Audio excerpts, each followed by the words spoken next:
Lake First Nation here at Swan Lake First Nation Community Hall at the corner of Junction 23 and Junction 34 in Winnipeg. Oh, sorry, Swan Lake First Nation. Oh my God, it's kind of have a good day, kind of. This is Championship Day though, and we're into the team event now.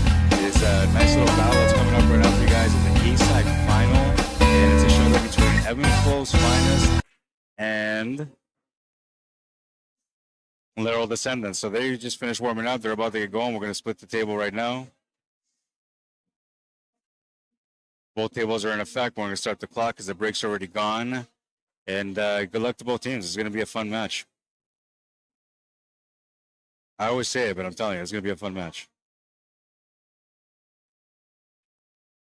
As we're getting into things here, we'll just do a quick introduction. I'll do it again a little bit later once more people are watching.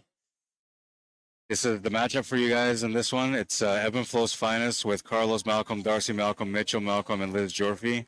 And they're playing against LERROL Descendants, which is Errol Cameron, Emery Cameron, Joey Bolio, and the young gun, Elise Cameron.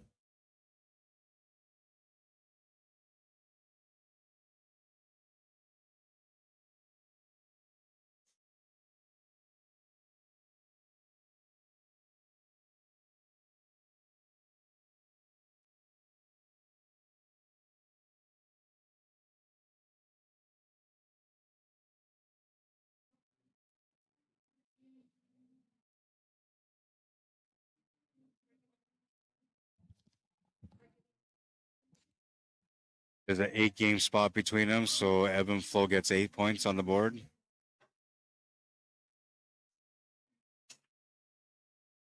That tells you that the system here is tight. This match is really close as far as handicap.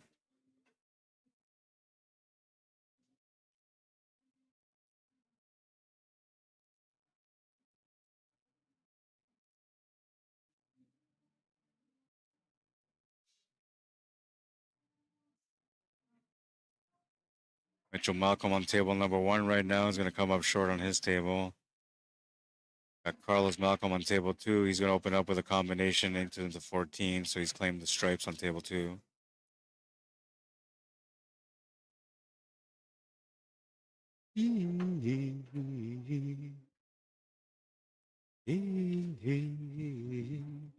Hope I got a water in here because I'm thirsty. Yes, I do.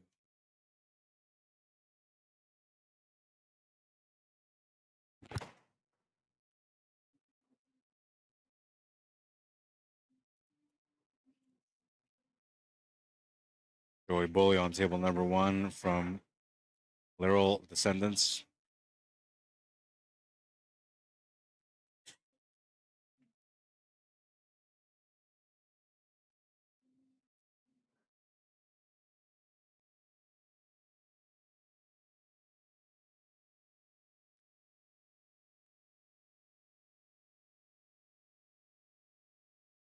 Nice little cueing there to get around for the 7 ball. I like the way he played that one. Hopefully he's got the shot. I don't know if he does. I don't think he does, but he's going to call the side. I think he's trying to go off the 8 ball to the side. Oh, he's not going to make it. He's lucky that 8 ball didn't go anywhere dangerous, but it's going to help him. It's gone in a good spot for him. And Mr. Carlos doing the stuff I told you. Guys like me, man, when he plays, he's going to run a table out over there. 10-0. They are Evan Flow's Finest, right? So they're supposed to be delivering. So far, Carlos Malcolm delivering a huge win for his team at the beginning of this match. I feel like we need to heat things up, man. So let's heat things up for a second here. It's the A-side final, right? So like we need to get invited into this match. We need to feel the match. We need to know that it's the A-side final. Now we know. We need the crowd to get engaged in here. Come on, crowd. Let's go. We're going to make things happen here in this matchup, man. I mean, we're not even playing, but the vibe of our passion and love is going to make this become a crazy matchup. I just see it already, man. Fire's on, and, well, I got to put it out. Otherwise, I'm going to call the fire department.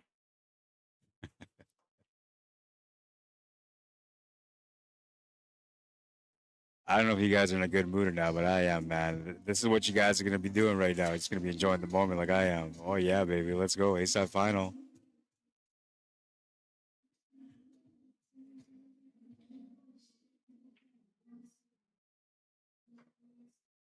Mitchell Malcolm always been a good competitor. He's at the table around trying to help his team get a little bit further ahead. They did start off with an 8-point handicap, which I think is huge because both these teams are pretty good. We'll see if it makes a difference in the end or not, but I'm assuming that that 8-point difference is going to make a big difference in this match by the time we get to that final score.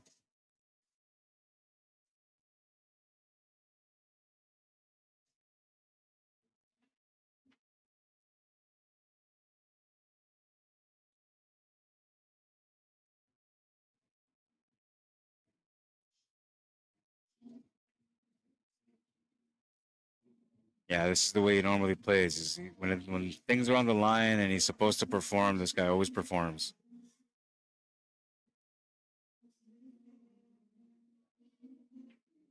Gonna make a nice shot there for a 10-6 win. LERROL Descendants on the board right now, but they're barely on the board. Only 6 points at the board, or on the board at the moment.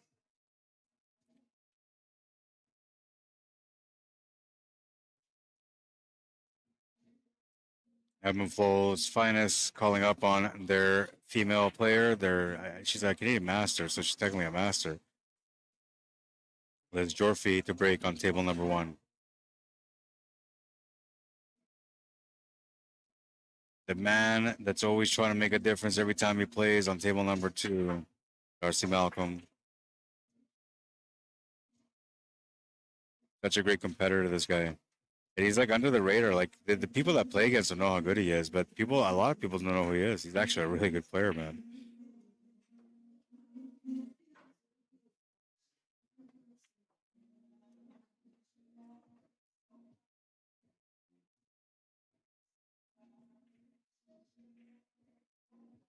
The interesting thing about this journey and pool as a pool player is what you do with it.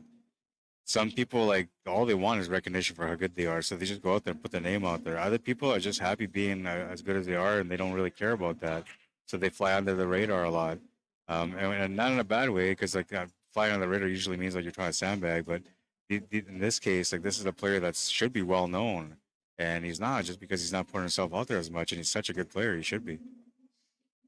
Should be playing big events, traveling everywhere, and just trying to win every title that he could because he's just that good of a competitor. He's got a bit of a jam up here, though. He's got the 2-ball. He's got a choice at the 7, but the 5-ball's in trouble. So we'll see how this skill comes out. I know he's a good competitor. He's going to try to figure it out, but this is not an easy table at the moment.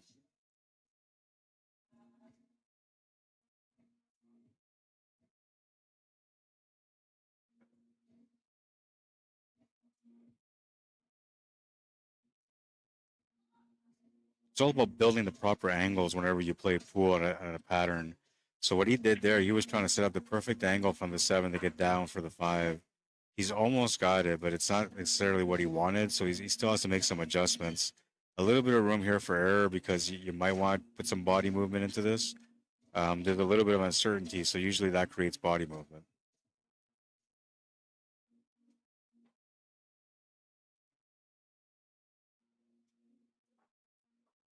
Gonna make a beautiful shot though. Needs to get onto the 5-ball somehow. Did not get it. He's frozen to the 13. Gonna have to get creative now. This is where you get to see the skill.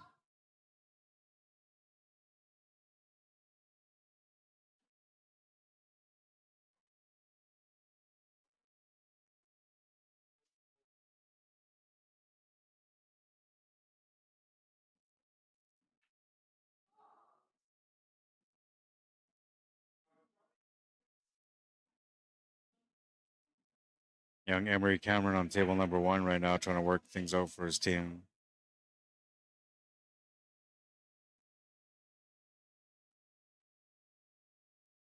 One thing that I love about these guys, the Camerons, the men anyway, Errol and Emery, is that they usually, when it's battle day, when it's day to like play for the what really matters, they always come in dressed up like this. They come in like hunters, and I love it, man, because it's like adding a personality to who you are on top of who you already are, right?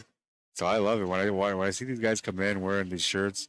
Like I know they're here to win, you know. And everybody always says like, "Oh, always wear the sweater, same sweater," but you got to understand that sweater's won in way more tournaments than any other shirt I've ever seen him wear.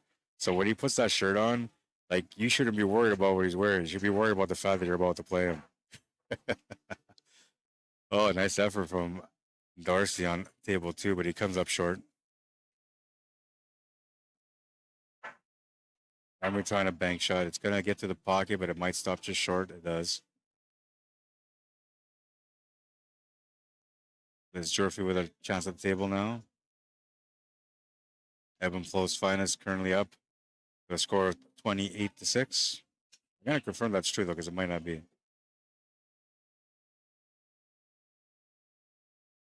Yeah, that's what they got on their score too.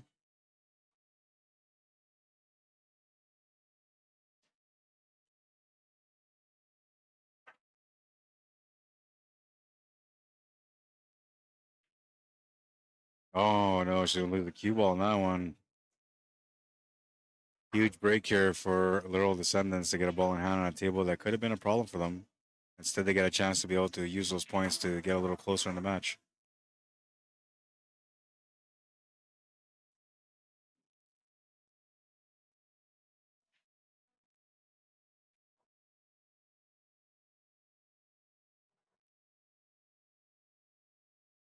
At least Cameron doing her part on table 2, trying to pick that rack apart. Only 4 balls remaining plus the 8 ball. She's just got to get at something on the 15 for the side pocket. She should be okay. But it looks like the 15-12 combo is a possibility too. I don't think she's going to go that way, or 15-10, sorry. I don't think she's going to go that way. She's probably going to sit up here for the 15 ball. Yeah, she did. I love the way she's playing, man. She's just seeing the table right all the time. And one of the things that I love the most about the way she's playing is her approach. She just thinks things out right. So much promise in her game.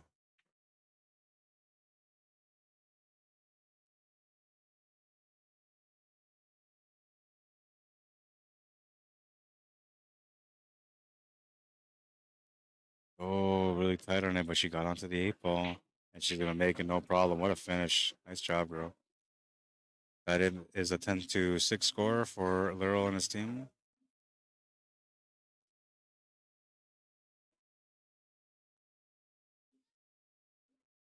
$16-point difference now.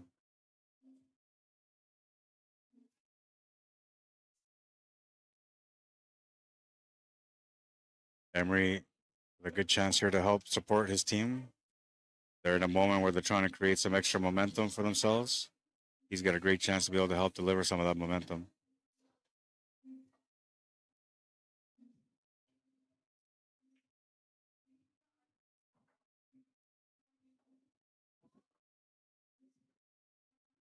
The amends from Pool is not dead. I want to, like, I don't know if you guys watch the streams when I shared the streams on your guys' page, but I want to say thank you for you guys for supporting the work that I've done over the 5 years of me doing what I love.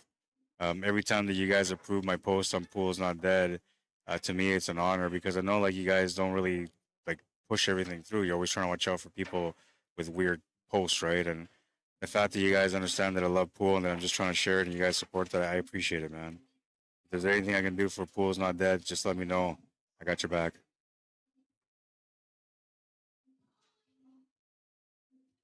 Same with all the other pages that have, independent admins that approve these posts. If you ever approved any of my posts, I appreciate you more than you know.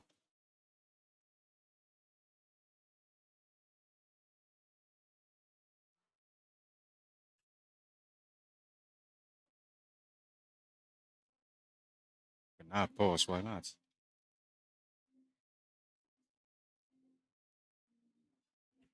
Oh my god. Okay, so now I can't share the stream anymore, guys. I need your guys' help. This is why I don't like Facebook. Facebook sucks. Horrible. I'm gonna start looking into different platforms. I might have to pull away from Facebook. I don't like the way they do things. I'm sharing my passion for Pool. I only shared the 3 pages so far, okay? And they already blocked me from sharing because I'm sharing too much. And it's 3. It's only 3 pages that I shared. So once again, unfortunately, I have to lean on the crowd, and I hope you guys can support me. Can you please share the stream? Share it to different Pool pages. I'm not on all the Pool pages. I try to follow all of them, but I'm not on all of them. If you're any kind of Pool page right now that you have access to where you can share the stream, please share it for me. You guys have to be the people that share for me. I can't do anything about it.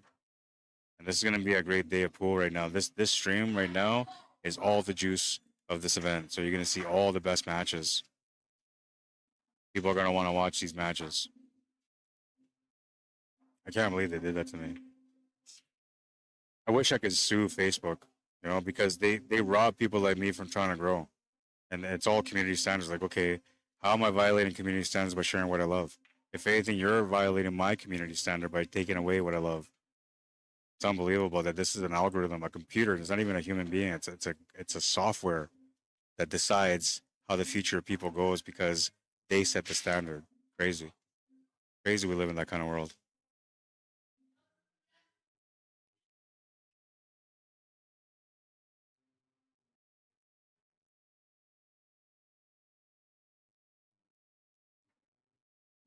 I don't usually wish bad things on anybody or anything, but I hope that Facebook meets the same fate that MySpace did, because MySpace at least they tried a little bit. Facebook, they just made money and they just changed everything for the worse. That's a foul. Yeah, it's a foul on table one. So Liz with a good chance here. Now she gets a ball in hand.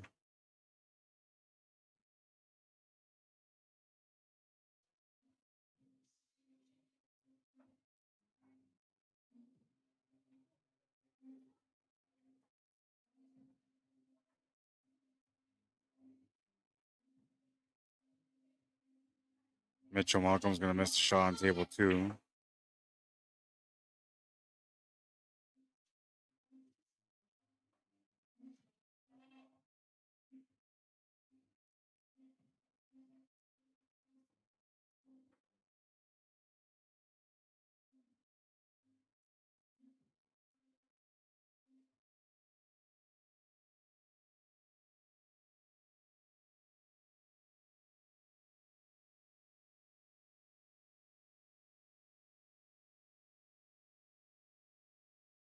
Liz almost has it figured out on table one.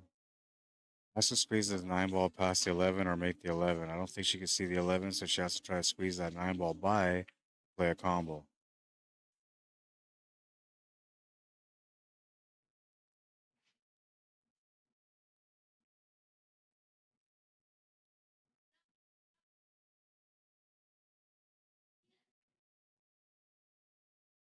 Nice little combination by Liz for sure.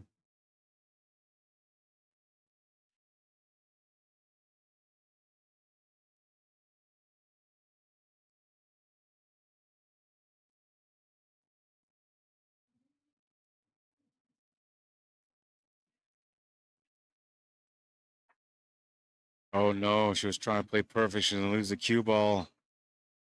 Ball in hand for Emery. He gets a huge break on that one. This was a nice little combo. I mean, there's a lot of distance. She hit it pretty good, nice and firm.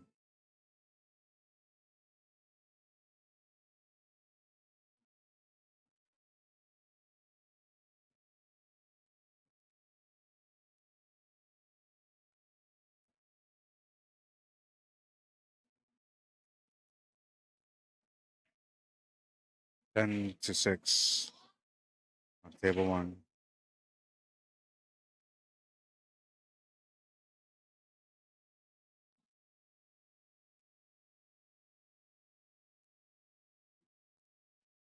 I have 38 to 26, but I'm gonna confirm. I'm gonna look at the CompuSport app and check it out. They got 40 to 26 for Evan Flow's finest.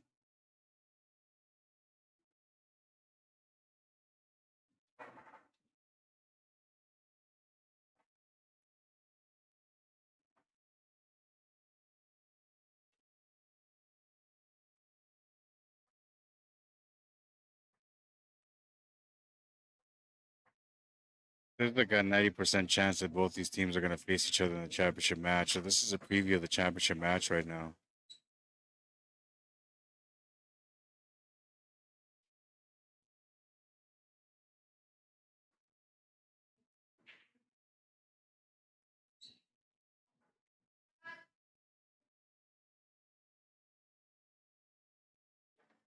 B-side semifinals should be on the way, I believe. I'm going to take a look at the bracket here.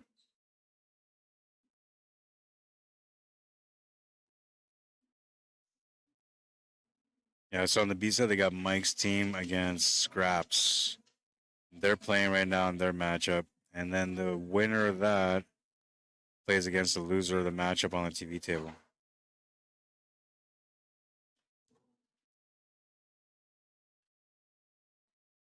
Not the greatest contact on that break on table one from Elise. I'm not sure if she made a ball, but she probably hoping that she didn't.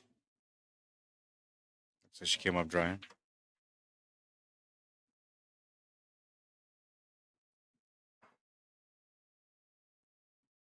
Earl is not one to miss too often, but he's going to miss that shot on table two and turn the table over. Mitchell Malcolm with a chance to be able to help his team here. 14-point difference between them right now, so it's not a huge difference. They started off with 8 points, so technically they're only 6 points ahead. I'd like to make that a little bit more just by winning this rack.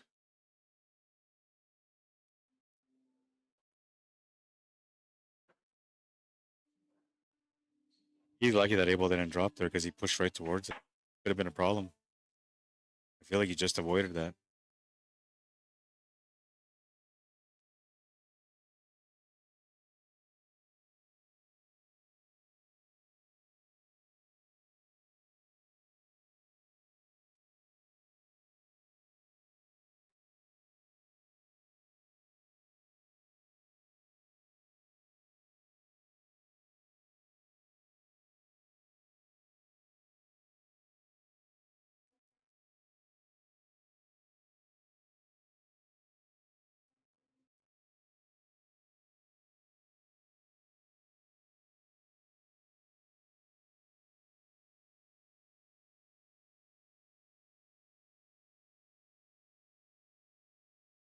Lots of juice on that one on table two, but it got him absolutely nowhere.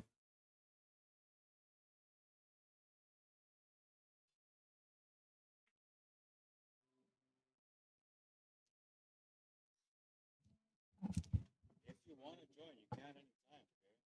That one there, goes just up like this. I can find over to jump in whenever you want. You can also listen to everything that's being said, so you can jump in whenever you want. I'll work with you. I'll find a way to work with you, okay? Don't be shy, man.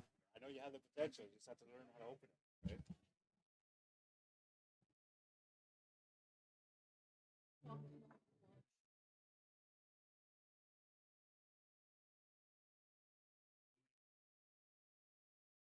Trying to get Feral Cameron to get on the mic. He's a little shy guy, though.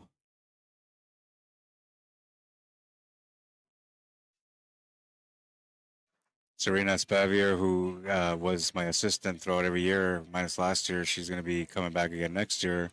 And I told her, like, you got to get on the mic. She's shy, so it's going to be a new thing for her. But I'm excited for her. She sounds like a kind of person that would be perfect for co-commentating because she's just fun, right? She's got a good soul, good heart. I look forward to that opportunity. Hopefully she embraces that chance and gets on the mic with me next year.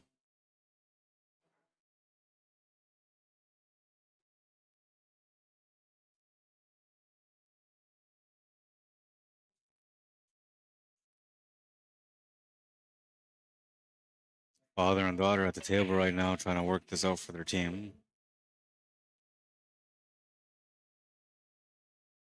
Tables turned over on table one from Elise to Mr. Carlos Malcolm. Very creative player, very consistent player. Has been a difference maker for his team in this event throughout this weekend. Trying to do the same here right now on this rack.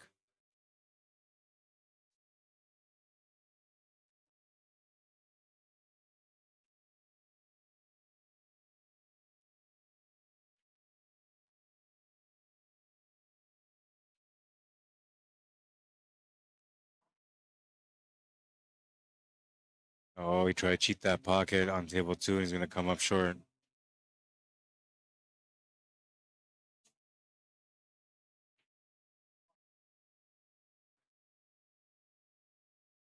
Carlos lost the cue ball a little bit there. He's still in a good spot to be able to make a shot, but he's lost the angle a little bit, so he's got to make up for that with some spin.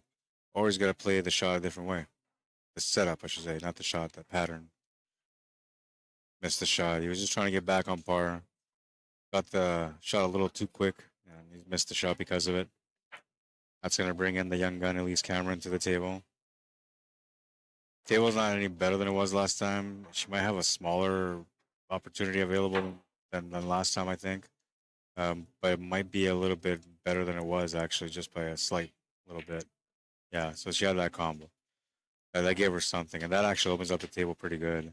She needs to figure out how to get this 3 ball opened up, though. That's right in between the 4 and the 2, just above, or I guess just below the 11, just above the 5.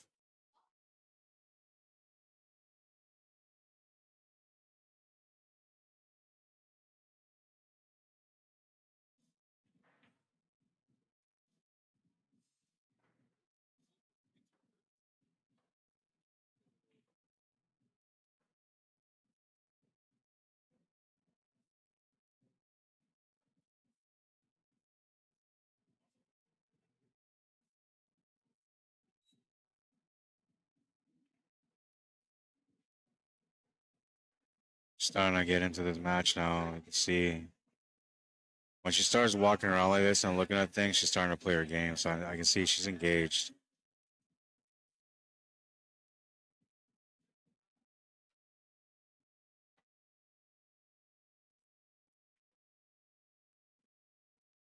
Not bad, but she's put that 2 ball in a bad spot.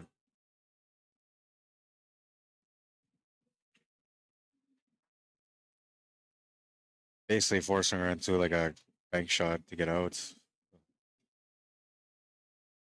Because the 12 ball set up to the 2 ball, though, she may not really play into it. It looks like she just called just a shot.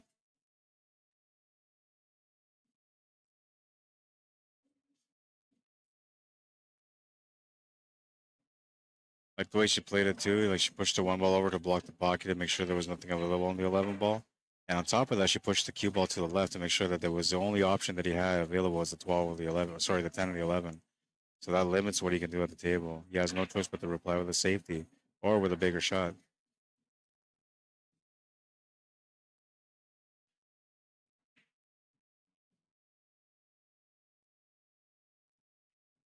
Battle of wits now. They both locked each other up in a sense, so it's a safety battle officially on table 1.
It's going to be a bit of a grind out rack on table number 1 for sure. Arrow trying to think cut the 1 ball. He's going to come up short.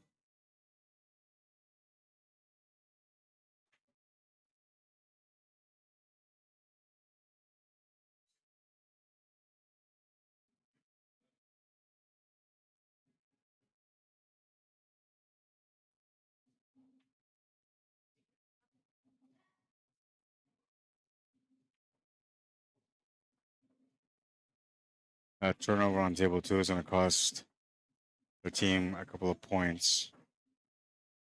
Luckily for them, they had some points on the board, so it's not going to be huge damage. But they're definitely going to lose by 10-4 score on that one.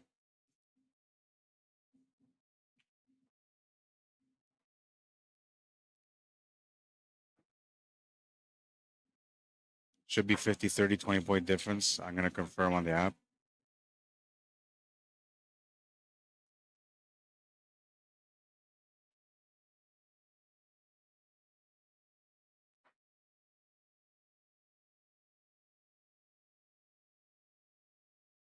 Yeah, they got 35-60, so I got to go with what they have right now.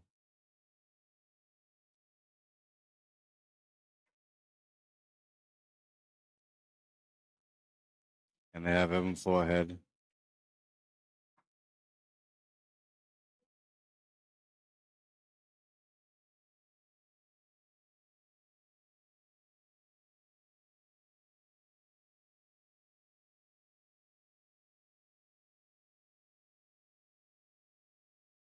Kieran Mandaman, how you doing? Says, who is all the ebb and flow finest members? I'm gonna do that right away for you guys. Says, let's go, ebb and flow's finest. Leon, Robert, Silly Boy, how you doing, my friend? Long time no see, man. Welcome to the stream. Says, this an open tournament to all native players? It's an open tournament, period. You don't have to be native, but the format is constructed in a way where you have to have a right format. So you need to have one female player on the team, and that player has to play every match, no matter what. You can't sub her out. You're allowed one master per team, and then you got to fill in your blanks. And it's CSR CompuSport rated. You don't have to be native to play in it, and you just have to sign up to play in it. This event happens every year at the same time, and normally the registration for it starts in the middle of October, early October. The team event's at $400 entry. The singles event for the open division, which was mixed this year with a handicap, was 100. For the women, it was 75. And they got an event for the juniors too. So if you have kids and you're coming out here, you can bring your kids. On Sunday, they get a chance to play at the junior tournament, win some money. It's a lot of fun for them.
Joey Bolio on table number 2 right now. LERROL Descendants trying to help his team get back in this match.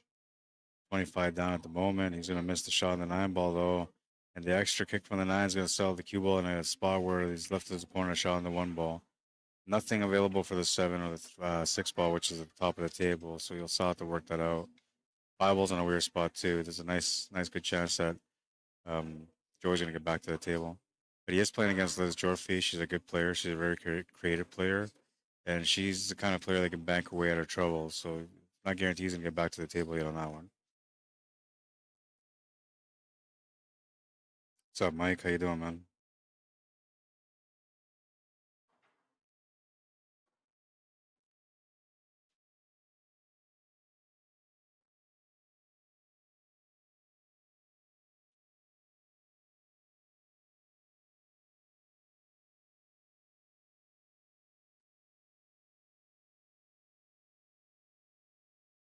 Not sure what he doesn't like about this shot. I'm talking about table 1. I remember he's looking at this and he's recognizes a bit of a problem there. So I'm trying to figure out what it is that he's looking at.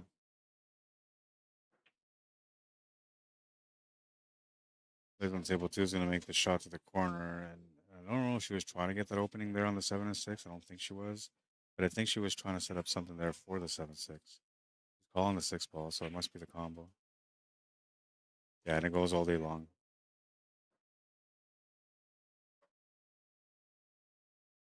You gotta find a sweet spot on this 5 ball after you make the 7. That's gonna be the difference on whether you finish that rack or not.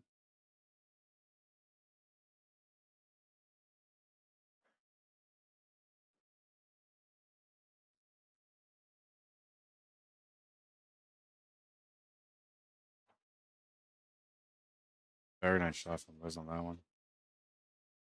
Got herself perfect on the 5 ball.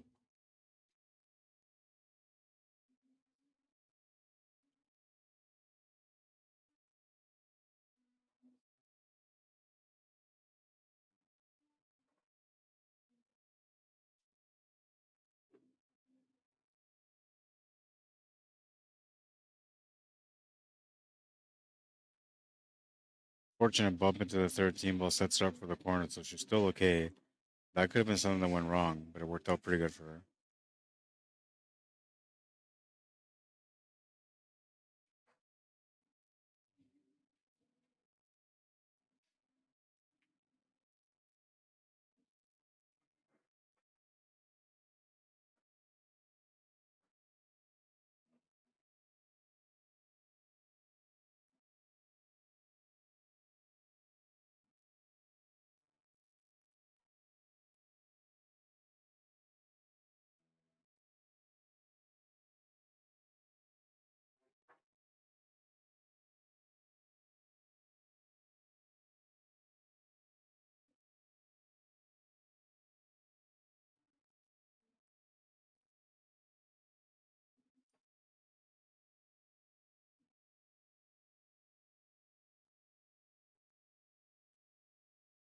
Missed the score on that one. I gotta check it out here.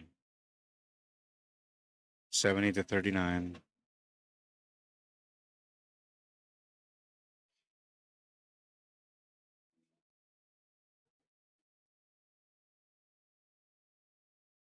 They're getting deeper into this match, but they're only about halfway into it right now.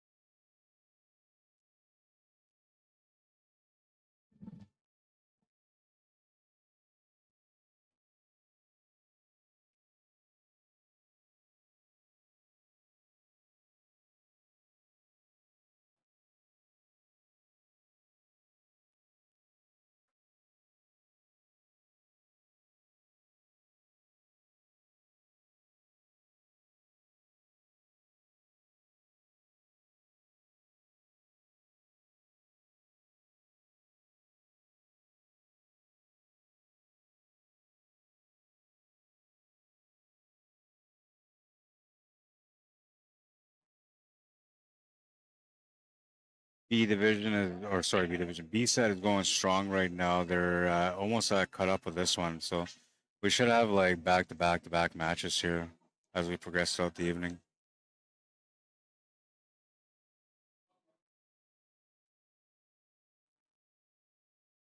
Missed shot on table 2. At least Cameron from LERROL Descendants to the table.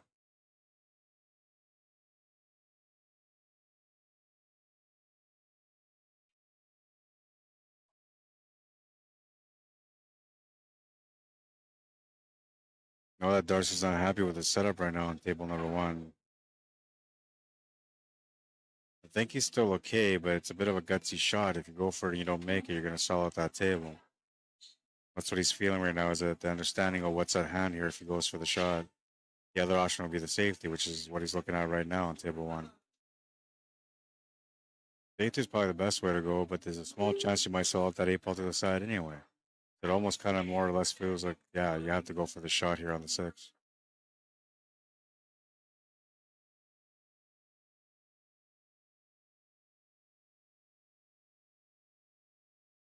Oh, and he made a really nice cut there.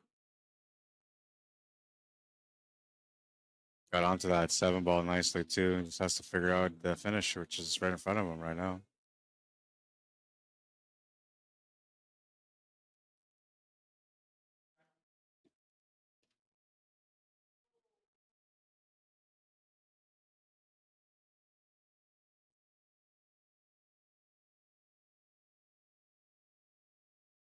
Made the shot.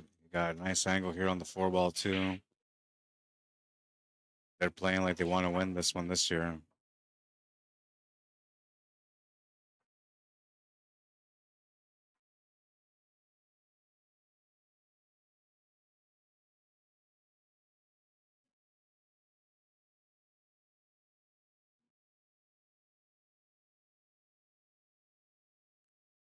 Surprised he missed that, especially after the efforts that he put in to get there. I'm really surprised he missed that one.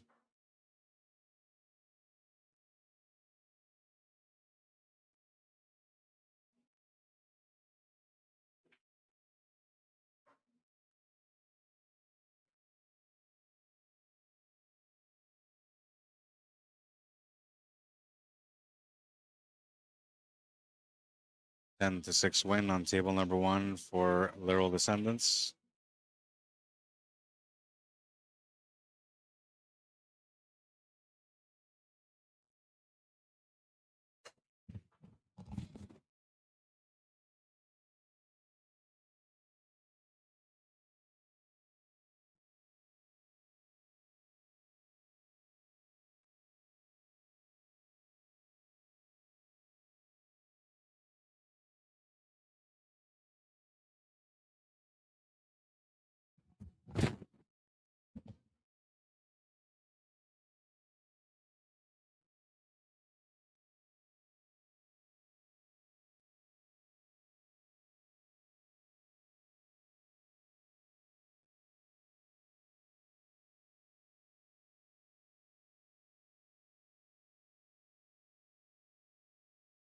Lost the cue ball on the table on table 1.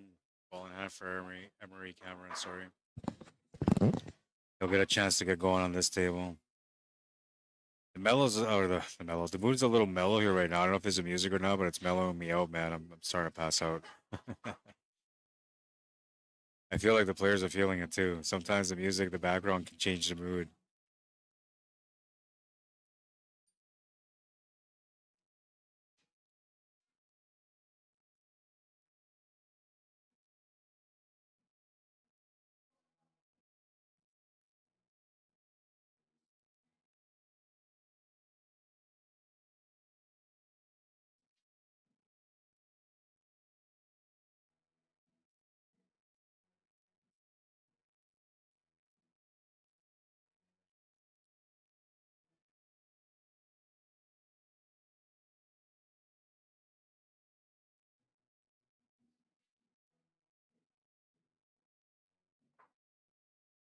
Bit of a, moment here. So somebody was asking about the lineups. I'll pop that up real quick here. I'm gonna wait till Elise makes her shot here or tries to make her shot on table 2. It looks like she's about to approach it.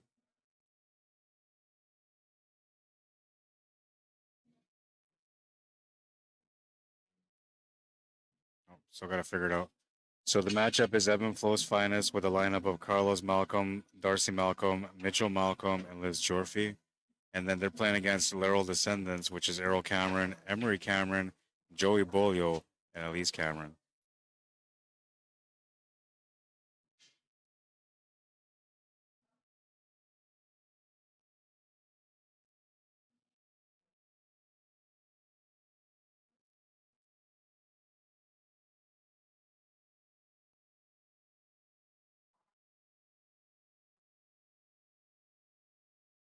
Oh, she was trying to break on and hit that horn, just missed it.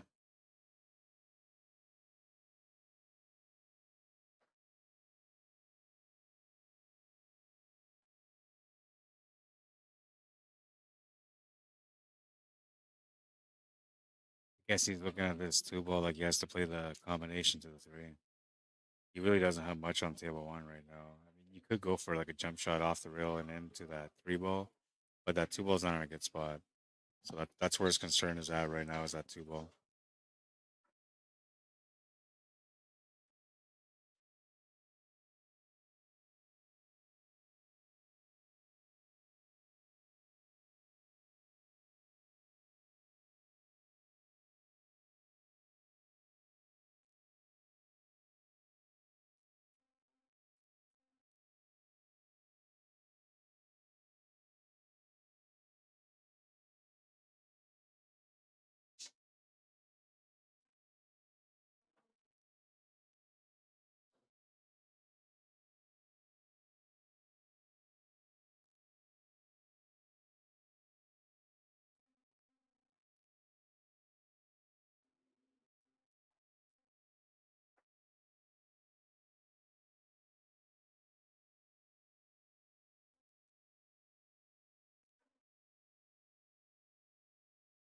I saw a shot there on table 2. He's opened up the 2 ball. He's got an angle to get into that 7 and 3. The 3 ball's open, but the 7 ball isn't.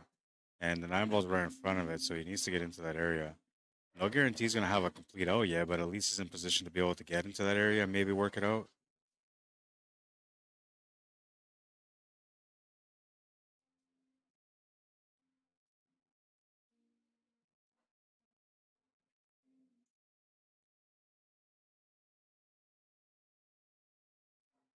And we're just going to turn the table back to Carlos. He'll have a shot on the 14 ball available, but I believe that's all he's got.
Shot to the corners made on table 2.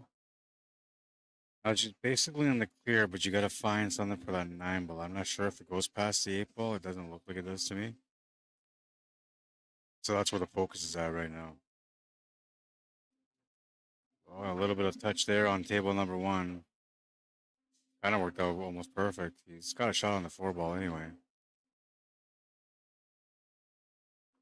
There's the approach for the 9 ball.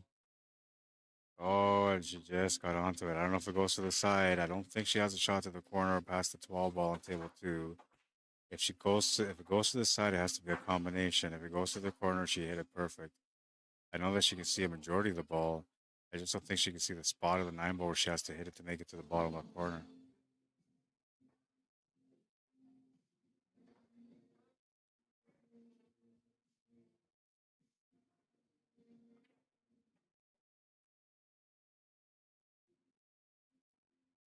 With a little bit of luck on that table, it's not going to happen. She leaves a 1-7 combo lined up. They're in a tough bind here because the match is kind of close, so they're just trying to get over the line, get to that spot where they can have a chance to get back into the match. But they started out with an 8-point deficit, and they've been trying to get back into it since. It just hasn't worked out that way.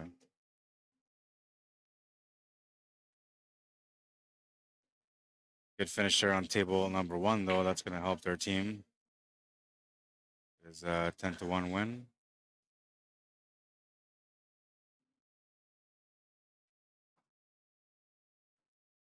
77-59, and then a 10-4 win the other way.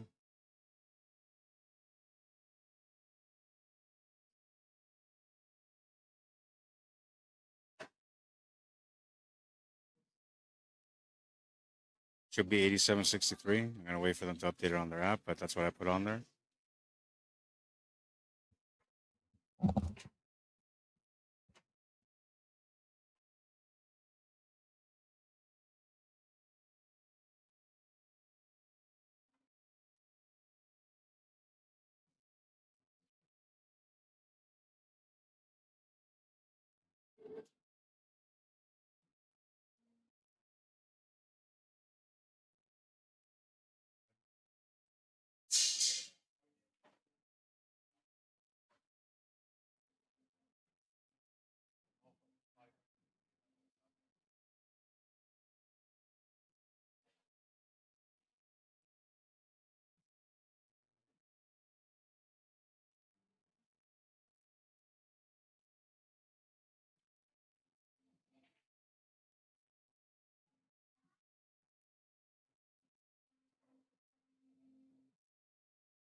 I don't think I missed anything scoreboard wise, but I'm going to check just in case. We have 87 to 63, so I got the right score. We're still on the same racks.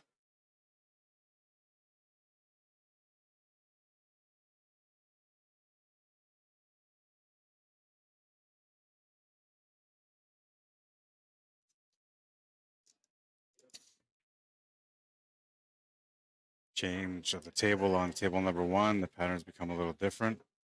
I don't think he was trying to run into anything there, but he did, so that's going to change the pattern. Now he's got to deal with it. And the worst part about it, he doesn't really have many options around except for a safety, so he's got to turn the table over on top of that.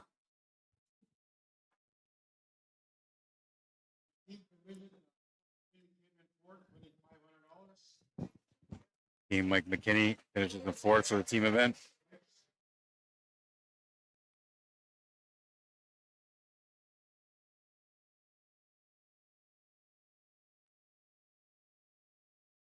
They're going to take some pictures and stuff. And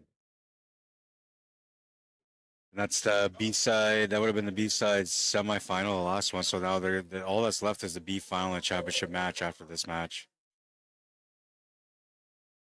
Championship match could go double dip though. You never know. Because the window of time between the matches isn't huge, there's a good chance that it could still finish in the first set. Because the battle testing and all that is still in play, even about 45 minutes after.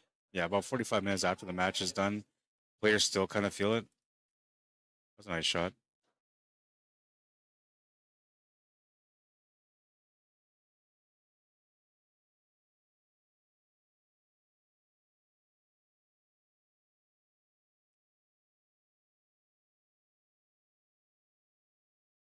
Yeah, so I was wondering because I know like Darcy had that ball in hand, or not the ball in hand, but Darcy had the shot earlier and he played the safety because he didn't have anything on the stripes. Joey just made the shot on the stripes, and I was like, well, that was a nice shot. But then I realized like that's not his suit. He's supposed to be solids.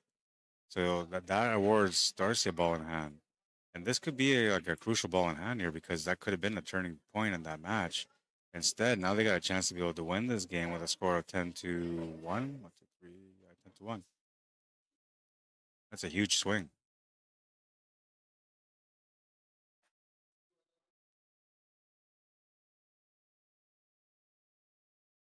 Nice little gentle bump to get onto it. That's gonna give him a shot, I believe. He's not looking happy though, so he may have rolled up on that seven ball in a bad way. I don't think he really wanted to move that ball, but the way he played the shot, he kind of had no choice but to go into it. Going for a big one here, calling the bank side. Is this a double bank side? I don't think he can make it directly.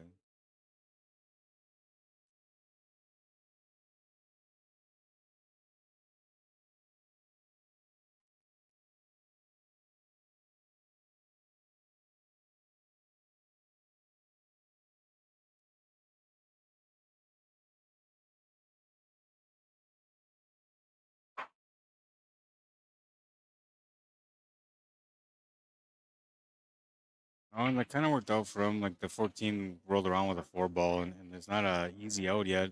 But Joey should be attacking this right away, and he does. I figured he would.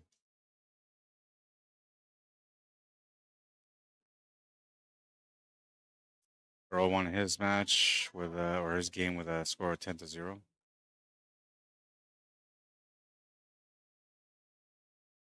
Should be 87 to 73 right now.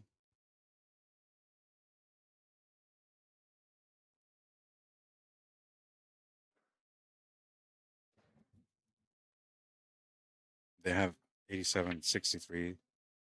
So I gotta wait till they enter these scores to figure out what's going on. Sometimes they don't update the score enough or quick enough where I can see it. And other times it's just missing a score or whatever. They got 87-73. So yeah, that's the right score. So now these are the racks that start making a difference. They're too close in a match, so they start making a difference every rack.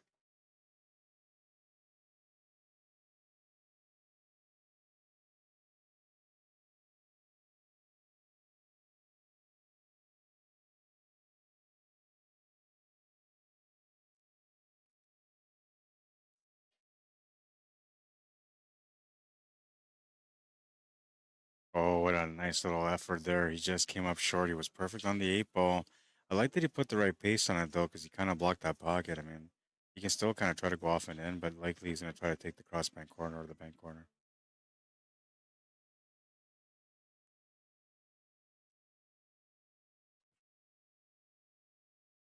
Just missed it, and the eight ball just barely hangs on. Wow. He's just going to give him that game. It's a 10-6 loss.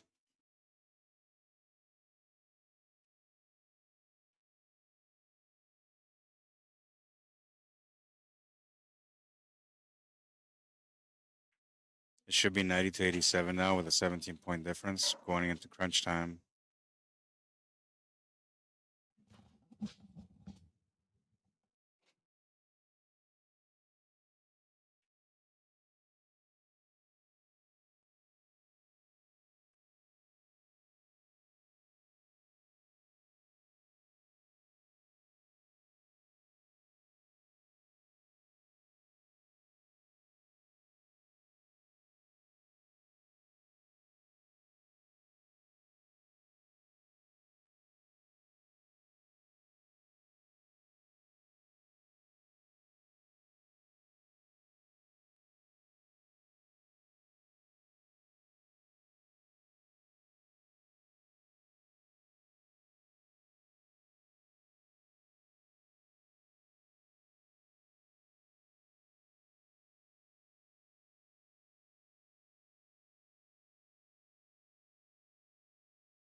Yeah, he's going to take the five ball now for sure. Interesting that he chose to go down for the three ball there because the angle wasn't really complimenting that setup, but that's the way he went with it. Now he's got to deal with a tougher shot. He can still take the seven, try to force the stroke back down for the three, but it's going to be tougher to get onto that three ball now for sure.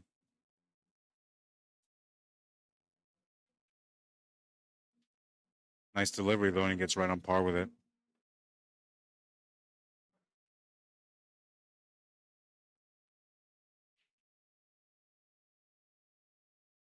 Looks like he's steaming here. He's just trying to let it out.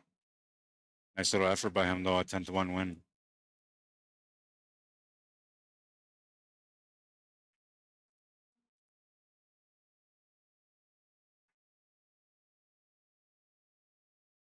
Should be 98-90. I'll check on the score here.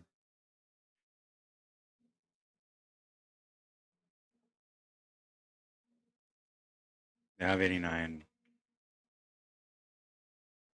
Might not have been updated yet. They have, yeah, 98-90 to 89. I think there's a mistake there, but I'll just go with their score because I'm supposed to.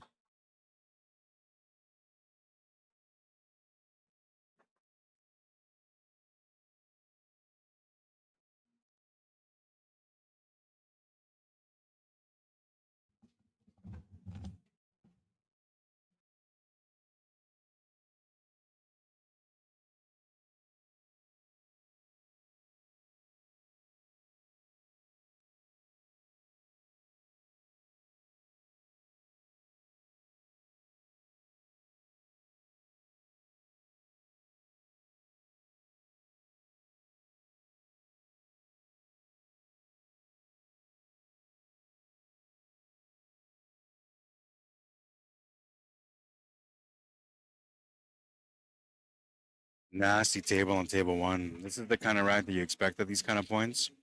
This is a nasty table right now on table one.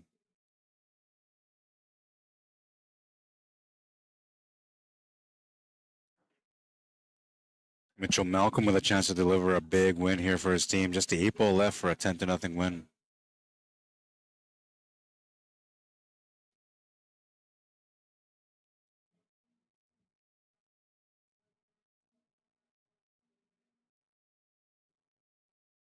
Oh, and he missed it.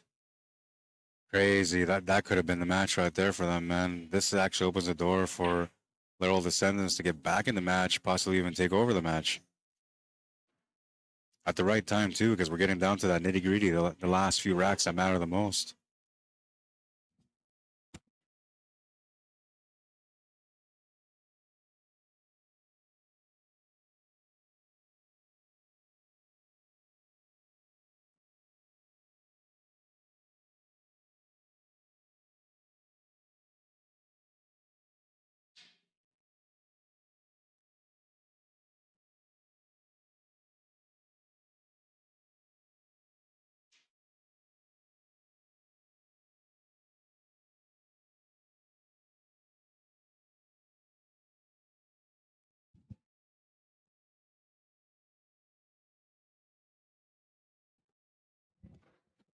Decent little split up there on the 7 and the 2 on table 2. If he can make the shot on the 2, that's the out. If he can't make it, then he's got to figure out that 2-ball still. But it's not a bad situation because you can make the 7, set up for the 3, come back up for the 2 or the 4. So he's actually in a decent spot right now. It's just a matter of how he sees the pattern and how he feels about how he's going to approach it. For sure, his concern is on the 2 because he's been eyeing that one out. So it looks like he's feeling committed to that. It's a big shot, but if he makes it, it's going to be a guaranteed out. Makes the shot. A little funny angle here on the 7 ball, and he's against the rail sort of, so still not necessarily in the clear, but pretty close. Once he makes a 7, he should be good.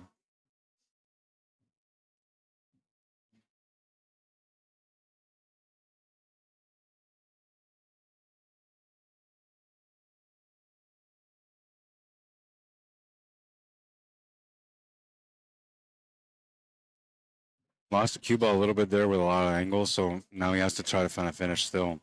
The good news, though, he's got some angle to work on the 3, and he can actually stun up for the 4 to the top right corner. Can play it through for the 4 ball to the side as well, but that requires more power, more stroke.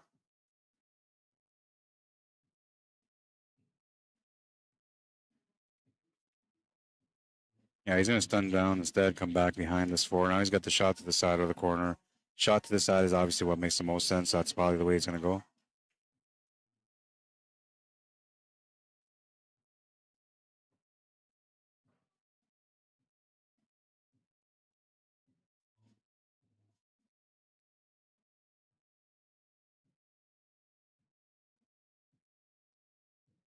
Just the 8 ball left now on that table.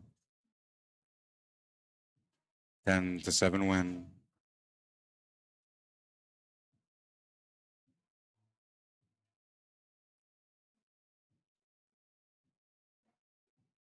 Dangerous matchup here, 105-99.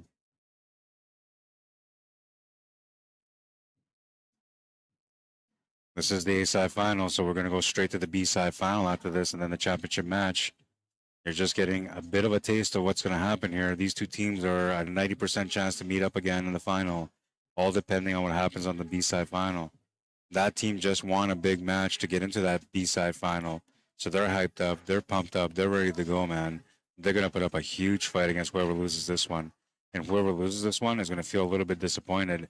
They're going to have to like shake it off real quick and just get back into action. Interesting to see how this is going to develop for the players mentally as they progress into this next match. 10-1. That's a nice little finish from Earl. Makes it 106-109, 3-point difference, and we're moving into the old ladies match on the right side right now. Liz Trophy against Elise Cameron, and Elise Cameron's going to be breaking next. That makes me want to look at this score sheet now.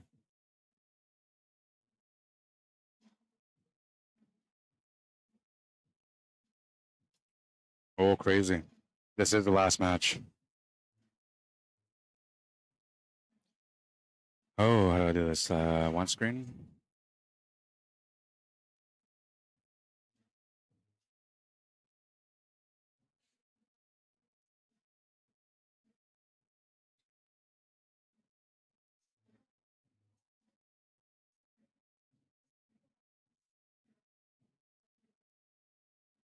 Only table left in this matchup, so we'll just keep it on the single screen for this one.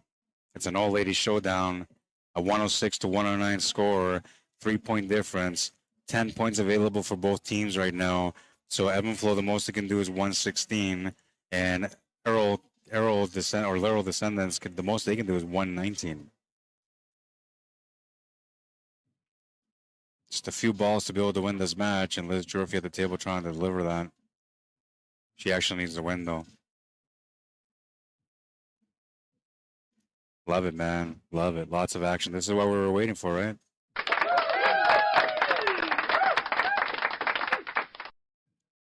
Women in the spotlight right now in a crucial match.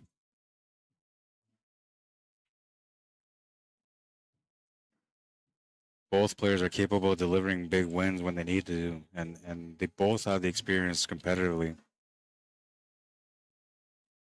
That means that both of them understand what the task is at hand right now. Basically, this match here gives you a guarantee at double dip. No matter what, you can lose the first set. But if you lose here, your back's against the wall and your team's feeling that pinch. So a lot of pressure for these ladies right now at the table as Liz is trying to work this out. Her biggest problem right now is that 2-ball is sitting next to the 8, and of course the 8-ball because it's not in the greatest spot. It does have pockets though, so it's not that bad. But that's the area of concern. That's what we're trying to get to. And she knows that. She recognizes it. She's trying to get to it now. It's unfortunate because it looks like she's gonna have to finish on the 2-ball, and that's gonna be tough to do. But she's a skillful player. I've watched her play many times already, and I know she can handle the pressure, and she knows how to figure out patterns.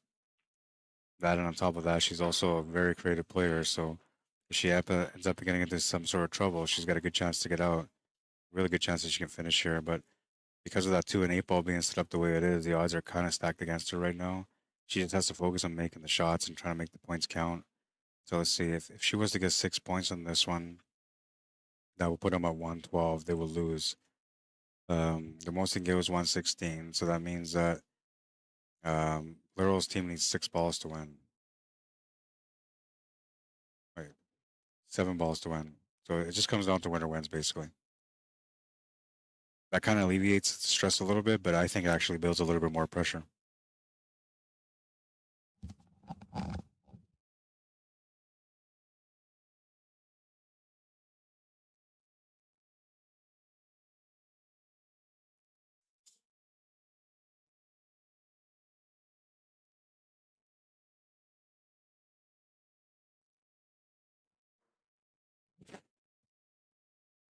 This little touch shot there to get onto the 7-ball. Wasn't trying to force anything, just trying to get onto this 2-ball as best as she can.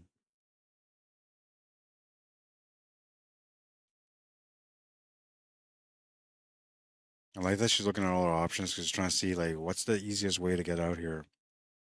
She doesn't have an angle that she can force too much for shape on the 2 or for the breakout. Natural tangent line takes us towards that 10 and that 12 and the 8-ball, so it actually doesn't help her here. She has to adjust with some spin and some speed.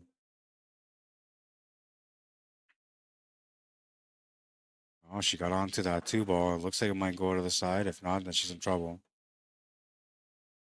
Definitely opened up the pocket for the 8-ball, though, so that's what she was trying to do, and she did that. But she didn't get rewarded with what she was looking for. That means she has to come up with a special shot. That shot's going to have to be a cannon. 2-ball off the 9 to the side pocket.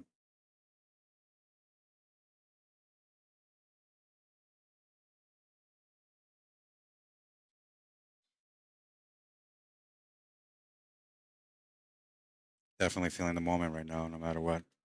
Everybody feels this moment right now.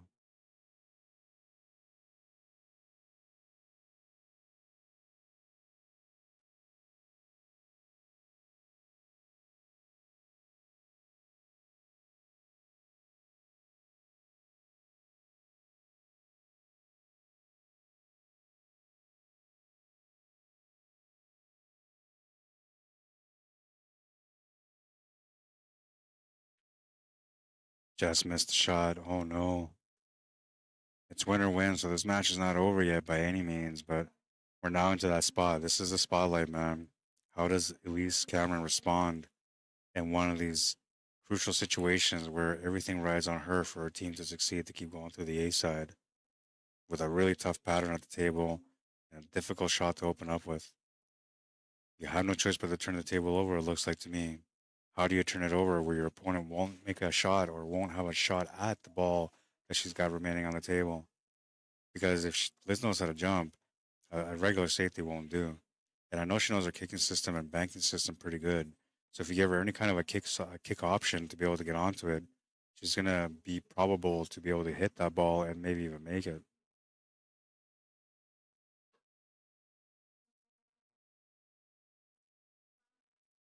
She's letting her opponent know that the 11 ball is not frozen. She intends to play the safety here. She's got her lean on what she knows, right? Like that, she played in the single. She got through with a lot of good decisions, playing safeties at the right moment. No point to take a big shot right now on the 10 ball. She's doing a smart thing.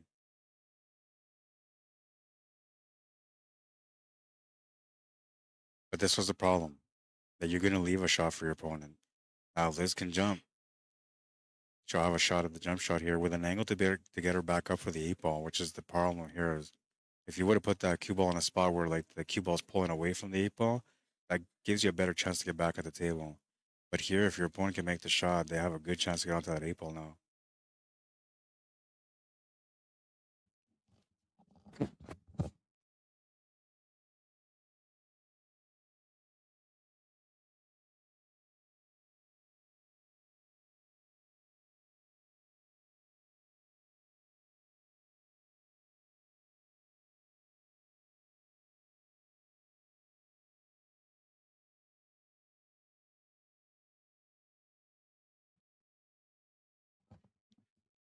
The world is spinning, and it's spinning in their heads too.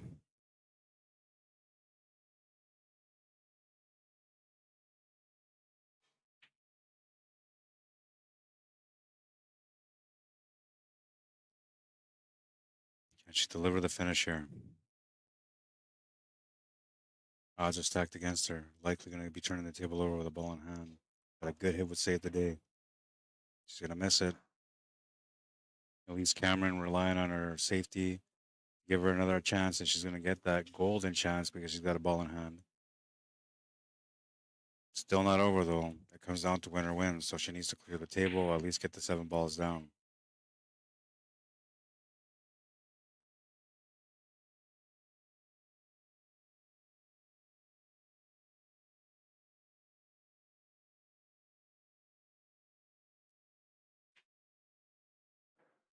Checking the first angle to get on to the 11 to get back down.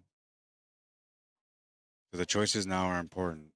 That 11 ball or 15, that 15 that's sitting over the right side bottom corner is an escape shot.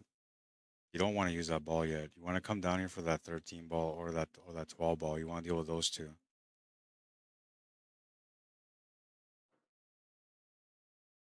So slow the pace there to get onto that 13 ball. Has the option for that 12 as well, but I don't see the point of taking that shot. That could be a finishing ball. I didn't think she should move that 15 ball, but that's what she's going after here. So the way she's looking at this, like she can actually play this 9, play the 14, get onto the 15, and finish with the 13. And if she gets onto the 13, then she could finish on the 12 ball instead. I said 15, but it's 12. Hour and 17 minutes into this match.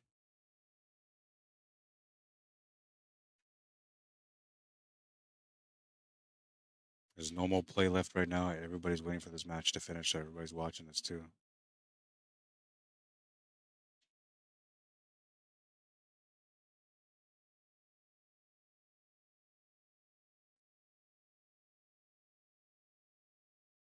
She changed her shot twice now.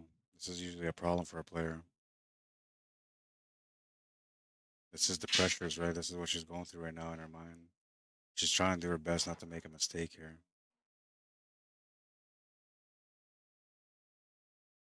It's not often that a team event like this, when you have a mandatory female player on the team, comes down to the last 2 women playing. This is a good learning experience for both players. She makes the shot to the side though. Worked it out pretty good. She's got a good angle on the 9 ball. Looks like the 13 ball will be the finish ball at this point.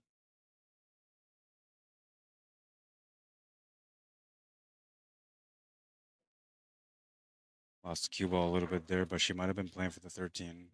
That's what she has as an option now with a nice little stun triangle for the 12. Just has to make the shot and draw back a little bit. Gotta make sure that you focus on the shot, not the shape.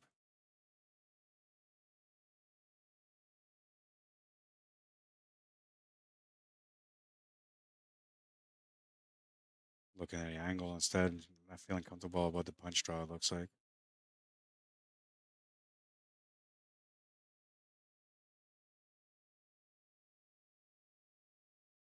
She went from top spin to bottom spin, so she's still not quite committed to it. She did good there. She's got the shot. Just has to get back for the 8-ball now, and she's done her part to help her team. Cue ball comes off the rail gently, opening up the opportunity for Bill to make the 8-ball. She battled throughout the singles like this. This time she had to do it for her team. And she's going to complete the comeback on that one. What a finish.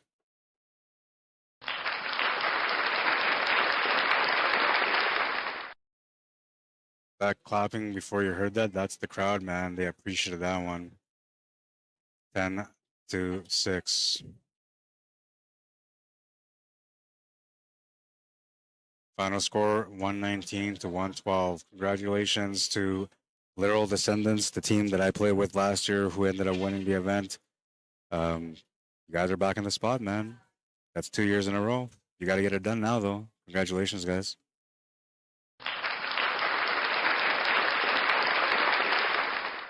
And now the battle continues because we're going to go into the B-side final. They're going to probably take a couple minutes to get set up, to warm up or whatever. I'm going to take a couple minutes to get this set up on the stream. That gives you guys a chance to do whatever you want to do. Check on your kids, have a smoke, whatever you got to do.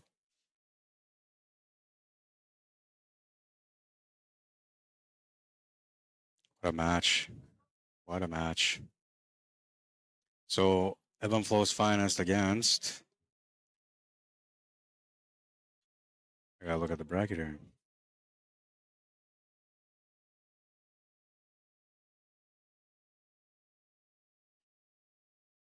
Against Scraps.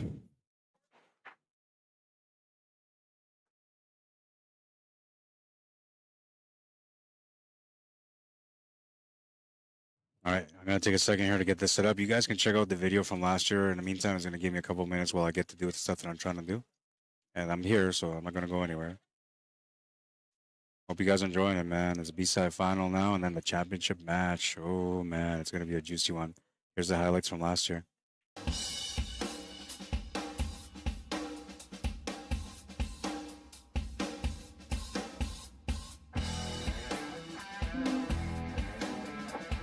Oh, he's going to make the shot. He's going to push the 6-ball over to the right, which might give him a follow-up with the 6-ball. That was a good shot.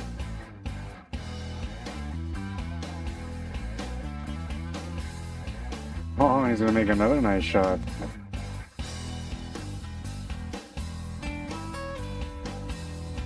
Goes for the bank. She's going to make it. What a shot.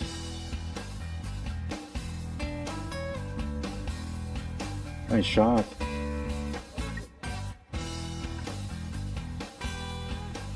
Oh, what a shot.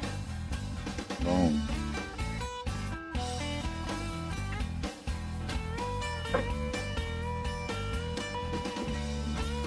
Especially with the race getting a little closer. Is she going to make it to the pocket? Oh, just made it. She's going to make a beautiful shot. Good job, buddy. Oh, and he's going to make the shot.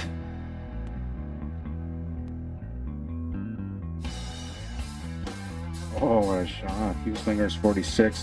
First to go 73. Start of the third. Thank you, Angie. Good shot, kid. Made a nice shot there.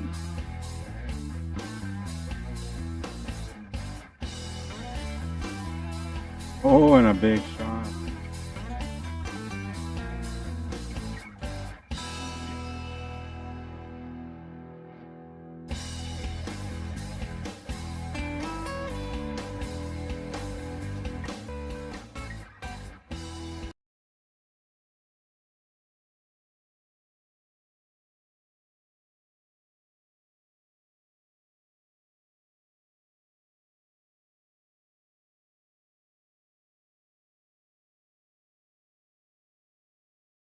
All right, so the teams are just warming up. They're about to get in their battle here. I'm gonna do my stuff that I'm trying to do to get set up for the presentation here. What a match! What a match! Crazy. Love it when things are like unexpected like that. And I kind of like, I mean, I've been around long enough to know that crazy days about to happen. Pool God's delivering on their word. If Raj shows up, you get the action. And we got action, baby.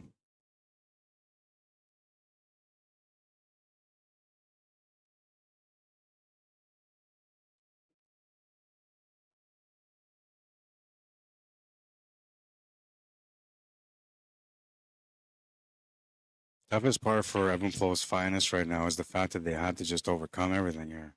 They have no choice.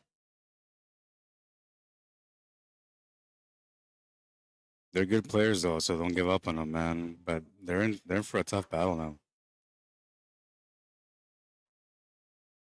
They're against a team that's super hungry. Well, they just lost some of that hunger, but they had to find a way to get it back.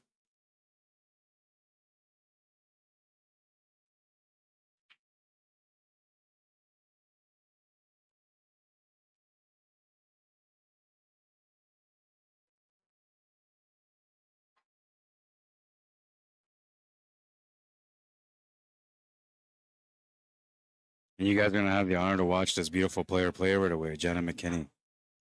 I got a chance to watch her play for the first time yesterday in the women's division, and man, she's a beauty, man. You'll see.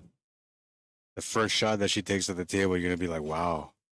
She's just nice. Well, hopefully, I don't jinx her. But it's a really good player, man. I'm telling you, you guys are gonna be impressed.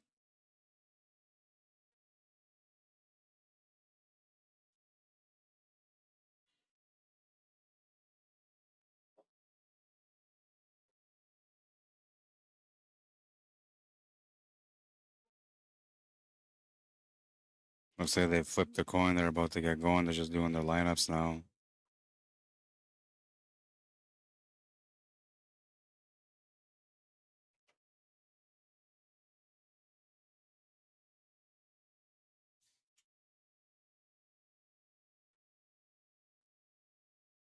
These are the teams that came out to participate this year.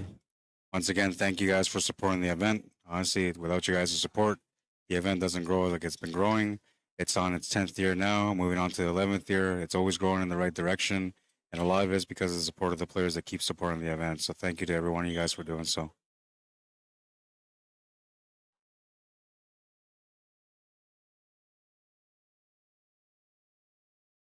Not to stay away from anything else, but we're also going to do the lineups here for the open division players. These are the players that participated this year in the open division. Everybody had fun in the event.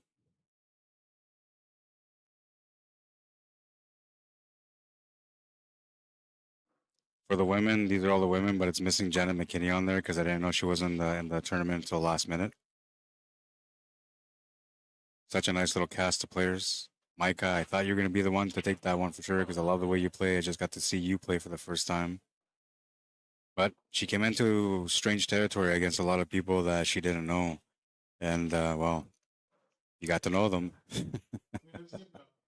Shout out to Kuiper's Bakery because of, doing what you did for me today. Appreciate it, man. You guys are awesome.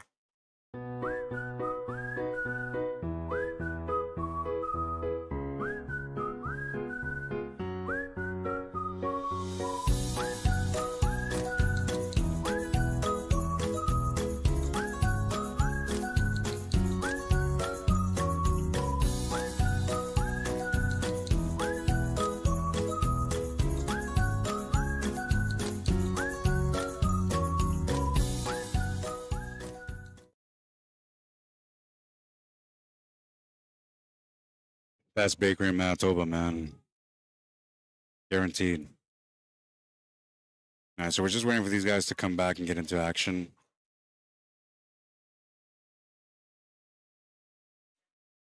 Everything is set. We'll heat up the tables here so we get the action going quick. Get these guys warmed up without them warming up.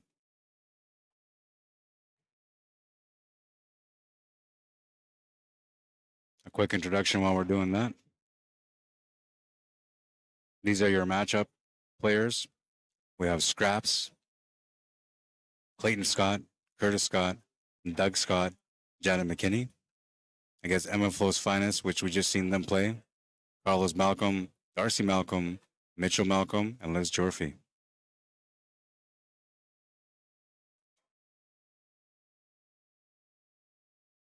Just waiting for them to get going. It is the B-side final now. Match is about to get started. They just got to get their lineup set up.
I thought it was making a difference last year.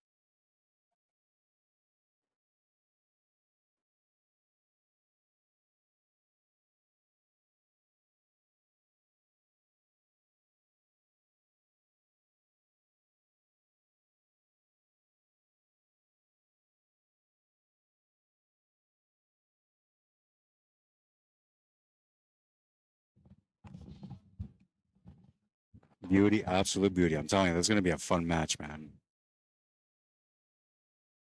We're just getting started.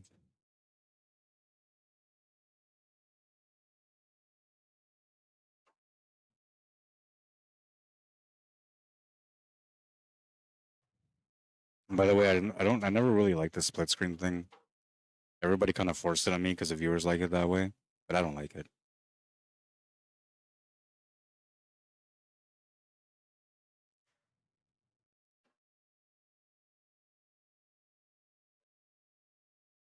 I don't think they started. I think they're just warming up.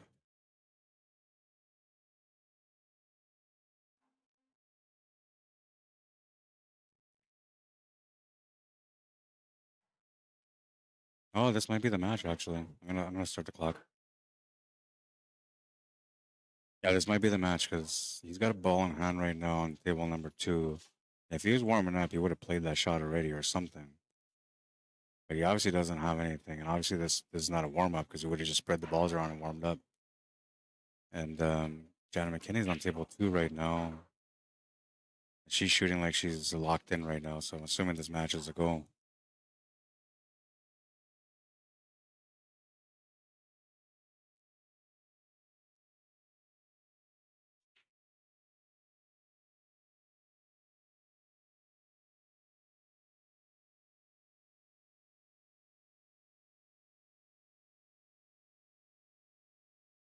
How much she could have done there on table 2. She was going to turn that table over no matter what.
Really nasty table on table one.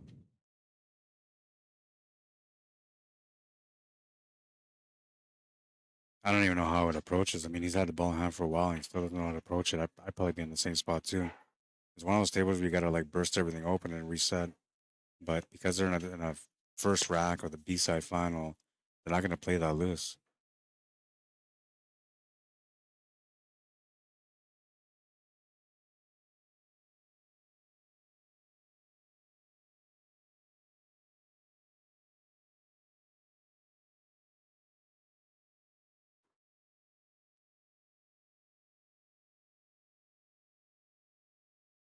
Oh, and I gotta check the. I have to see if there's any spot difference between them.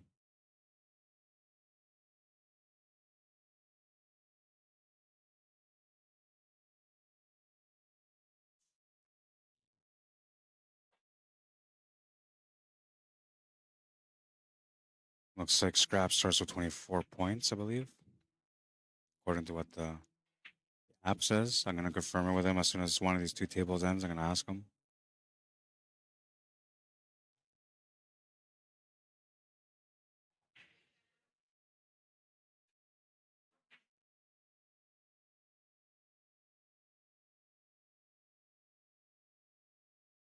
Oh, I like this. He's doing a switch up on table one. Ambidextrous. Crazy. I appreciate it because I'm ambidextrous, man. So when I see somebody be a switch up player, like that's cool. I know how hard it is to get there, so I know like it's a really nice skill to have. Ebb and Flow's finest started off that last match looking like they were comfortable, like they were gonna do good in that match and win it. Goes down to the last rack, they lose it. How do you come back from something like that? The only way they know how is just keep swinging, man.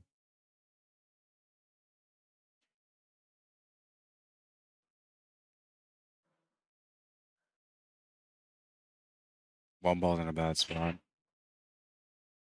No breakout option for it either.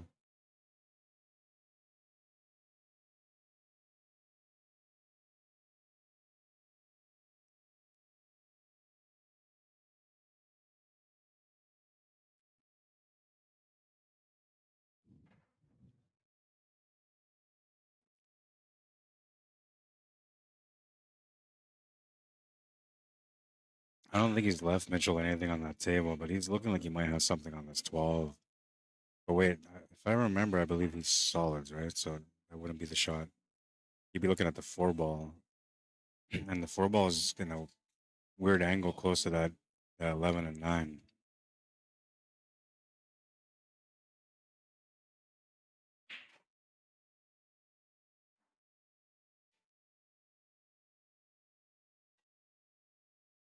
He almost made it, man. He thought there was a small chance of it going in. He tried, and it just came up short, just barely.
By the way, if you guys are watching right now on either Facebook or YouTube, um, Facebook decided to be what they always are, and they stopped me from being able to share the stream at all.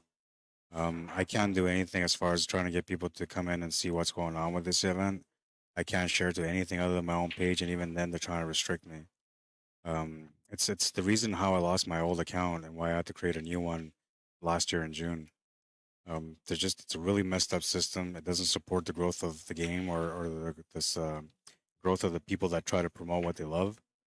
they're more concerned about what their algorithm says, and they strike people with copyrights, and they strike people with like you shared too much. Like if you shared 3 posts like I did, I shared the post 3 times within 5 minutes to 3 different pages, and they immediately cut me off saying you're restricted from sharing. So the reason I'm bringing it up is because I need you guys' help here to be able to share this to different pages, to share with people that you enjoy. This is going to be a really good day of pool. We're into the B-side final. All that's left after this is the championship match. So right now, like this is the juice. This is what you want to see. This is what people want to watch. And I need your help through either your likes or through your shares to be able to get more people to be aware of the event, because there's a lot of people that tune in and say like, "Hey man, like I didn't even know about this event. How do I play next year?" So like it helps everyone, not just us Q Sports Live as the people that we are promoting the game, but to the organizer and the events that we do. Like it's so important for them to be able to continue to grow, and so a big part of that is trying to be able to share um, the spotlight on social media for the events that they have. And when Facebook algorithm decides to be the way that it's being right now, it robs people like me completely from being able to do any of that. Now, usually, like I would do it all myself. I was just sharing whatever, whoever watches watches. I usually don't ask too much to for people to like share the stream. But in this situation, I'm not begging, but I'm asking for your help. If you want to support the work that I do, and you want to support this event that it's the 10th year of this great event, best thing you can do for me and for them right now is to share the stream and to like it. On Facebook, you like it, it's gonna get people to watch it. If you share it, it's gonna find other people that didn't know about the event at all. They might not even know about who I am and how I love pool. They might learn something from it. On YouTube, that's where I make my money. It's not a lot, but I make some money from there. So like, if you go to my YouTube channel, you like the YouTube stream, like that helps a lot, right? But that's personal. That's not for the event, so you don't have to do that. My focus is about helping to support this event because it's a great event. They do a great job with it every year. They work hard every year to make sure that this is a success, and I feel like they deserve that support, man. So I'd appreciate if you guys can help out by liking the stream, sharing the stream, be the eyes behind my back, scratch my back, I'll scratch yours type thing. Let me know how I can help you. I'll pay you back, I promise. If you have a page that you got going that you need somebody to like, subscribe to your page, or you want somebody to follow your page so you have more support, or you want to just get more exposure to your page, I'll help you. Just let me know how I can help you. I'll share your link. I'll do whatever you want me to do, man. Just, let's scratch each other's back. Right now, I need your support. If you can do it, I'd appreciate it. If you don't want to, it's okay. And you don't have to. I'm not trying to force you to. But it would mean a lot if you did. And keep in mind that like I don't know when the next time is that I'm gonna stream. So this could be possibly the last stream of my entire year for 2025. And depending on how my health goes, I don't even know if I'm gonna be doing this at all next year, right? I'm hoping that everything goes good. So like in my mind, I'm gonna be doing this still. But right now, no matter what happens after this weekend, it's all like me focusing on my life now.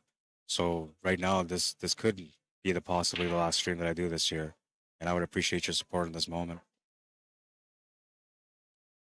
See what the score is.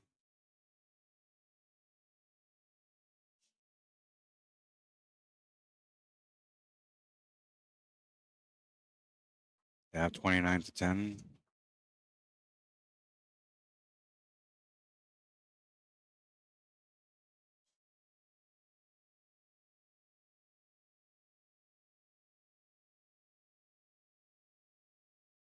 I'm assuming the handicap is incorporated in there already. It's usually done automatically through CompuSport.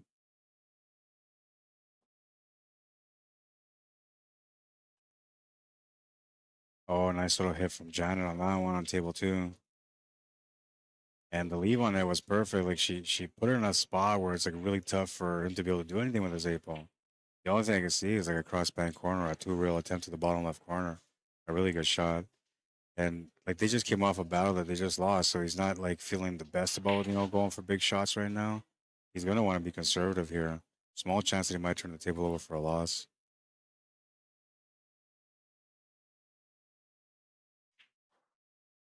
Like here, if I'm him, I'm just banking this eight ball out and freezing the cue ball to the 10 ball. That's the only thing you can do here. The focus has to be on the freezing part, not so much what happens with the eight ball.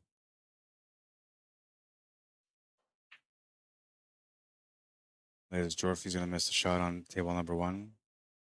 perhaps feeling a little bit of the effects from the last match.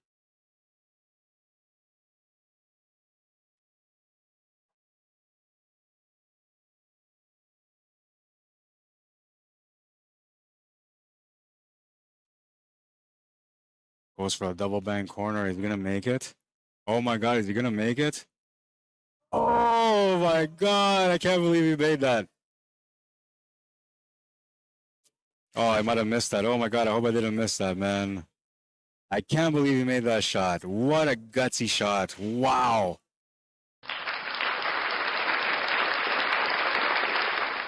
For a 10-6, man, I hope I got that. Oh, we're gonna have to watch it from the beginning. I might have missed it because I caught the end of it. It's gonna be split up on this one. Yeah, it's gonna be split up. Oh man, I can't believe I missed that timing. Damn, man, that was the highlight of the year. Damn. That one's gonna have to get clipped now. I'm gonna have to find a way to clip that out. I can't believe that, man. What a shot. What a shot. Wow. I don't even know what the score is no more, man. What a shot. I lost my mind right there, man.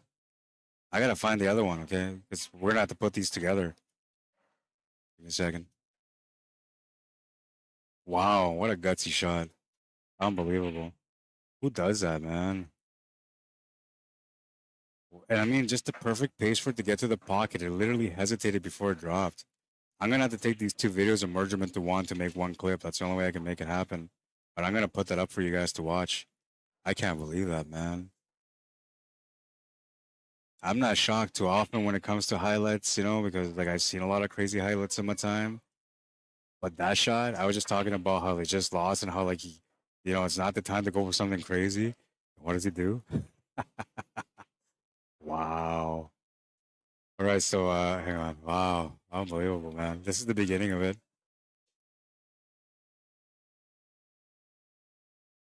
Look at this, man. I almost caught the whole thing on the first one. I cut off slightly, but I think I got most of it here.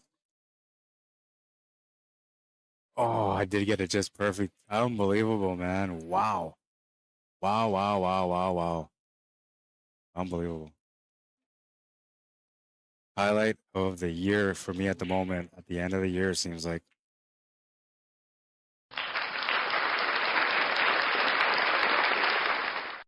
Remember that part where I was talking about, like, you got to share it with your friends because they're going to want to watch this match because the crazy stuff's about to happen? Wow. Wow. Look at the crazy. Here we go. Unbelievable, man. Wow. I can't believe it, man. Like, it's just, wow. Crazy. Absolutely crazy. Now that alone deserves a like, right? I feel like it does. I feel like it deserves a share too. I mean, it's just a glimpse into things to happen here. Unbelievable though. Unbelievable. 35-20. Wow. I don't lose my mind too often when it comes to pool, man, but I lost my mind on that one. Unbelievable.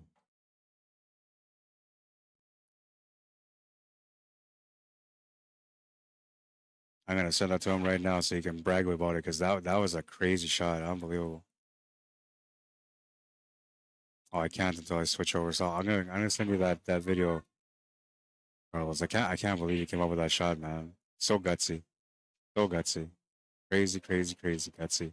Aaron Peters, thank you so much. Says shared. Eric Thomas, thank you so much. Says shared. You guys are awesome, man. You help so much. You have no idea. Appreciate you more than you know.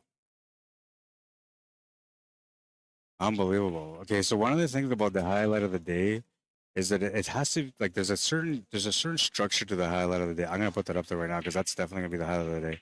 I'm just gonna put it up there right now. To me, it feels like it's the highlight of the tournament.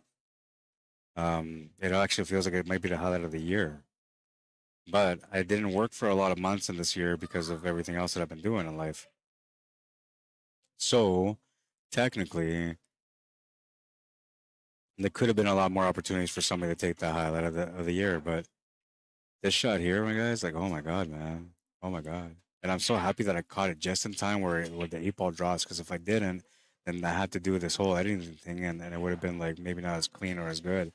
the fact that it worked out the way it did is a bonus for me, man. This is definitely the highlight of the day, highlight of the tournament. I don't think anybody's gonna top that, but you know, people are gonna try. They always do.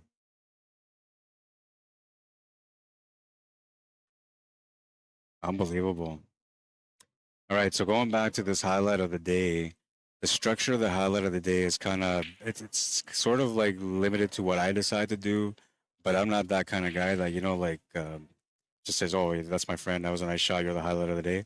But so okay, let's just get to the rules.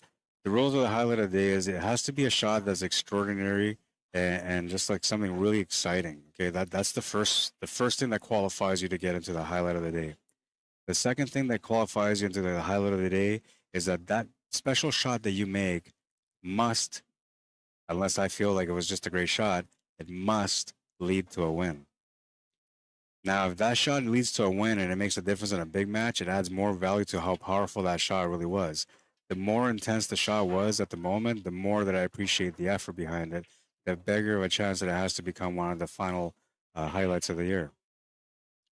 Now, I know I fell off with the highlights of the year for a couple of years, and that's because there was just a lot of things going on.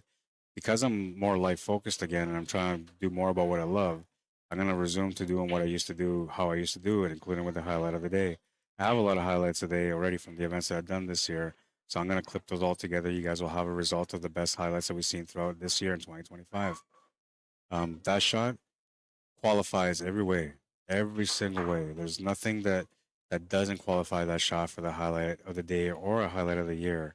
But one of the things that lets me know for sure that that was the highlight of the day or the highlight of the year is how excited I get about it, how much I talk about it, and how many times I watch it. And I'm telling you, like I can't get enough of that shot. I just can't. We're gonna wait for this to finish here on this table on one of these two tables because both tables are a crucial point right now. We're gonna watch it again, but this time it's gonna be in the highlight of the day window. And I'm telling you, like the highlight of the day is it's an honor for people to get on it because I'm the one that invented that for pool. You know, I started creating it. I started doing that kind of stuff. Other than me, nobody was doing it. But that was my way of saying thank you for all the efforts you guys do when you come out to play. I recognize you're trying your best. I know you're trying some creative shots, and not all of them ever make it into the replays for the highlight of the day or for the highlight of the year. But a lot of the people that do make the shots, like honestly, it's so awesome to watch you guys play the way you play and making the shots you guys do. This one here, like it's a crazy shot. It's unbelievable. And I might be hyping up a little bit too much maybe in your mind, but I'm telling you, like that was a beautiful shot, man. And a crucial, maybe crucial moment of the match. It's just early on, right? No big deal. But you turn that table over, it's a 10-7 loss. Those extra 3 points might come into play. We'll see at the end of the score. But right now, that is your highlight of the day.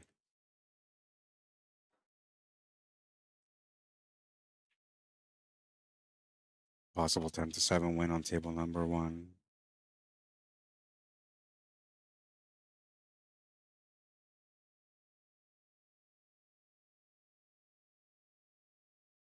I knew the pool guys weren't going to disappoint me today.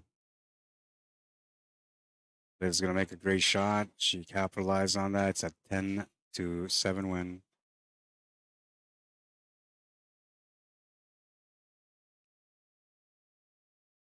Watch out for that cue ball. It does not drop. 10-2.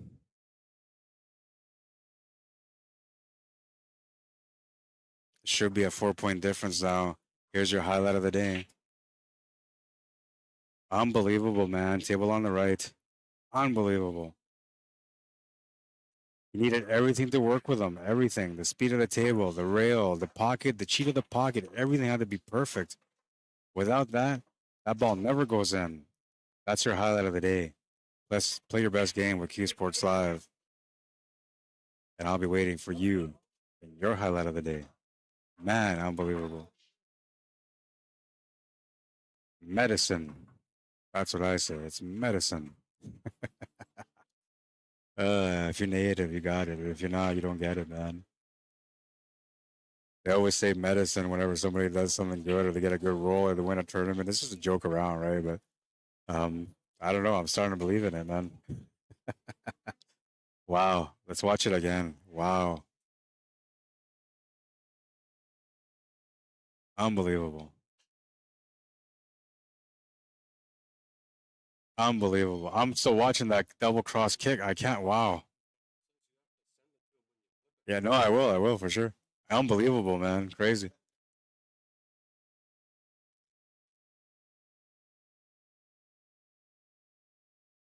Wow. Wow, wow, wow. It's those moments at the table that I live for and how I enjoy my passion, man. Beautiful.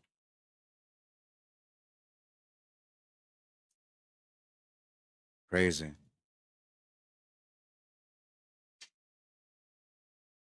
And by the way, we still got a championship match. It's only the B-side final.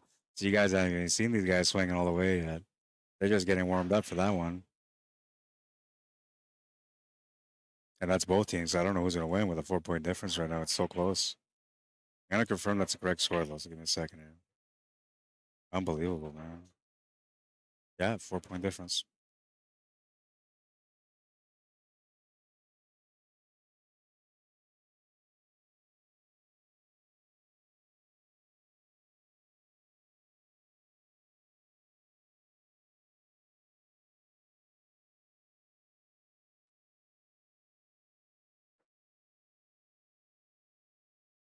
Ladies Trophy at table two, playing against Janet McKinney. It's an all ladies matchup on that side.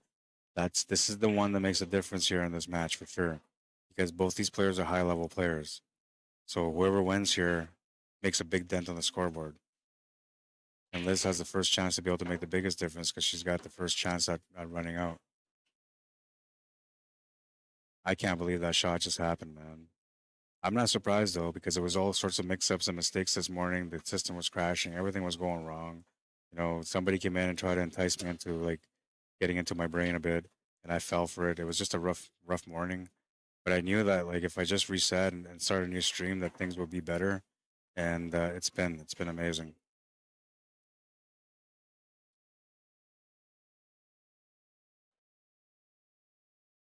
I'm gonna take something back that I said earlier because I said like said Carlos. Carlos is reminds me of myself. Like the way he plays, the way he thinks, the way he analyzes the table, and how he approaches the table. He reminds me a lot about my discipline and how I play the game. I never would have played that shot. There's no way. You could like even if I was just playing against friends for fun, man, I wouldn't even have tried that. There's no way. I just wouldn't. No way. I don't know. What he did there shows me that he's a little bit higher than I am because he's gutsy. I have no guts like that, man. I'm a precise player, so if the chances are low, I won't take the chance. But players like him is the reason why we love pool because they do spectacular things when it's unexpected. That was amazing. What a shot! What a shot!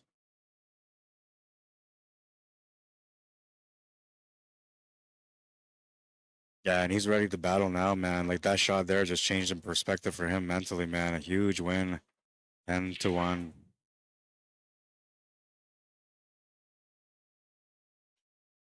Should be a 5-point difference now. Unbelievable.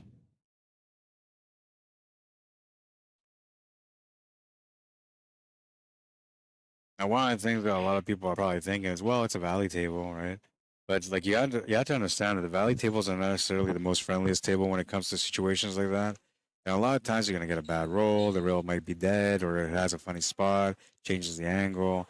So like the margin of error on a valley table for a shot to go in like that is actually a lot smaller.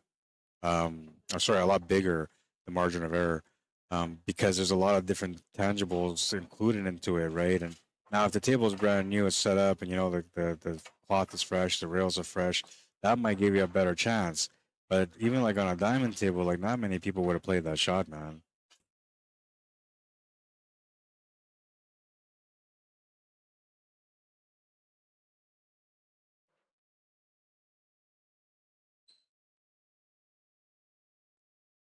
Doesn't look like Jan's gonna get much of opportunity there on the table too. Still trying to figure it out though, and she's still at the table, so that's a good thing.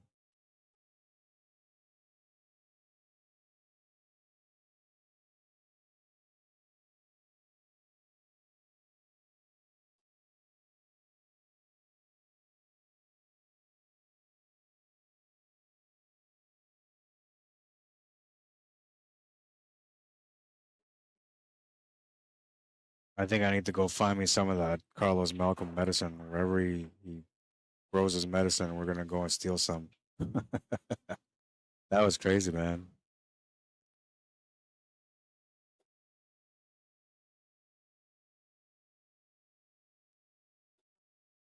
It's the rat root, he said. It's the rat root. Yeah, it's the only natural medicine that I know that native people use for medications to because they make their own teas and stuff, right? Rat root, that's one of the ones that I know for sure. So that's why I brought that up. No, I don't work with medicine, but I think I might start. Wow, what a shot.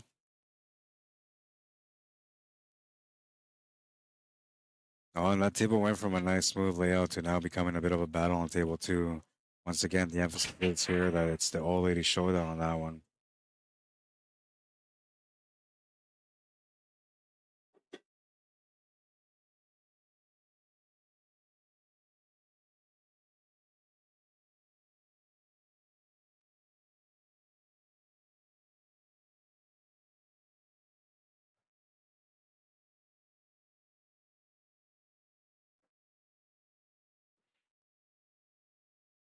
Darcy Malcolm not happy about his position right now on table one.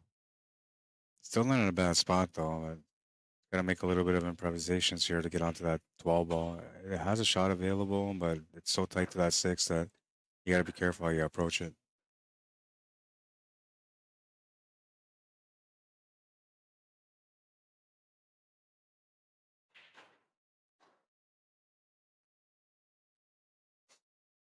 He tried to jab in there to open it up a bit, but unfortunately ran into the solid and that changed the angle and he didn't open it up like he wanted to, but he's still in a good spot. Jada McKinney working the magic on table number two right now. Just two balls remaining in the eight ball. Gotta be careful how you push this eight ball over to the right, because it's gonna go forward. You just want to push it a little bit, just enough to make the shot on the seven. And if you're gonna push it harder, then you gotta push it hard enough so it comes back across to the middle of the table. That's what she was doing. Missed the shot though, and she'll turn the table over. Unfortunately for her, she's left the two ball just wide of the pocket. That means that Liz Jorfy will have a chance to make this 11 ball. But I don't know how she's gonna deal with this 9 ball unless she moves that two ball out of the pocket. That opens up the room for error and also for an unfortunate roll. So the odds are still not right with her, but she's got a really good chance to get out here. Has to figure it out.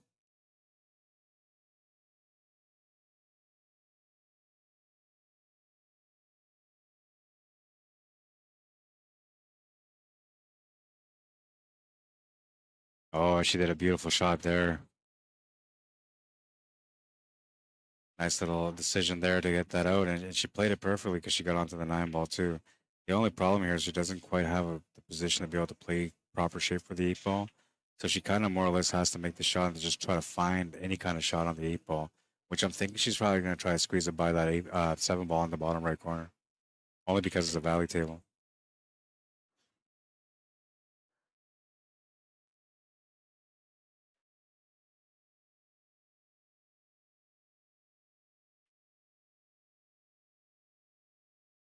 30 minutes into the match, and we're about at the end of or we're about the middle of the second round.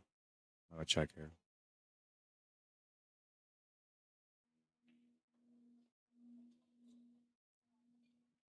She did not make it, and here we go with the same kind of setup that Carlos Malcolm just made a double cross bank on. She's looking at that ball, like thinking, I wonder, like, should I go for it now? I don't know, man. I've seen people make crazy shots back to back on a stream, but I've never seen somebody do the same shot on the same table. So that would be a brand new one for me. Yeah, so this is the second and third game of the second round. Not bad. She's got herself onto the two ball. I don't know if she's got enough room to be able to make it clean. They might call me up to come watch the shot, so give it a second. I'll figure that out.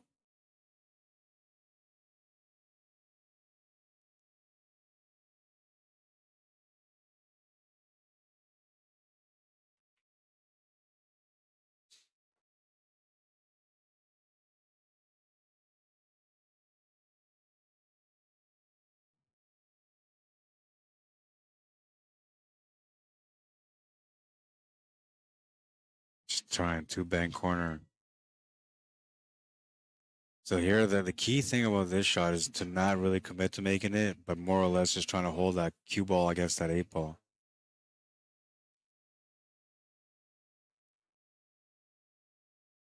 Oh, she did a great job at it. Come on, get in there. Oh, man. Nice effort. Comes up a little bit short. Leaves the shot here for Liz. Not a whole lot of options except for a bank shot or a safety. The safety is very limited. You have to be perfect.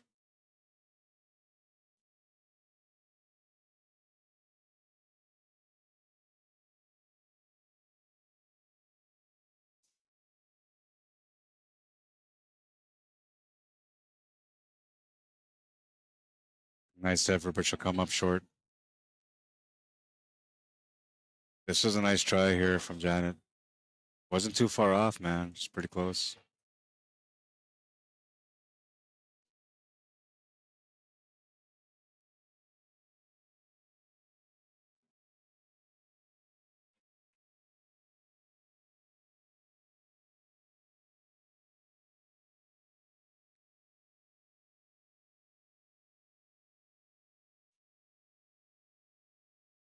Oh, a bit of a challenge here on this 8 ball now. It should go in, but you know, you gotta use a reach. It's a bit of a cut.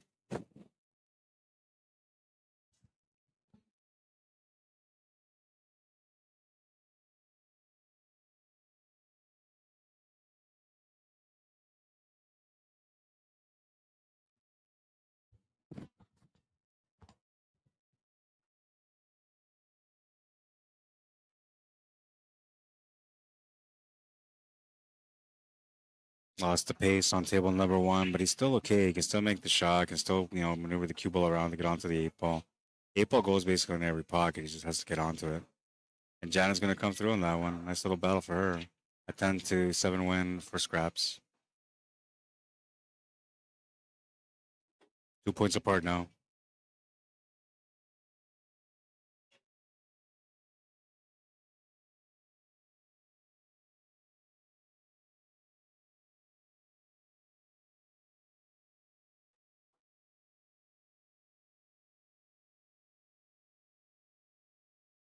Just fancy that guy. He's got the shot to the corner.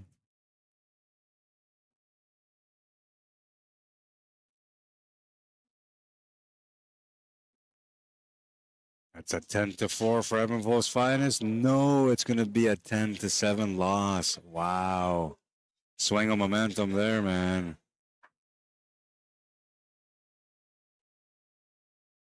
It's a back and forth battle, man. I'm telling you right now, this, like, if you're not sharing the stream, you're not liking the stream right now, I don't know what's going on in your mind, man. We're a 1 point difference, B-side final. Guys are making double bank corners, double cross bank corners just to get out. Is there anything better than that? I mean, I don't know, man. I haven't seen anything better than that today. Wow. Just a lot of effort here from everybody playing. And the action continues because we're still playing and it's a 1 point difference. Watch out for your cat and dog, bro. Remember, battle is a safe word. That means that the gunshots are going off. That's only for the people that have pets, man, because I know they watch on the stream and it's like, oh my God, you scared my pet. I'm not trying to scare your pet, man. I'm just trying to get your pet to learn that pool is amazing. Which honestly, if you have a cat, like just throw a ball on the ground, the cat's gonna chase it anyway. Same with the dog, but if you teach them that it's pool, they might love it more.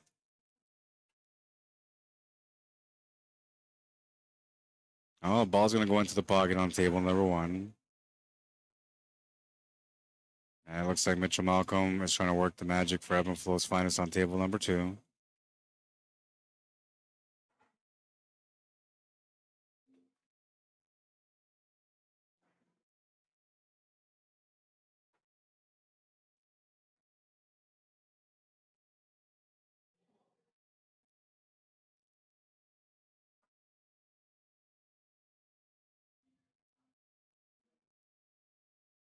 So as we progress through the match, we're now down to the last game on the second round is the one on the right, which is Mitchell Malcolm against Curtis Scott.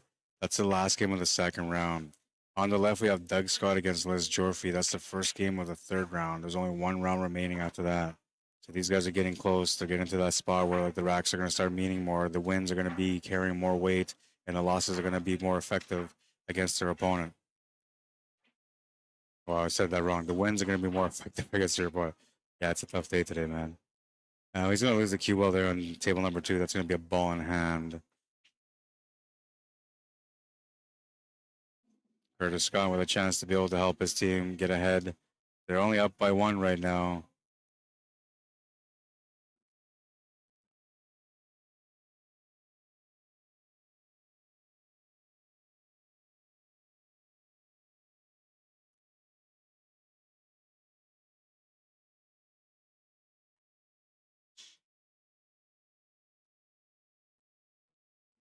Doug taking a look at table number 1. He's trying to get going, but it's not an easy table. I believe he just called the 13. No, he's got to be solid, so he must have just called just a shot.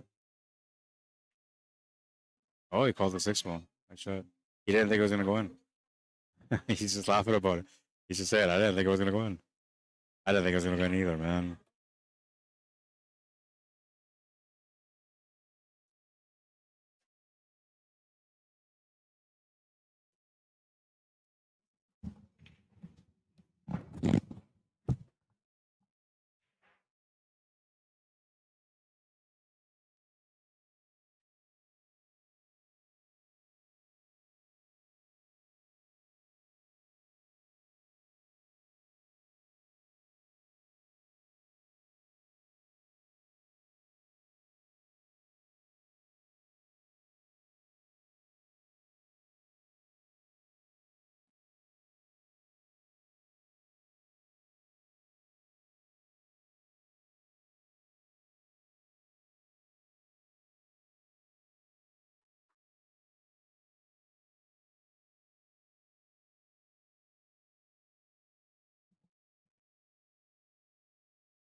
Missed shot on table number 2 is gonna bring Evan Flow's finest back to the table through Mitchell Malcolm.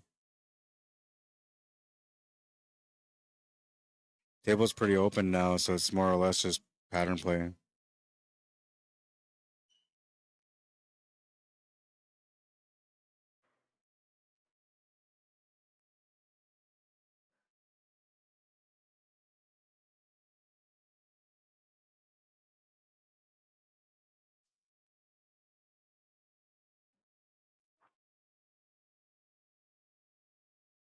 Oh, and Doug Scott's gonna miss the shot on table 1. He's a lucky roll here, and yeah, that 3 ball came to save the day. I mean, the 13 ball was tied up anyway, but with the 9 ball being where it is and the 4 ball being where it is, that 13 ball was going to be easier to access. That 12 ball makes it a lot harder to get out now.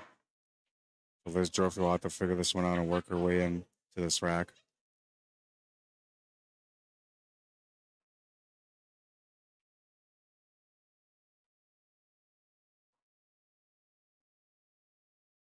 Wasn't too sure about how to go there, so she'll just play a safety. Smart decision. There really wasn't many options for her, though, other than the safety.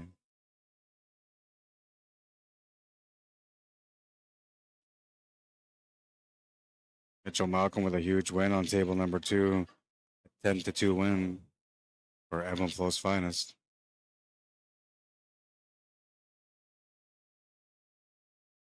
Could be 74 to 67, a 7-point difference between them right now. That concludes that second round. So we're now deep. We're not deep. We're going to get into halfway of the third round. We have Janet McKinney playing against Darcy Malcolm next. That will be Janet's break.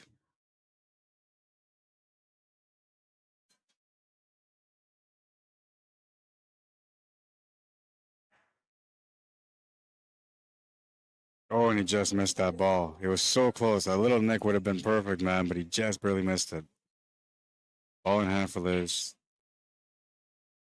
Still not underneath the table. She's got a couple of things that she has to open up, the 12, the 13, and she's got to get that 14 and 15 figured out. 14 and 15 isn't so bad, though, because once you make that 15 ball, that opens up that 14. It's the 9, or sorry, the 13 and the 12 that I'm trying to figure out.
Interesting, interesting. So now the table's opened up pretty good on that table, but it's all, I guess it all comes down to this hit, whether or not Doug can either hit the ball or if he can capitalize on this. Because it looks to me like he can maybe hit just the edge of that four off the rail, but the 14 kind of blocks it. The 14 is actually the only way that he can get to that four ball, so that leaves him down to the three ball. Right.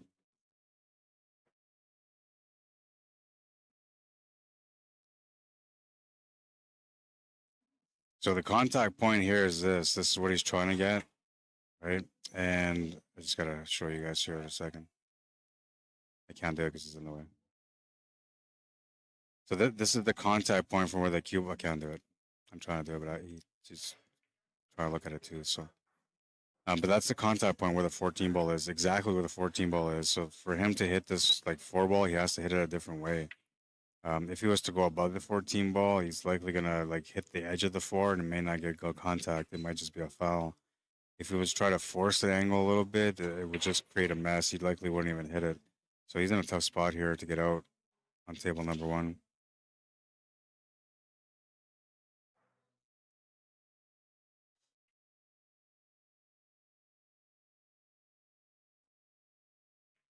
And he recognizes it. That's why he's going for the kick shot this way.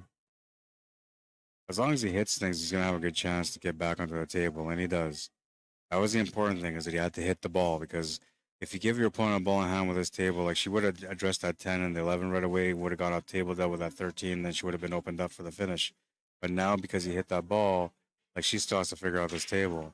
And he's kind of sort of the favorite at the moment to win this rack, percentage wise, based on the layout of the pattern, because of the fact that the four ball's near the pocket, and so is the three. So the only reason why he can't get out right now if he got a chance at the table is because of the eight ball. So that's where the work is for him now. And Liz just moved that 12 ball into that area where the eight ball is, so now she's created more work for herself. Has to figure out how to get out of trouble here.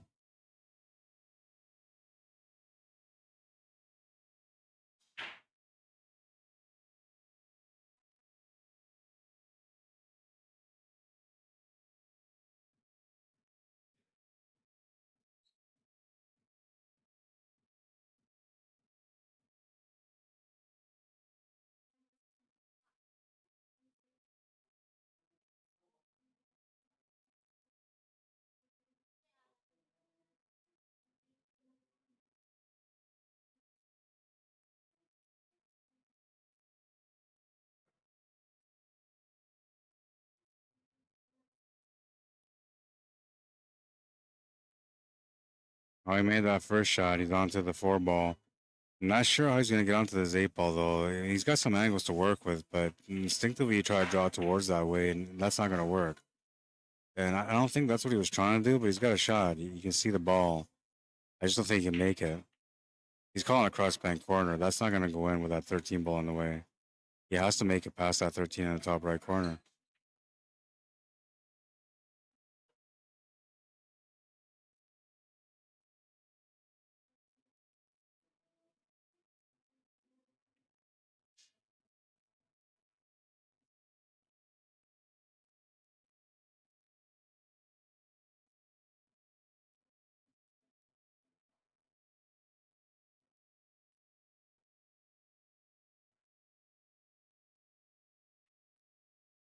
Oh, he's going for a reverse off the rail kick shot. And he's going to get a good roll here. The eight ball is going to go into a good spot. Les should be able to draw off the experience here to force him into a spot where he's going to open that up for her, but we'll see how she approaches it. 10-5 on table two for Darcy Malcolm and Evan Flow's finest.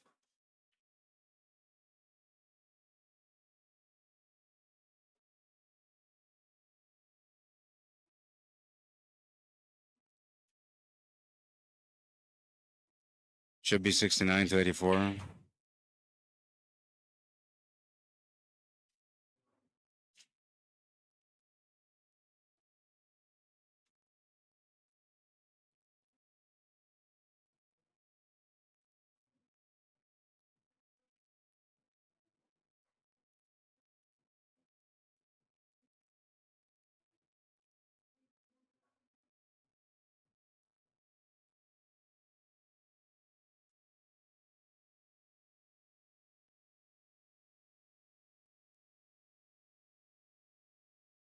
Oh, she went for it. I'm surprised she did because she had control of that table as long as she kept a smart safety shot going.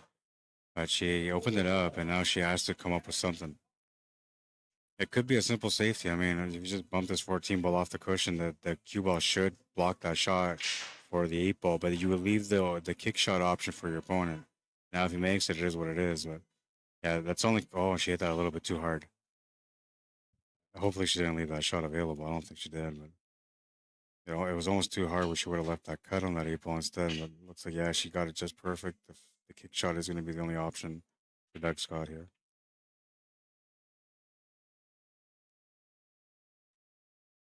Oh, and he misses on both sides. That's going to be a ball in hand.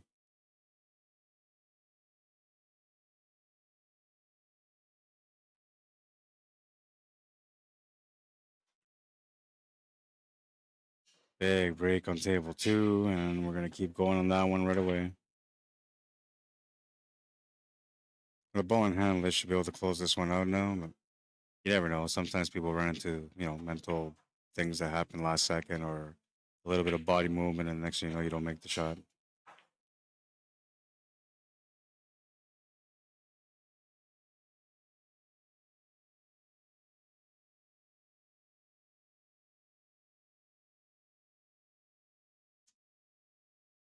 Oh, she almost missed it. 10-7. That was an intense one. That was an intense one for sure.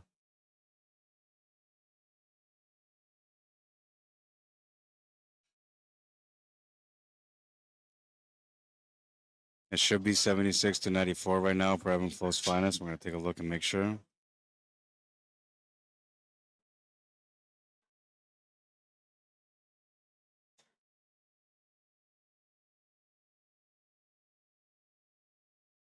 That's what they have. No, they have 79-94.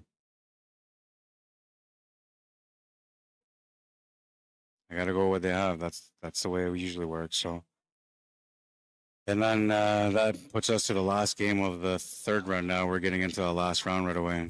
These are the last 2 racks from the third round, I believe. I'll double check. Yeah, so we have Mitchell Malcolm against Dwayne Walker on table 2. And then Carlos Malcolm against Curtis Scott on table 1. Oh, a miscue on table 2, and that's not good. Oh, but he gets a bit of a bounce. I don't know. We'll see if that works.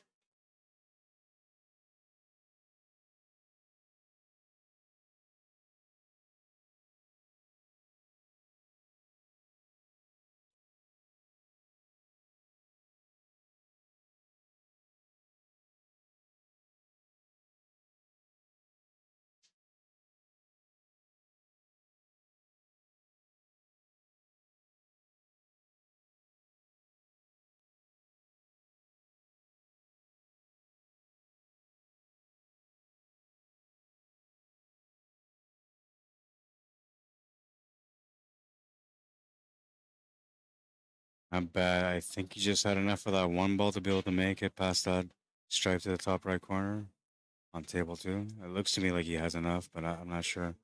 He has to kind of hit it more or less toward the left side horn of the pocket.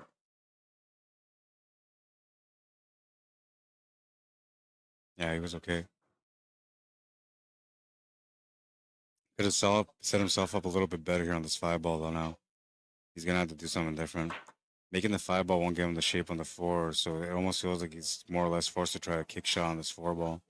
If he can make it, you have a decent chance to get out still, but it's such a risk. It's so much effort, and the rewards aren't the greatest. So you really need things to pull through for you here. Missed the shot altogether. It's going to be a ball in hand for his opponent.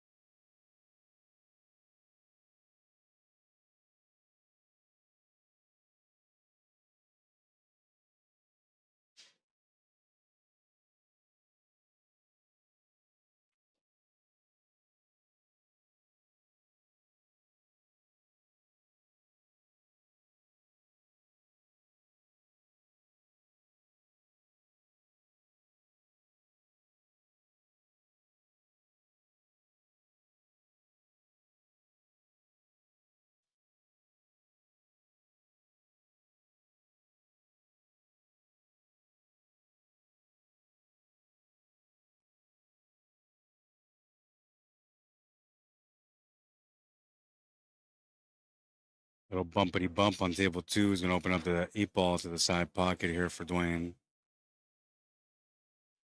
It's an important rack right now for him and his team. It's going to make it. It's a 10-5 win for Scraps.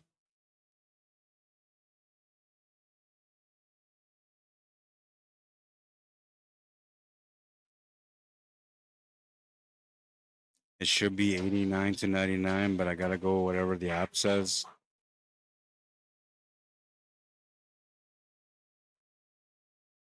They have 99-79, so they just got to update the scoreboard there. Yeah, it's 89-99, so it's a 10-point difference between them now.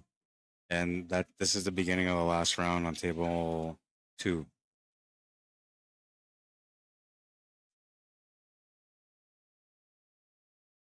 Doug Scott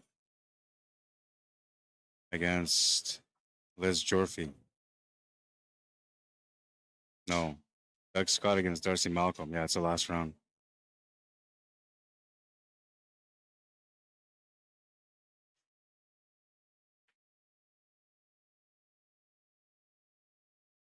Carlos doing his thing on table number 1. Just 2 balls remain to get that 10-5 win.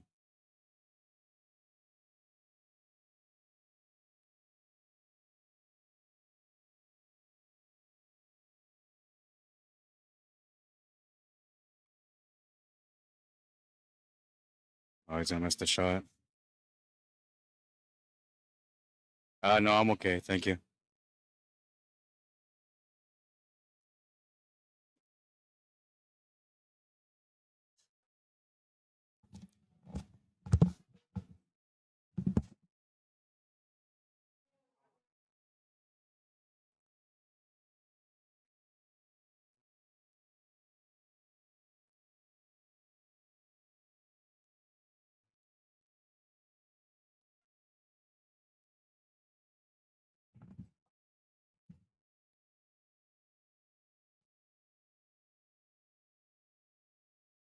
Well, he gets a chance of redemption here on table 1 by getting another shot here, but the 3-ball is not easy.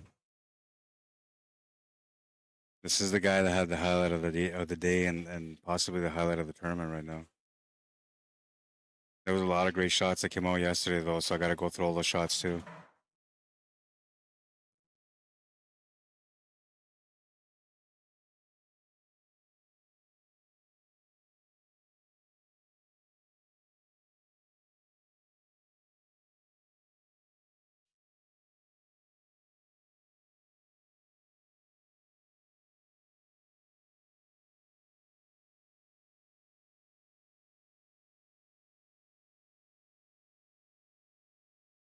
Wide of the pocket on table 1. Not a bad lead, though. 3-ball still not in the greatest spot. It's not makeable as a cut shot, but it's not a promising cut shot, so you're still kind of looking this at a safety or maybe a bank shot to get out. Now, he did do a double cross bank corner to get out on 1 rack so far. I don't think he's going to be that aggressive here, but if he's a banking type of player, which he's already shown me to be, he might take it on. Oh, he did take it on. Crazy guy. Now he needs a bit of a lucky roll here because he's going to leave the shot for his opponent on the 11 ball. And it's tough for his opponent to get onto that last ball, the 10 ball, but if he just stops the cue ball, he should have the shot on it. And that's exactly what he did. Now there's going to be some deflection added to this shot because he's right against the rail, so naturally there's going to be like a good 1/4 inch deflection to it. Or 1/4 tip, I should say, not 1/4 inch. 1/4 inch is basically like a half tip, right?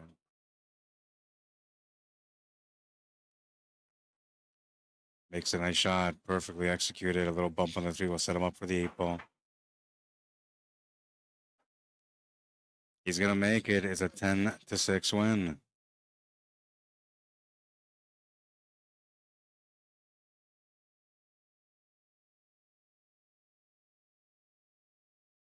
$99-105. Rack number 2 in effect. It's going to be a showdown between Janet McKinney and Mitchell Malcolm. Doug Scott trying to work it out on table 1 against his opponent, Darcy Malcolm.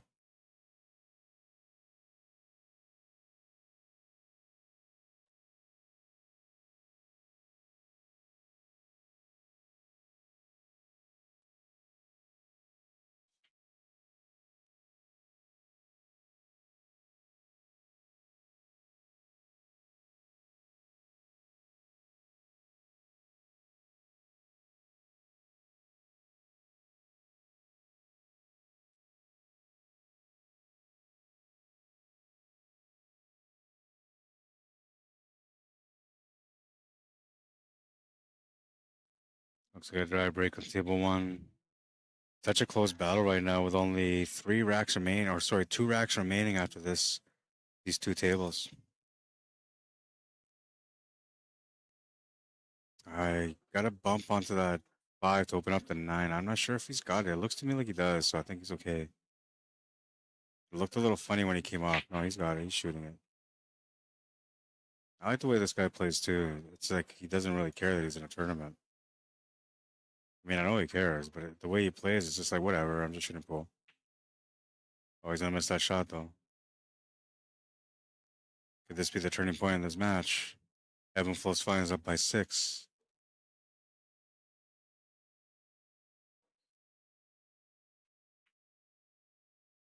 A little bit of luck on that table, on table number 1.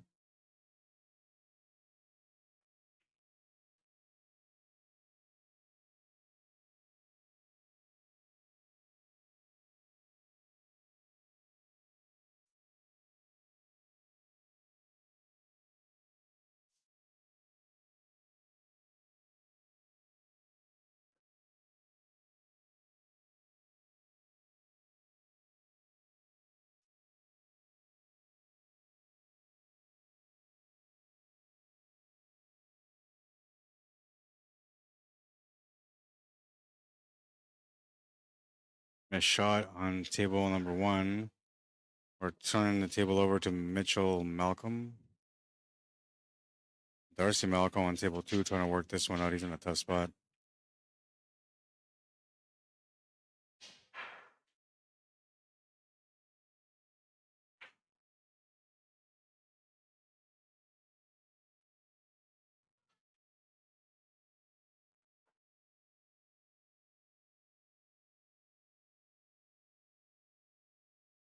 Oh, and what a shot, man. Crazy. Unbelievable shot there, too. That's a 10-5 win. Crazy, crazy, crazy.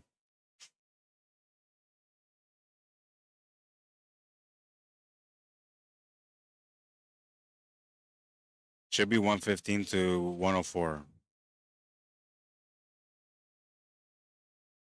This was nice. He was so tight onto that 8 ball on table 2. Absolute perfection, man. Nice finish.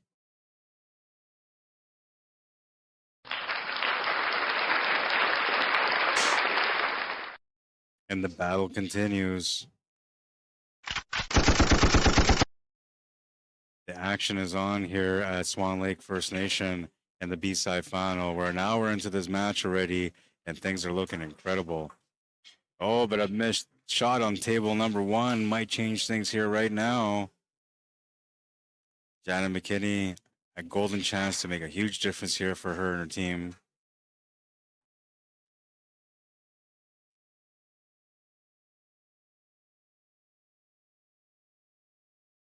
Makes the first shot. She's going to get the clear for the 3. I don't know if she got it, actually. It looks like it's close. She might have it. She may not have it. It's not a problem, though, because the 3 ball kind of blocks that 12 ball anyway. The man of the hour, the highlight of the day on table number 2. It's going to come up dry.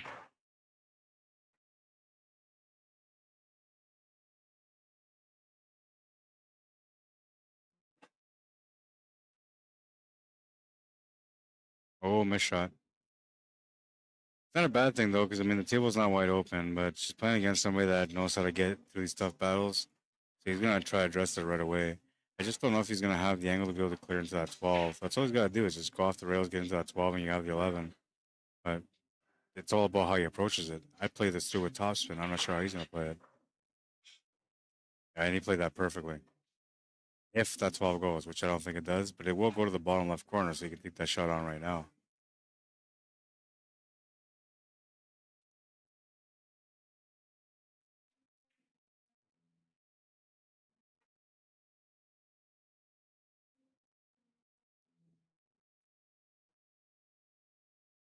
I'm on these crazy pills right now, and it's got me going crazy, man. Like, my head is just like weird. I'm busy, focused, unfocused. Like, it's weird whatever's going on right now, and I'm pretty sure it's from the pills. I might get disoriented here because I'm already starting to feel it, and it's a biological thing because of the effects of the medicine. And I'm just dealing with a brand new medicine. That was a nice shot right there. Nice little combo split. So I don't know like what to expect from this pill and how I'm gonna react if I'm having an adverse effect right now or reaction to it. But I'm just trying to survive this day, and then from there I'll just focus on my health. Apologies though if I get a little disoriented because like I'm going in and out and I'm trying not to. It's almost like as if I haven't slept at all, and I try, but these pills don't let me sleep at all. So, but I know that I tried, and I did have a couple hours of sleep throughout the night.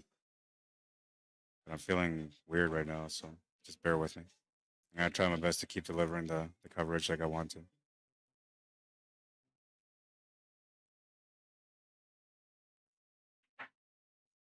Needs to get below the 6 ball, and Jazz crept up on it. Not enough for her to be able to have the comfortable shot on it that she wanted. That means that she has to change the plan and take on the 4 or the 2, which the 2 is not going to be the shot she goes with. So she's forced with the 4. And now when you're shooting over the pocket, the only thing that, or over the ball, the only thing that helps you on that one is that like you can make the shot and have a shot on the 6.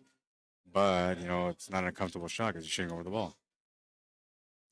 So Dwayne Walker with a huge win on table 2, man. Wow, a 10-0. 1 point difference now.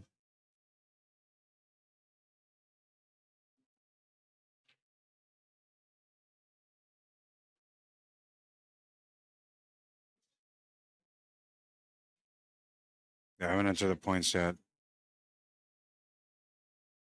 I have it as a 1 point game right now. Once they enter those points, I'll know for sure.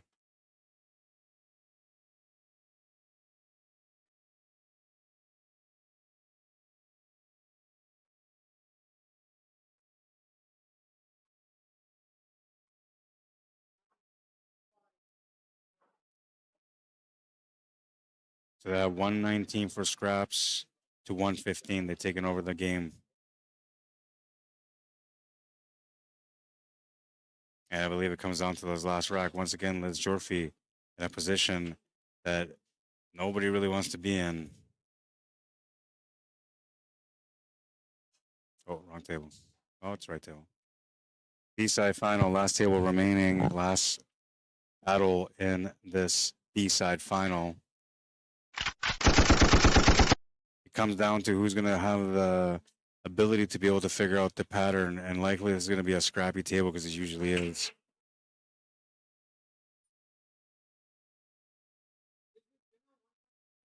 Yeah, I will, love. I will. I'll check right now. My wife's paying attention to me. She's probably listening to my health and saying, check your sugars. So I'm going to check it right now. I hate doing that stuff. Doctor's orders, man. Take care of yourself, right?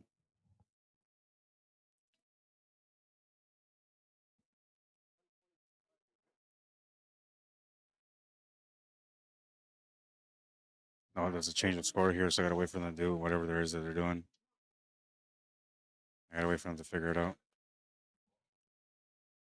My sugars probably are high.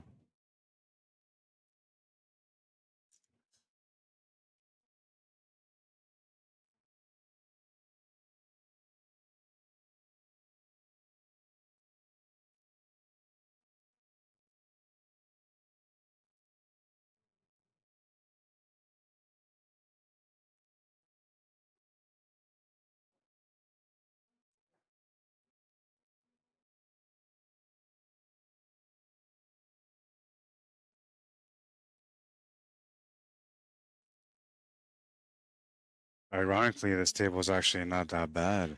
It's usually a big scrappy mess when it comes down to a hill rack, but that's not the case. So let's see what the score is here now that they've updated it. 123, 125. Evan Flow in the lead by 2.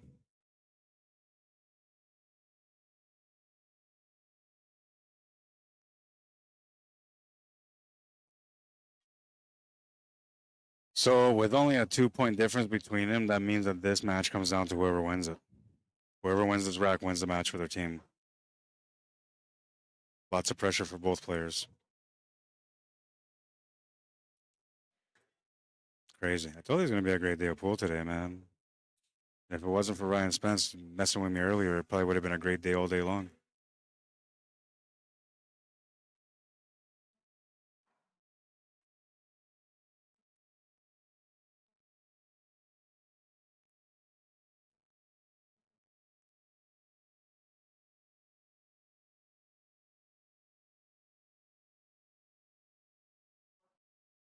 14.2 love, so my sugar is high.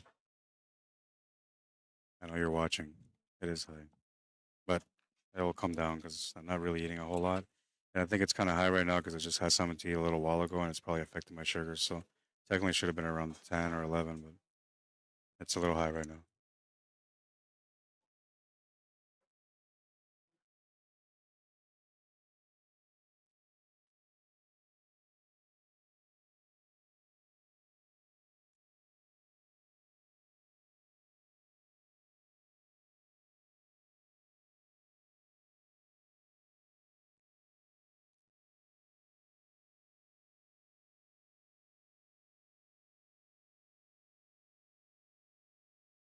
Oh, she's put herself in a tough spot here. Didn't get the 5 ball. She's going to have no choice but to face the 6 ball.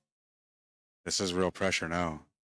She's an experienced player, though. She's played in big events, and she's won big events, including the Masters, or I believe she won the Masters, Canadian Masters once as a uh, Canadian, what do you call it, Ladies Masters? I'm not sure. All I know is that she is a Canadian ranked, or a Canadian Master ranked player. And that usually means that you finish in a top 4 spot as a player or top 8 spot as a team, normally.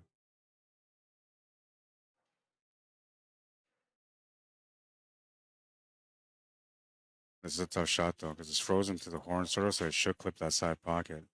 But she can pull it away. Oh, she tried, but she's going to miss. And the worst part about it is that she's also scratched, so now her opponent gets a ball in hand. And this is interesting here, too, because, like, I don't know what kind of experience this guy has, but that 8 pole's not in the greatest spot right now. He needs to open it up. Ball in hand, like, for an advanced level player, like, this is juicy, you're out. If he's not that kind of player, he's feeling the pinch, and he has to figure out how to get this 8 pole opened up.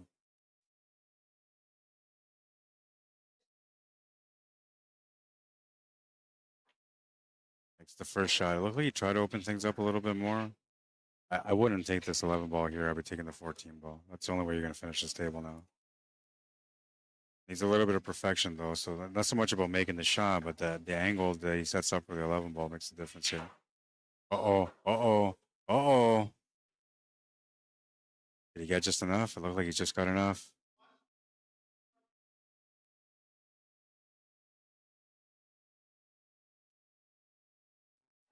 Oh, he had just enough, but he missed a shot. No way. Oh, my God. That's the pressure, man. That's the pressure. And now, like, Liz is probably feeling pretty comfortable right now because she got a chance at the table. But, you know, she's going to be feeling the pressure, too.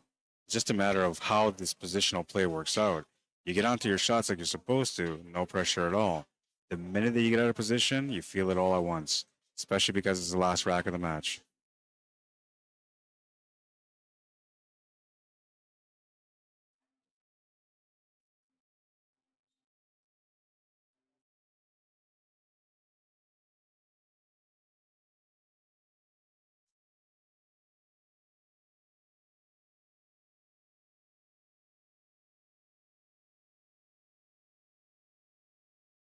She's got the out here. She just has to be composed. Stop shot will be enough here. She's going to follow this through. That's going to change the angle. Stop shot would have been perfect, but she played the angle with some spin, and that changed the angle on her. Now you're still okay to make the shot, but you're making way more effort to get onto that last ball. Yeah, and there's that effort. Oh, a little bit of luck with the 8 ball moving towards the pocket. All in on a shot here. This is where, like, you see how players think and how they approach. Can cut it in, can bank it, can play safe.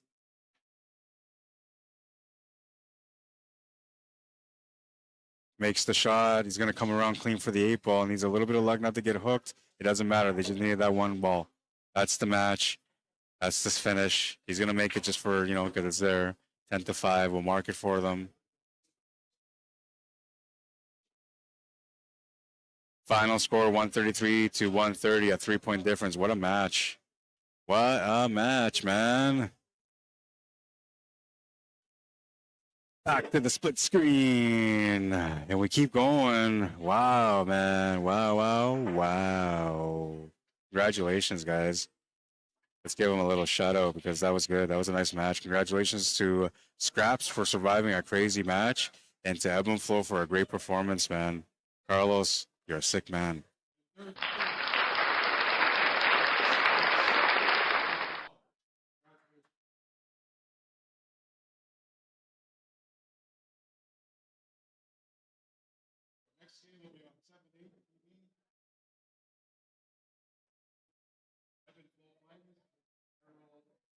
Oh, Evanflow's finest one? Oh, wait, hang on. I got the wrong score then. Oh, everything changed here. So it's 125 to 118. So they had the wrong score on there. Yeah, so that was wrong. So Evanflow's finest one. Okay. I understand now.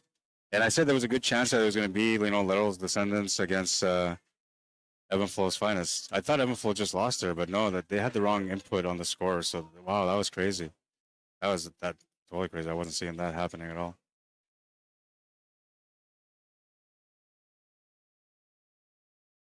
It was so confusing. Even the teammates on the team were like, "Did we win?" I don't know. I thought you did. All right. So yeah, let's get this all set up. Wow. I'll be right back. I got to set this up. Championship match coming up now, guys.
Lots of movement on the camera. So right now what we're going to do is we're going to do the highlight again from last year because this is the last time you're going to see the highlight from last year unless I post it on Facebook, which I will on my own personal page.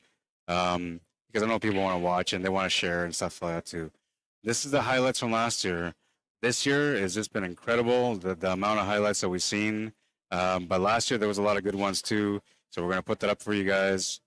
And wait, am I doing the right thing here? Yes, here's the highlights. I'll be right back. And we're going to do the intro like I usually do. I'm excited, man. I hope you guys are. It's championship time, baby.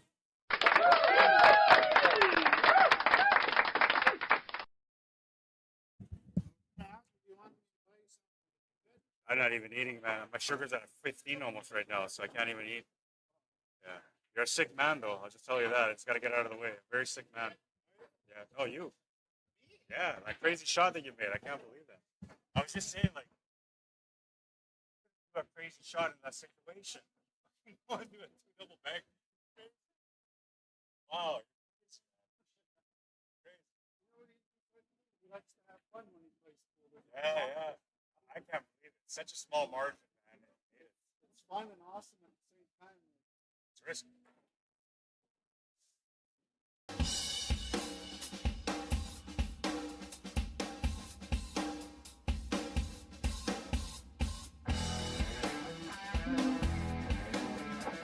Oh, he's gonna make the shot. He's gonna push the 6 ball over to the right, which might give him a follow-up with the 6 ball. That was a good shot.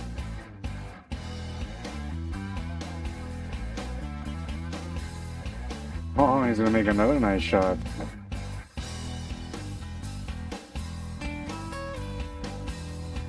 Goes for the bank. She's gonna make it. What a shot.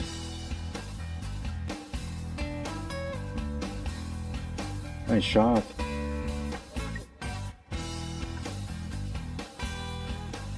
Oh, what a shot. Boom.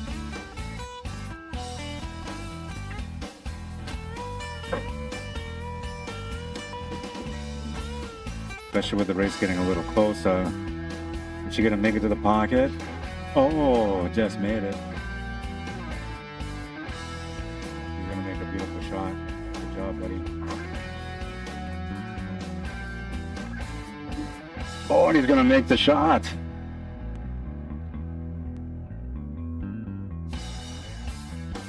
Oh, what a shot. Hugh Slinger's 46, first to go 73, start of the third. Thank you, Angie. Good shot, kid. Made a nice shot there.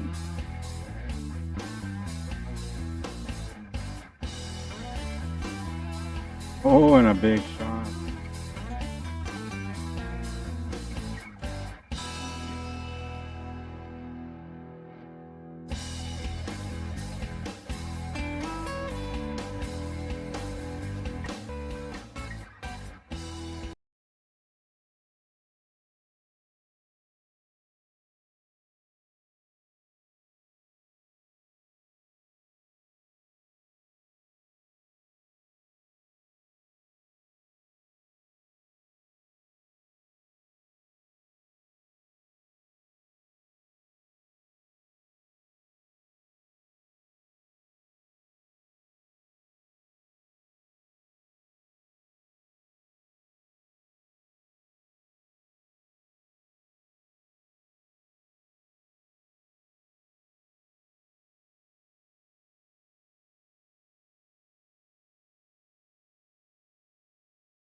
Sorry, there was a move there on my cameras and I didn't realize it, so I gotta deal with that right now. Give me a minute. I gotta correct this. I gotta make space because I got lots of stuff on this table right now. I didn't see that coming. It happens, you know. It was there's like nobody left here except for the people that are playing, but somehow this got moved over. I wonder if I can just rescue it. Hang on. I'm gonna go single screen. Yeah, they totally moved that camera. I had to adjust it. Sorry. And unfortunately, you guys have to watch it all, so I apologize. It wasn't me though; it was them.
All right, so I got the cameras sort of reset, not really, but it's going to be the way it's going to be, unfortunately. The less little movement on the camera just kind of recalibrated everything that I had set up for this.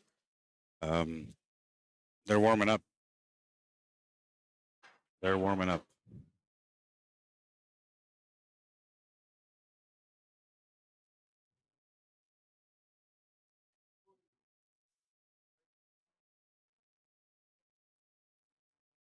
Once again, shout out to Curtis and Kuiper's Bakery. Appreciate everything that you do, that you've done, your support from the very beginning since I started doing this. Never once did he ever turn his back on me, and I appreciate that, man, because that's good people, right? The ones that always have your back through thick and thin. Here's a little ad for them, and my way of saying thank you.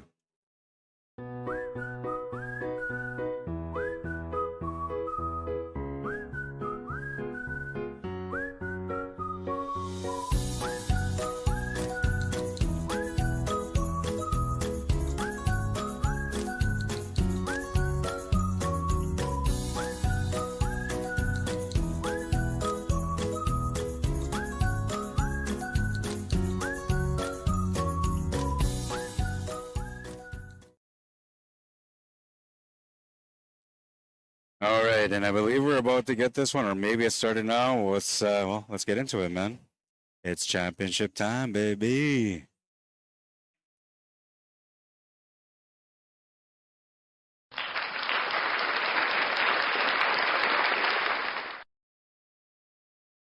Championship showdown here at Live in Swan Lake First Nation, and well, let's get this off the screen.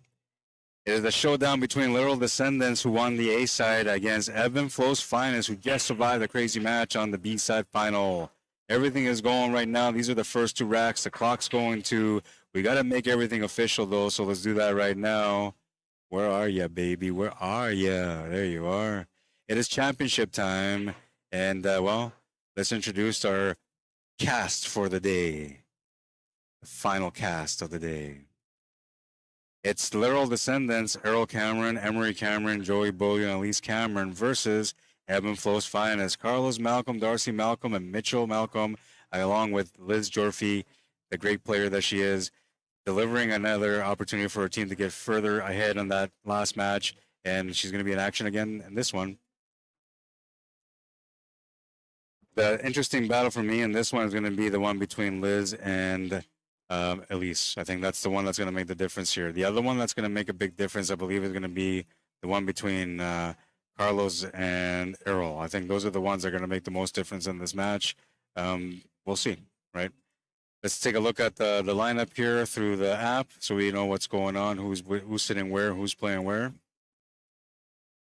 course, the app has to go to ads, right? Because I'm talking about the app. So the app's like, yeah, well, good time for me to get an ad space in there. All right, so let's go. Championship match. It's a 10-9 setup here. So did they get it? I guess they got a game out of the belt already. So it's 10-9 for Errol or LERROL.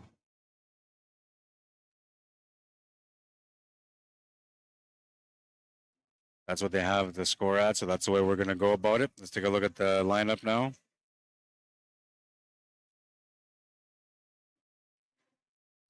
So first in line was Joey Beaulieu, and he played against Mitchell Malcolm. He ran that table out for a 10-1. That's why that score is the way it is. It looks to me like they're playing even. There's no spot. Up next, it would be the matchup between Elise Cameron and Carlos Malcolm, which is on table number 1 right now. And then Emery Cameron against Liz Jorfy, which is going on table 2 with Emery to break. He just miscued. That's going to be a foul. Nothing came off the pack except for just the cue ball, so it'll be an option to re-rack or re-break.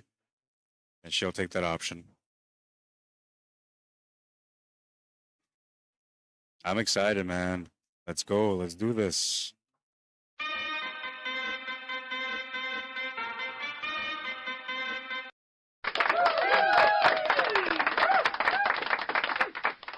Championship match time, a possibility of 2 sets, and we'll see how that works out, man. What I do know is that the first time that these guys met up in the A-side final was a great matchup. It actually pushed right to the very end. So that's what I expect out of this. I don't know if that's the way it's going to work out, but that's what I'm expecting to happen here. And we'll see how that plays out, man. Racks number 2 and 3 into play right now.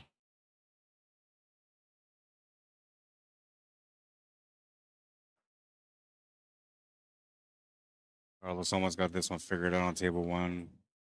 If he's got the shot on the 14, he should be out, but I don't know. I can't tell from this angle. Looks to me like he's got it, though. And I like this. He kept it simple. Just push the cue ball through. As long as you have a shot, that's all you need. He would have liked to have some angle there to get back up for the E-pull straighter, but he can make this work. Just got to play with topspin. Yeah, just like that. Doesn't have to be perfect, but it was. They're playing some Metallica on the background. Copyrights, copyrights.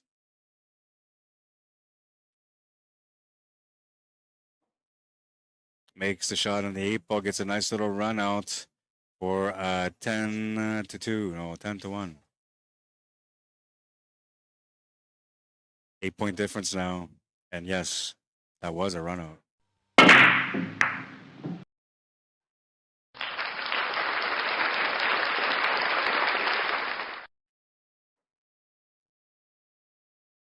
Emery Cameron at his table trying to work it out. Came up with a miscue on his break, so this is off his opponent's break, even though it's actually technically his break. So this wouldn't really necessarily count as a run out, but he's got a chance to be able to do so.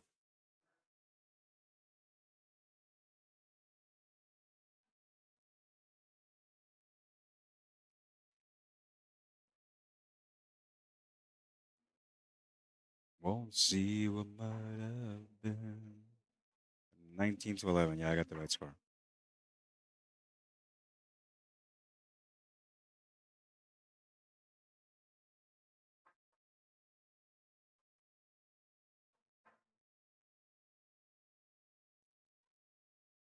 I know right now I got a couple of people that watch me. They say, "Don't sing, guy. Don't sing." I'm not. I promise I won't. Angela Walker says, "Oh, so Angela's keeping track. You know, Angela did a great job last year helping me out, and I'm sorry that I wasn't paying attention to the comments because you were helping me out here too." Andy Charles is 125. Yes, it was the wrong score. I was going by what the score was showing, but I guess the scores weren't entered properly, and it was a bit confusing because I didn't even know who won at the end. I actually thought Scraps defeated Ebenflow's Finest, but it actually was the other way around. So like I was a little bit caught off guard with the scoring there as well. So I apologize for that. Aaron Peters says, "Great match, ladies and gents." Yeah, it was a great job for sure. A very entertaining matchup. Good shooting, says Travis Bird. Yeah, and I agree, man. That was fun. That was really good. Mr. Krabby J, how you doing? This is good match on YouTube. Yeah, welcome to the stream, man. It definitely was. This is now a championship match. It's the first set of a possible two, and we'll see how that plays out, man. I don't have rooting for anyone. I'm not like I love both these teams. I know them really well personally for many years. To me, this one is all about the competition, and I don't think you could have asked for a better setup here for a championship match. This is going to be a very competitive match. Let's take a look at how things kind of got here. Because if it wasn't for this shot here, none of this would have happened. Oh, she just miscued her and scratched on table 2.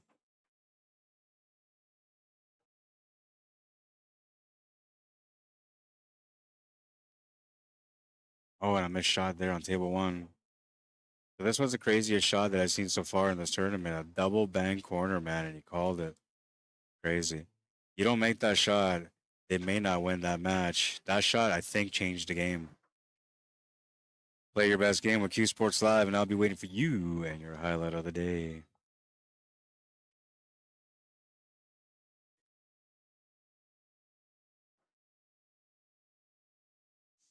That's the Emery that I know. I'm being focused on the table right now. Makes the shot for a 10 to 3 win.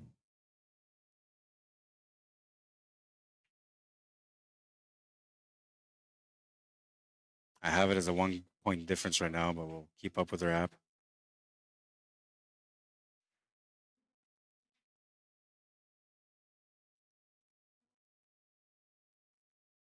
Yep, it's a 1-point difference. Not surprised here.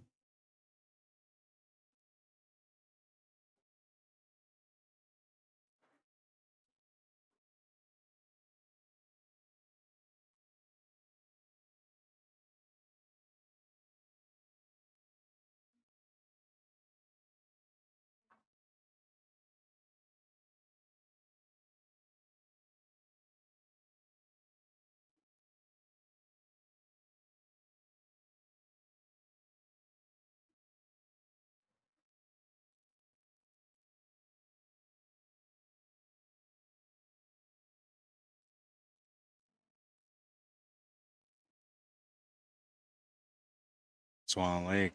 Chance to be able to win the event back-to-back years through Earl and his family. Ebb and Flow's always been a challenger, though. They've always had a team that pushes them around and tries to take that spot. It used to be Johnny and his team that used to win it almost every time. But because they haven't played in the last couple of years, it's been the other players from Ebb and Flow that have been stepping up. And they're just doing an amazing job competing every year, man. Here they are again in a championship match against Earl and his kids. And the one factor that kind of tips over here a little bit is that, well, there is an Ebb and Flow player on Earl's team. That's Joey Bolio. So it kind of tips the scale a little bit towards favoring that Laurel and Descendants or Laurel Descendants should win this match. But the way these guys are playing on Ebb and Flow's finest, they are playing like Ebb and Flow's finest right now. Anything can happen in this match.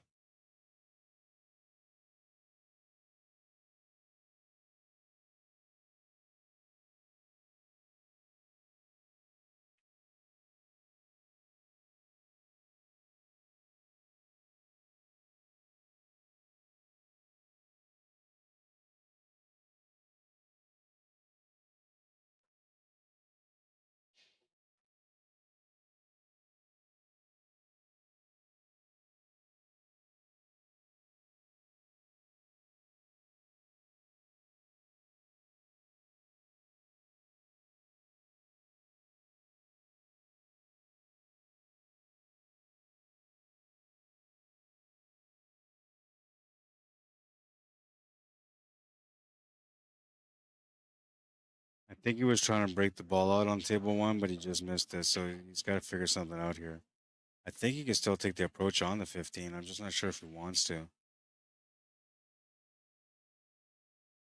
Table's turned over on table number 2, and Joey Bully will get a chance at that one now. Started off his match with a 10-1 win, so he's pumped up and ready to go. They would like to shut this match down in one set. It's not the way it usually goes, though. As I always state, there's a 60-40% chance that the A side winner loses the first match. So 60% chance that the A side winner loses the first match. Sorry, yes. Well, I should say it the right way. 60% chance that the B side winner is going to win the first set. 60% chance that the A side winner wins the second set. Okay? The odds flip over. And the reason why it's 60% is because I've seen the majority of the times that that's the way it comes true.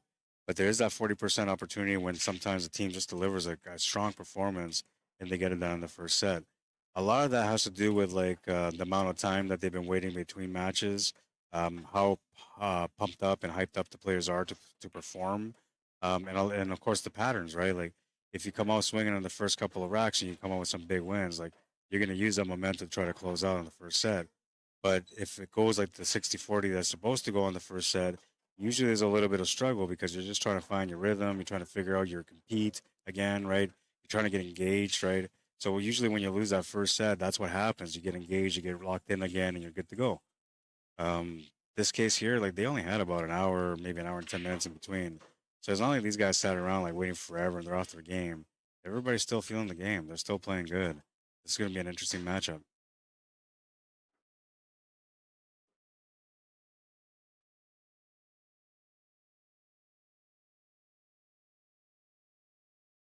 By the way, if you haven't done it already, I would appreciate if you guys will like and share the stream for sure, because this is a championship match. It is the last match of the event, unless they go to a second set, and I can definitely use the support. Facebook is just being what it is, and it's not letting me share or anything like that. So I need you guys to step up for me and back me up in the situation. Because you know, like if I had a chance to back you up in that situation, I definitely would, man. But you don't have to. Like I said, it's only if you really want to support what's going on here, the event, myself as a streamer, and my passion that I have for pool. The people here work extremely hard to get this event going every year. It's the 10th year. They've been successful at it. I know they appreciate the support for sure. Oh, and a big shot on table number 2. Who is that guy? Somebody check his CSR.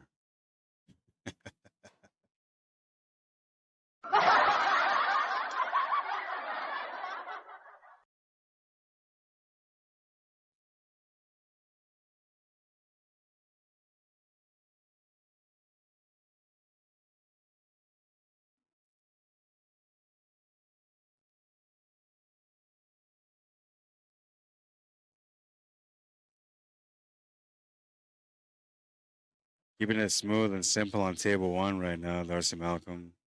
He's a good competitor, man. Over the years, as I got to know him, I watched him play in lots of different situations. He knows what he's doing here. He knows what the circumstances are. He's trying to deliver like he usually does.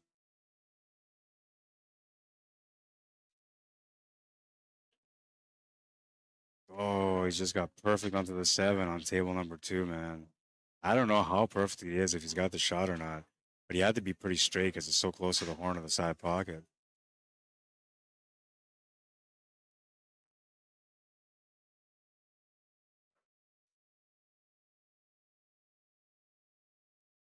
Looks like Darcy was trying to set up the breakout angle from the two to the five, and he's gotten a little funny here.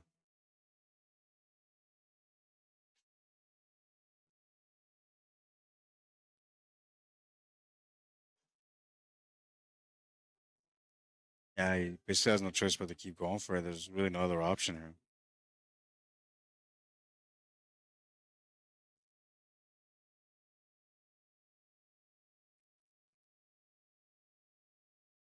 Carl's in a tough spot on table two. He would have shot already if he was good on that seven, so he's not.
They have a score of 39 to 25. I have to honor that, and then whatever happened there. 25, 39.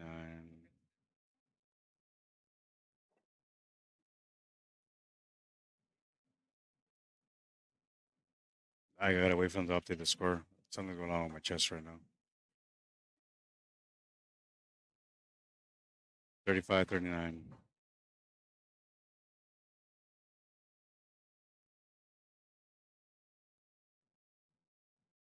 That means that we're done the first round, I believe. Yeah, that's four players out in the first round. We're into racks number two and three of the second round now. Elise Cameron against Liz Jorfy, the all female showdown on table number one. I said that was going to be one of the big important ones. The other one here is a matchup between Emery Cameron and Darcy Malcolm. That one could be a difference maker too. Oh, and Darcy's going to scratch off the break.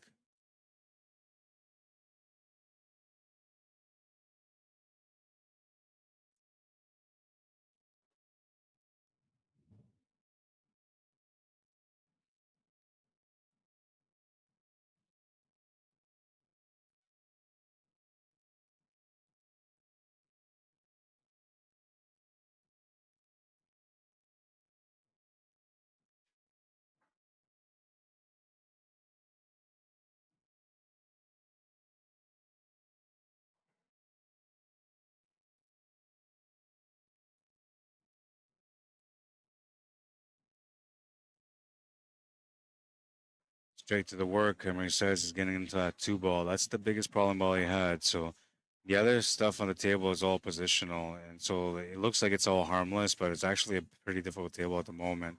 He needs to find the right spot here off this 2. That's going to be the difference of whether or not he runs his table out.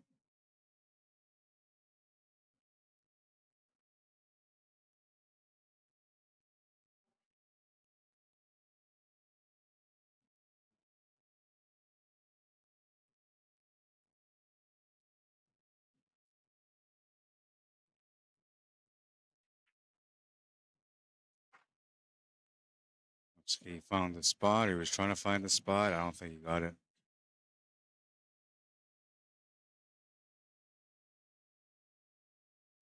That could be a bit of a costly mistake unless he tries to find a way to recover through a combo on the 1 and the 5.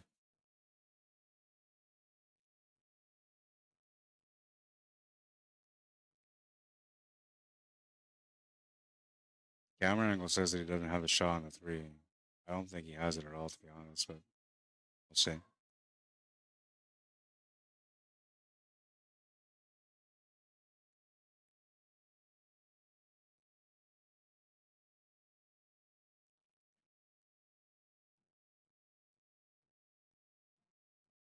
He's going to call the 5 ball. At least he's going to miss the shot there on table 1. That's going to give Liz a chance to be able to get onto the table and work that table out.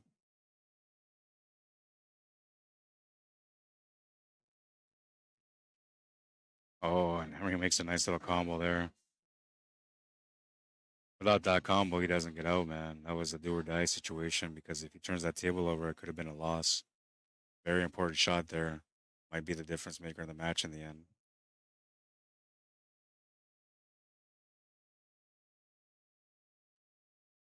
I don't want to move the 8 ball too much, so he did a good job there.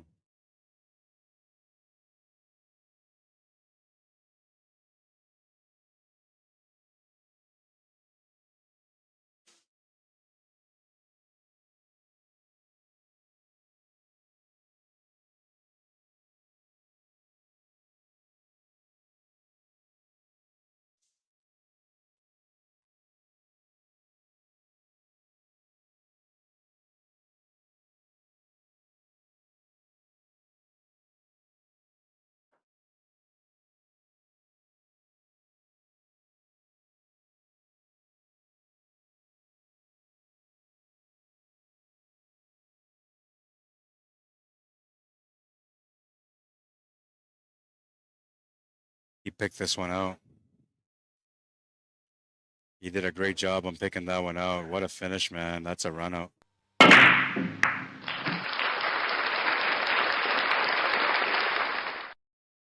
A 10-0 run out.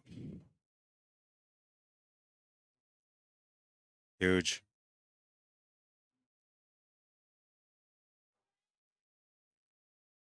Could be the difference. We'll see. What I can tell you, though, is if you look at this shot, this was the shot that got him that finish, that run out. Without this shot, he doesn't get it. Qualifies him for a bit of a highlight of the day, but he can't top that other one, man. Nobody can rob Carlos Malcolm in his thunder today, and that was an incredible finish on that 1 rack on the last match that they played in. But honestly, without that combination, that 1 to the 5 combination, Emery does not get out. So that's where the players become players, right? When you decide to go after it, when you make that choice to just say, okay, you know what, I'm just gonna trust my game and just go with it. That's a growing moment for him because now that gives him confidence to trust his game more. Not so much just his game, but the knowledge and the way he's thinking. Like he can understand that he's making right choices. So that's going to help him, especially for this battle here in this one, the championship match.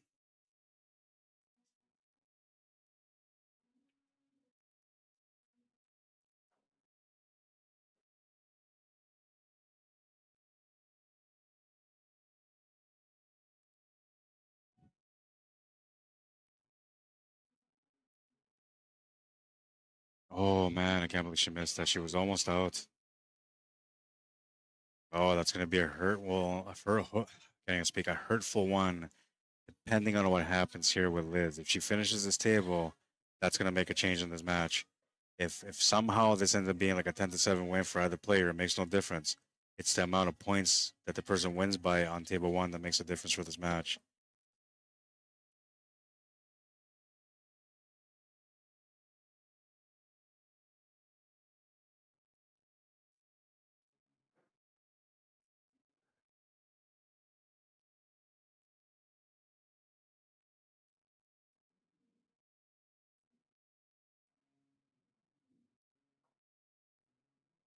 Liz will make the 7. The 5 ball is going to cross over. I don't think it's going to be a problem.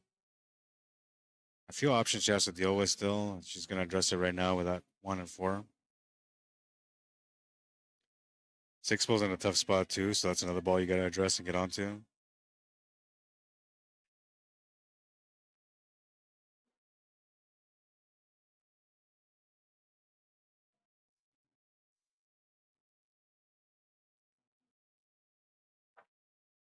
Big shot from Mitchell on table 2. Makes the shot. Gets a bit of a spread here too because he's got the shot on the 15 ball. Opened up the 11. He's got a bit of a peak here to finish the table. It's all about this shot right now coming up for him to get that finish.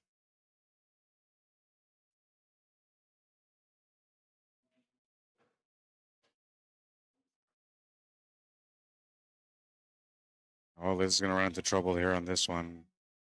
Yeah, she's going to have to turn the table over. This will become a safety battle now. They're not shy to this. They've had a bit of a safety battle all weekend, so it's just going to be the beginning of a nice little battle between the two ladies here on table 1.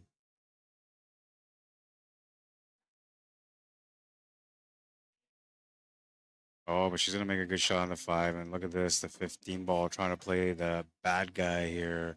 It's going to rob the opportunity from her to be able to make the 4. That changes the table again. She's making good efforts though, but looks like the odds are trying to stack up against her. So usually when something like this happens, you just try to play a good safety and just wait for a reset. Assuming that's what she's going to do here. She's got lots of room to be able to bank this 2 ball and get onto that 6 and 8 with a cue ball to freeze up her opponent pretty good on it. Nice smooth delivery there on table 2 from Mitchell Malcolm.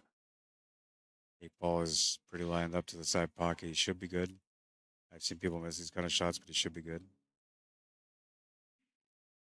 And that was another nice runner over there. That's a 10-1. Wow, man. These guys are firing it up today.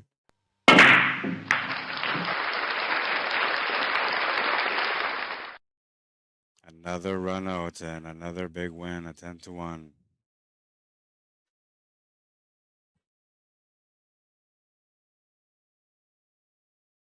I have it as a 3-point difference right now. We'll see on the Chala or CompuSport app.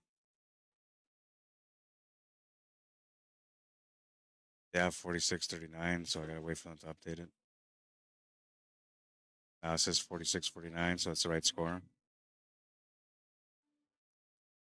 Elise trying to survive on this rack using her safety play as clutch, which she did so far throughout the entire weekend, and it's helped her out every time. She's gonna get rewarded. She played a good shot. And she's limited the options for her opponent at the table, putting her opponent in a tough spot.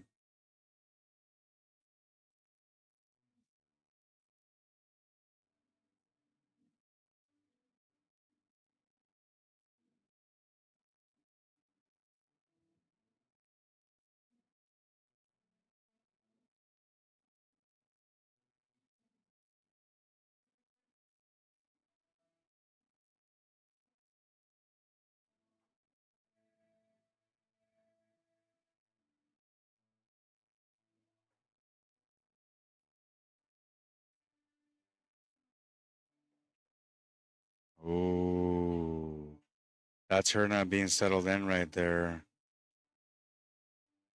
It's not her typical style of play. She's usually nice, calm, relaxed, engaged, and focused, but right now she's not feeling it. Needs to settle down a little bit. I think it's the importance of knowing like the matchup is, like it's the two ladies playing, so you feel like you have to like do your best to win. So this is all like learning curves, right? This is how you mature into the game.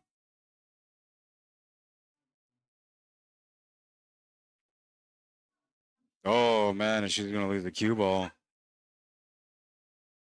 Crazy. Like Sometimes you get a lucky break. She got a huge break on that table right now. Ball in hand for Elise Cameron. Joey waiting for somebody. I'm not sure who.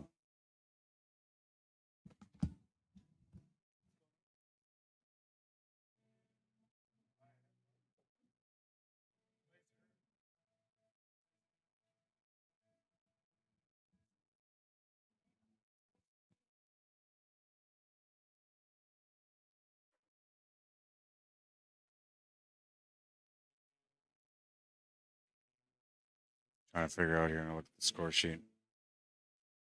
So Elise is supposed to be playing against Liz, which they are. Errol's supposed to play against Mitchell, which they already did. So it's Liz against Joey. That's what's going on. They're waiting for Liz to finish her rack here to continue. So here, like I would have just skipped this match and would have gone to the next one, but because it's point system, they don't want to do that. If this was lead night, they would have just done that. But because it's a match and it's point system, they're not going to do it.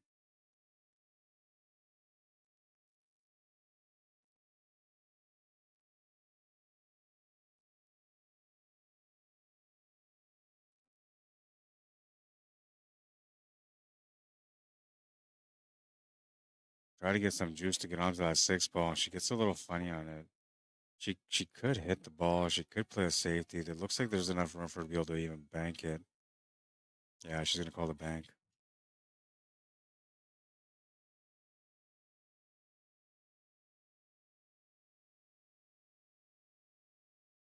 Come on, Sam.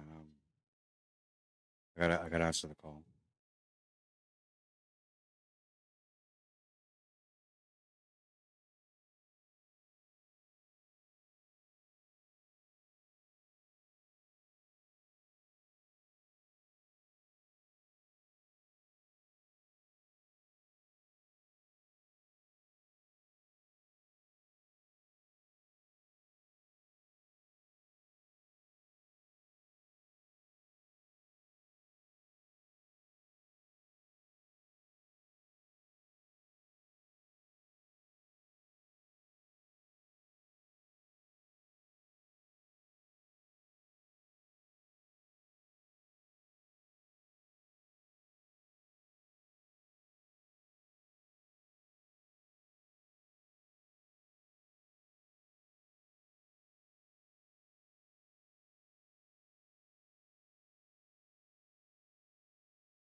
Sorry, guys. I'm having an emergency here. It's no good. I'm gonna try to keep up with things here, though.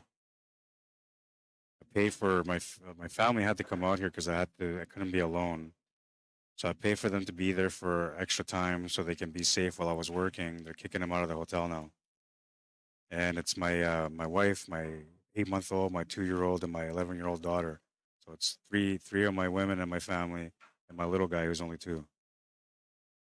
So I'm trying to deal with it, and I apologize. I gotta figure out what the score is here. And normally I would just drop and go, but like it's a championship match. It's the last match of the event. They're already like halfway into it. If I go pick them up and come back, I'm gonna lose the whole thing. And there's no point of me even streaming this match.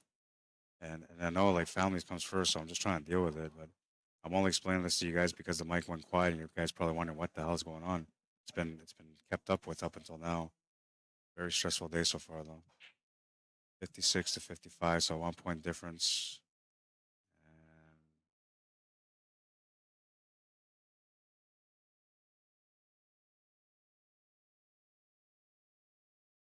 that's the correct score now. Can't believe that, man. I did everything I could to arrange so that way they would be safe while I'm gone. I even paid extra so I can just make sure that they can have somewhere to stay. And they decided to kick him out. And nobody told me this when I was talking about this in the morning at the hotel. They never said like, "Hey, by the way, like at 6 o'clock we're kicking everybody out." They never said that. They should have told me that that was going to happen. The way that I talked to them, I said I'm going to be there till like 8 or 9. They said, "Yeah, no problem, man. We'll take care of it." And now they're kicking my family out too early, 2 hours earlier.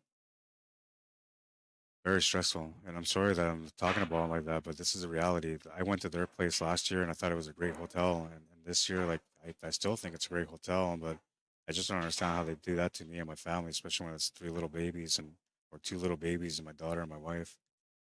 Crazy. I was pretty thorough with them too about like the fact that I'm here for, an event and that the event's going on till this time. And I even said like the championship match is scheduled for 6. So there's a good chance it's not going to be done till 9 because usually it's an hour and a half for each set and it's probably going to go 2 sets. I mentioned all that, and even then, they still ended up, putting me on the spot. I love my family, but I don't know what to do here, man. This is like tearing me apart right now. So I'm just gonna try to keep going. I think I have somebody that's gonna go pick them up. I'm just trying to figure that out, but I just can't believe that this is going on right now. So I apologize for that. Just unforeseen things happening all day long today, man.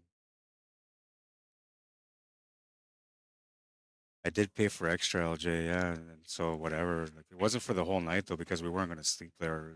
We have to go back to Winnipeg. I had to take care of my blood work, right? So, and because the way the day went today, I wasn't able to get my blood work done. So it's crucial for me to get back to Winnipeg to do that. So our plans were never to stay, and I explained that to him. So I paid him, and I did my best to be able to set up the scenario so I didn't have to worry about this kind of situation. But it is what it is. I just gotta go with the flow, I guess.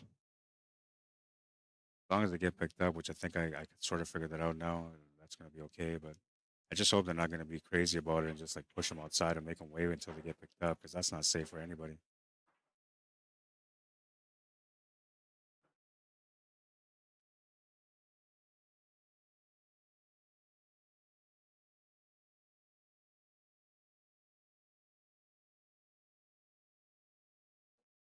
It's the shot to the corner. That was a good finish from Elise. So that's 10-3. Now I'm kind of hoping this match finishes in the first set so that way I can go deal with this, man. 10-3.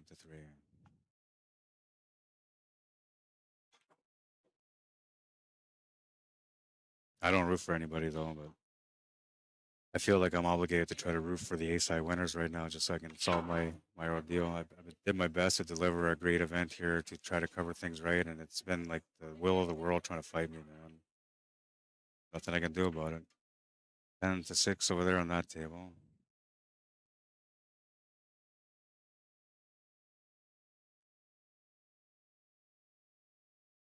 7-6, 64. I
I give me a second here. I gotta take care of this.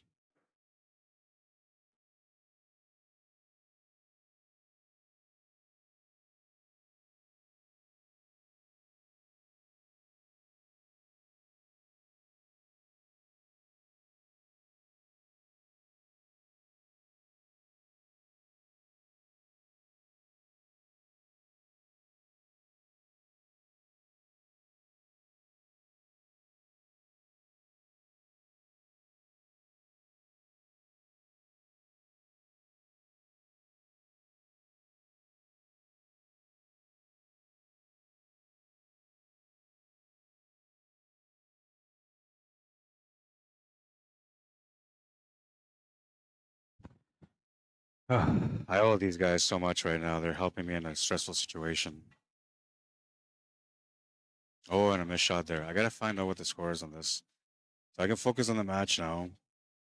Um, I've somebody here. Angie Black is gonna be the hero for me today. She's on her way to pick up my family, so that's been solved. That allows me to breathe and relax. And now, like, I don't have to like root for the ace high winner no more, right? Now we can enjoy the double set if it ends up going that way. At the moment, what's the score? 76 to 64. I got the right score. We're onto the right round. I believe it's the third round, the beginning of the third round, it should be. One, two, three. Yeah, we're in the middle of the third round now, so this is the end of the third round. We have Emery Cameron against Mitchell Malcolm on table number one, and then Errol Cameron against Carlos Malcolm on table number two. I feel like that's an impact game, number two. I said that at the beginning of this match that would be one of the impact games. The other one was going to be the all women's showdown, which that one just happened. I appreciate you guys being so patient with me today. This has been the most unprofessional stream that I've done in a long time, and I tried my best to be the best at what I do, and it's been the complete opposite.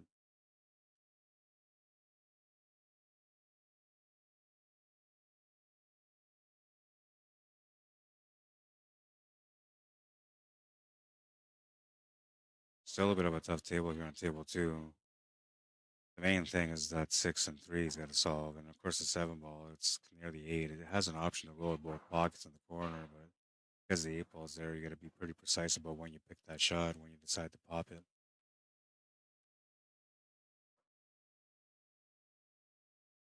Mitchell Malcolm trying to get things going on table number one right now. Bit of a chance here to take over that pocket. I don't think he's got much option other than that, so that's probably what he's going to do, but we'll see how he deals with it.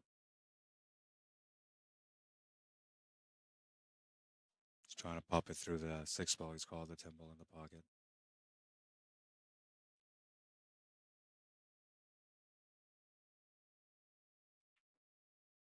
And he almost got it in there. It's going to stay over the pocket, though.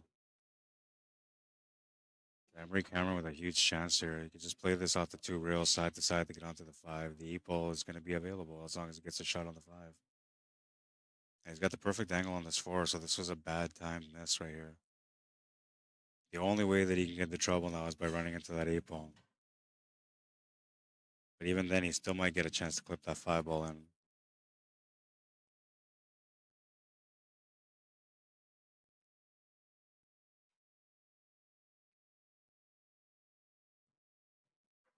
He kept it simple. I thought he would play the 2 rail for the position, but he decided to play 1 for the cut.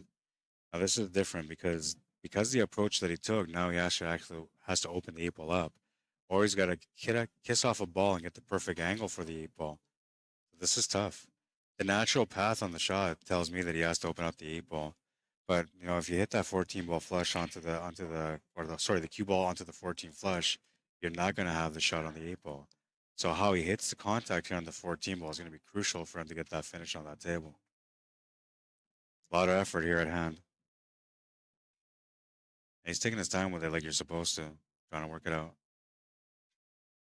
Sometimes you kind of go at the mercy of the table and you just kind of bang into it, but I don't think that's the situation here.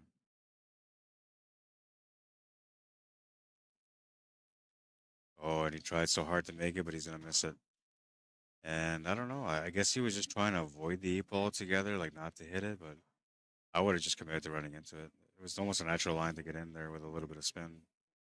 See if this is the one that makes a difference in this match. I mean, right now that was a chance for them to get a nice strong lead, and this is turnover for a chance to make this game close again.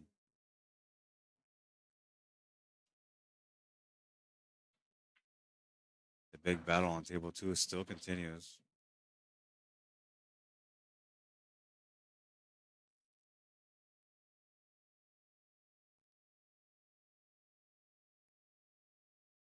I'm supposed to not deal with stress at all, man. And Cal's in, you totally did that to me today. Or call-ins, I think that's what they're called.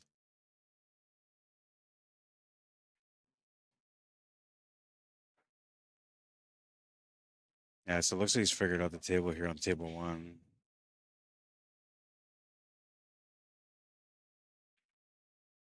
Didn't really want to make that 15 ball anyway. He's kind of lucky it didn't go in because now it kind of gives him a little bit of a setup here if he doesn't like the angle on the 9, which I'm sure he's comfortable with it.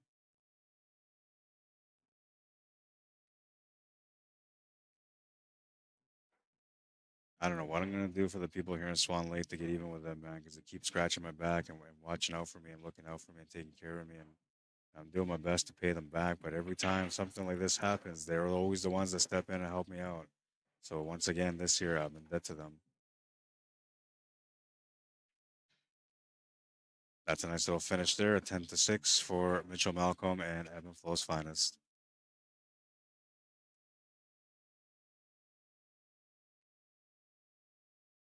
Should be 82-74, and I 100% on that, but that's what it should be. An 8-point difference between them right now.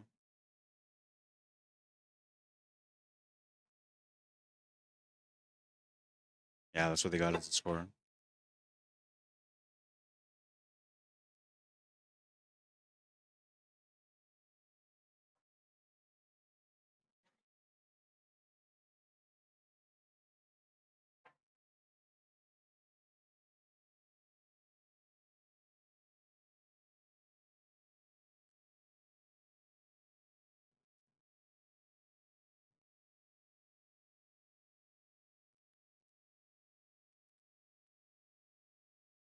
Crazy shot. Wow.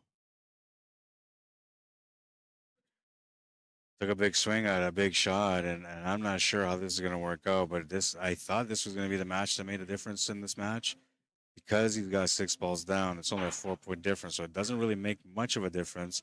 But with an 8-point spread between them, it's gonna bring it down to 4.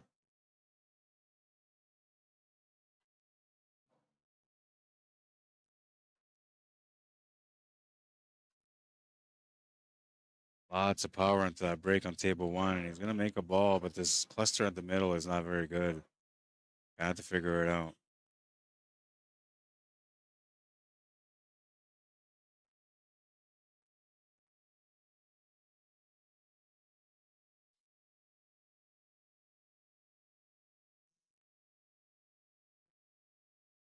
That's going to be a 10-6 win for Evan Flow's finest.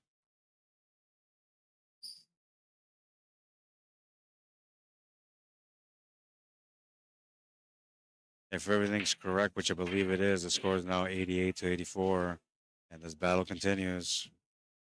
It's a championship match, the first set, and nobody's trying to give up here. Everybody's trying their best to get this first set under the belt. You don't see this kind of battle at the beginning of a championship match in a team event. Usually it's always one-sided. This one has been locked in right from the very first rack. Just a sign of how good this matchup is going to be. It's going to be a good one.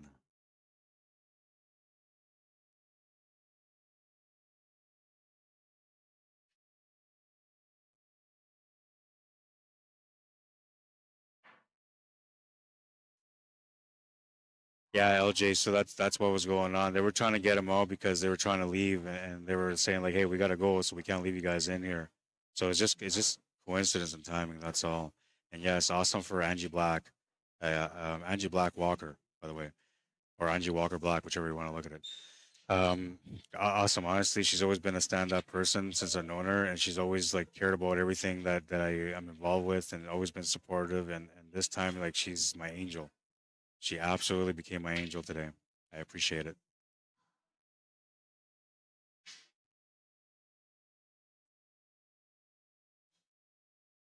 Yeah, and that's what I did, LJ. I asked Farrell. I said, "Hey, man, is there any way that anybody can pick them up?" Like he was okay with me leaving to go and pick them up and come back, but like they were in the middle of this match, halfway into the match. And I said to him, like, if I go there and come back, that's 30 minutes. This match will be over. I'll miss the whole thing. I just couldn't miss it. I promised him yesterday that I was going to do everything in my power to deliver a full day today to make sure that I didn't disappoint. And it's been like that. So like I'm disappointed in myself right now for the way things have been, but I'm trying to keep my word. And they're doing a great job by supporting me here in my stressful moments. So I appreciate it more than they know. I'm in their debt again. And yes, my family and health are important for sure, LJ. I agree. Now, if there would have been a situation where like there's no way I can get them going and I had to go by myself, I would have just had to do what I had to do because I'm not gonna leave my kids standing outside, obviously. But I was stressed over it. Yeah, so now it looks like they're being patient. My wife just messaged. She said they're gonna be patient and wait till they get picked up. Okay, that's good. I can breathe again, man. I'm sorry, guys. Like, you never see this kind of stuff from me, right? Like, I'm always just pool focused, and sometimes I talk about other stuff, but today has just been crazy, man.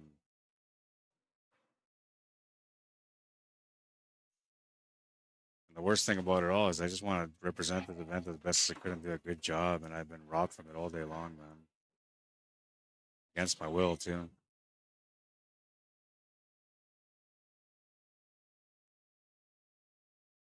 The only good thing about everything going on here is that Facebook's going to erase the stream in 30 days anyway. So in 30 days, nobody will care, nobody will remember. It'll be like it never happened, but in my heart and in my mind and my soul, I'm going through it, and I'm never going to forget this day.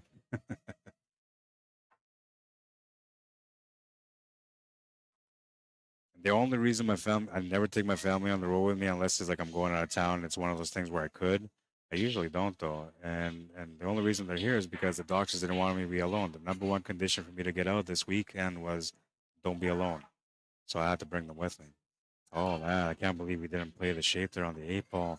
A bit of a slip on the mind there from Joey Bull. He's put himself in a tough spot on the eight ball. Not sure what he's gonna do here. Just the safety is the only thing I can see. He's so close to the ball that he can't really cross bank it, but I've seen guys do crazy stuff here. I think he's just playing a shot. I'm not sure what happened. Oh, he didn't make the shot, so he's turning the table over. I didn't think he really had an outcome there with that eight ball. The way that the cue ball rolled up on it, he was very limited to the opportunities at hand.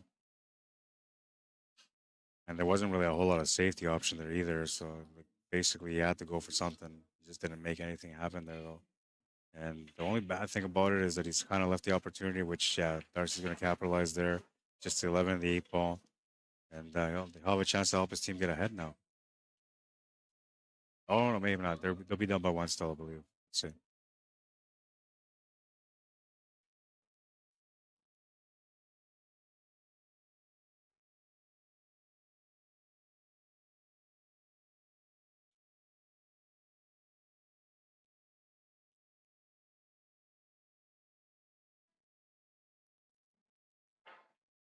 It's a 10-7 win on table number one. That brings this match even closer. It's 95-94 as we went into the next racks. Incredible battle so far, man. It's been amazing.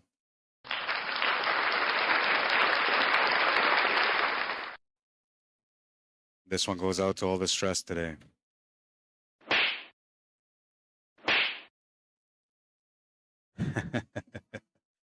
I love this stuff, man. I don't know. I'm having fun with it.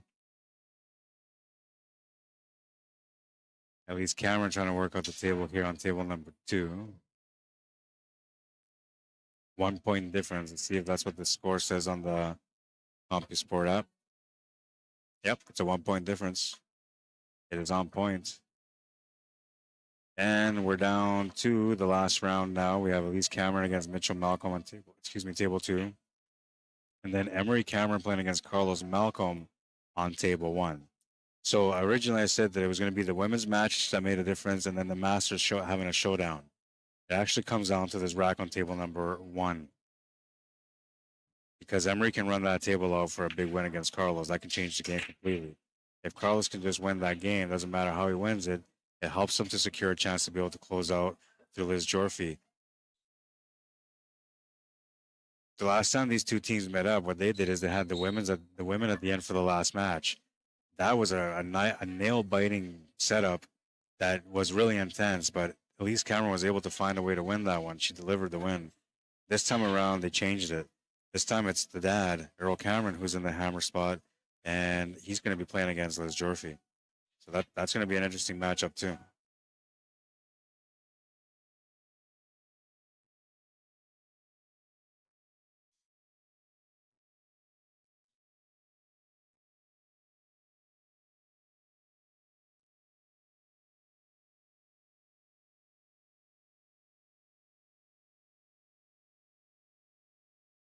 And we're trying to work it out right now. He's got a really nice spread on this table, man. So this win here, like it just takes Carlos out of the game completely. That's 10 precious points that are going to be gone if you can find the finish here.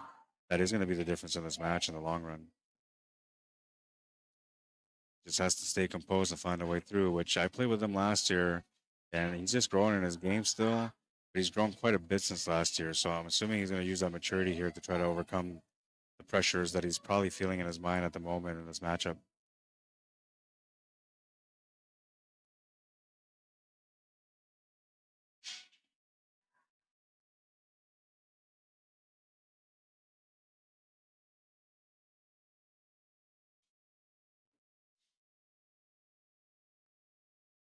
Decision here.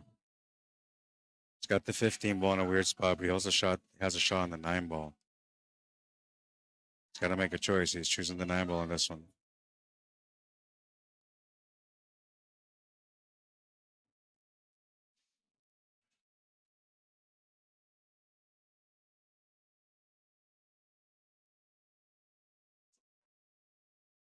I think he wasn't quite committed to how he was going to play the shape. I'm not sure, but he played it so he plays the 15 ball to the right. He's got to be perfect to get down for the 11 ball, but he just has to have a shot. That's all. He's got the shot here. He's got an angle to be able to get him set up for the 11 ball. Looks like he's working his magic once again here in this matchup. A very important run out if he can get the finish here. It's a huge run out right at the right time.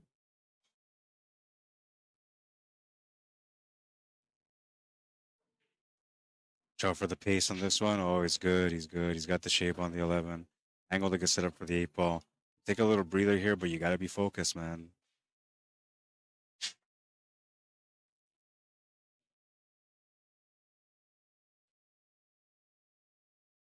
Makes the shot. He's onto the 8 ball. Now he can relax. It's just an easy 8 ball left. That's another run out.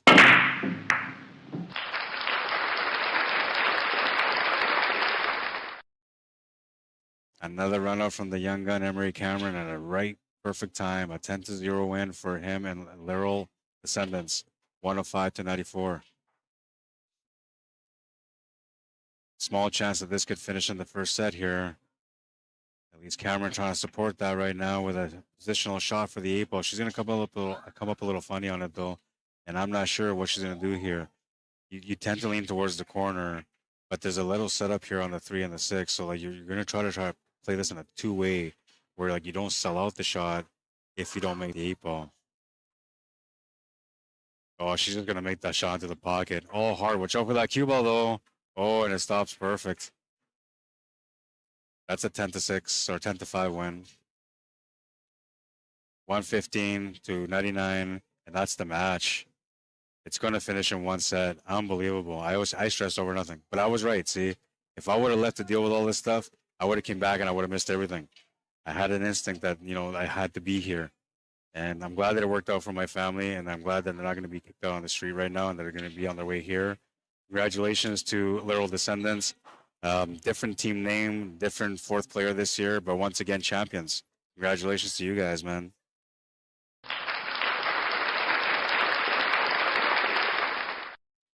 Congratulations to Ebb and Flow's finest. You truly were today. You guys just played amazing, man. Nice job. Really good competition.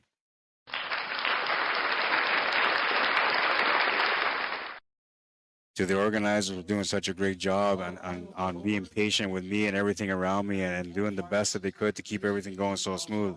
You did an amazing job, man. Nothing was really delayed. Everything ran smooth. We were thinking 9:30 and 6:30 and it's done. You guys did an incredible job this year. Amazing. Congratulations.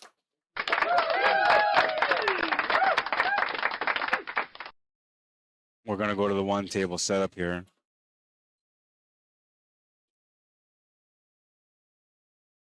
Because they're going to do the presentation stuff now, so let's let them do that. I'm going to bring this camera back. Where's my camera here? This will be the presentation setup here on this table. I'm going to let that keep going while we're doing things. Once again, thank you to everybody that watched the stream over the weekend, that took the time to watch and interact and to like and share. Honestly, you guys are the best. You guys deserve an applause too.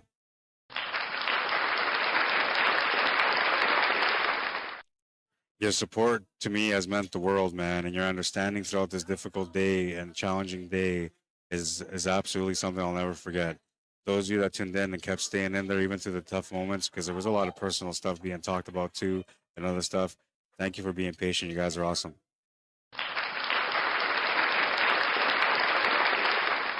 I said you guys are awesome. Awesome! Yeah. What do you think, girl? I love it. You guys are so great. They definitely were. And shout out to Swan Lake First Nation for treating me like family every time I come out, man. Honestly, like, I don't know if I'm ever going to be able to pay you guys back. I might end up being a millionaire one day and I'm still probably going to owe you. I don't know. But if I do get there, I promise I'll take care of you guys. Thank you for being the people that I knew you guys were going to be. I told these doctors when they were trying to not let me out that if I came out here, I was going to be taken care of by 100 nurses. There was 100 nurses here and everybody cared about me. I love you guys for it. Thank you so much. You guys are awesome.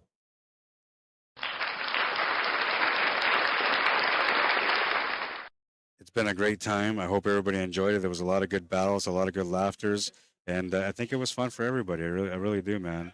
Congratulations to everybody for their outcome, for playing so well. Back-to-back years. LERROL, man.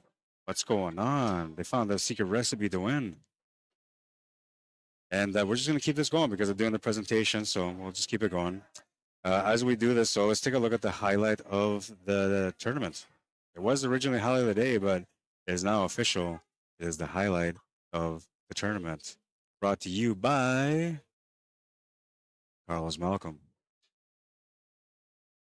An incredible double cross bank corner, which changed the momentum of the game and brought him into the championship match. What a finish. What a shot. Incredible.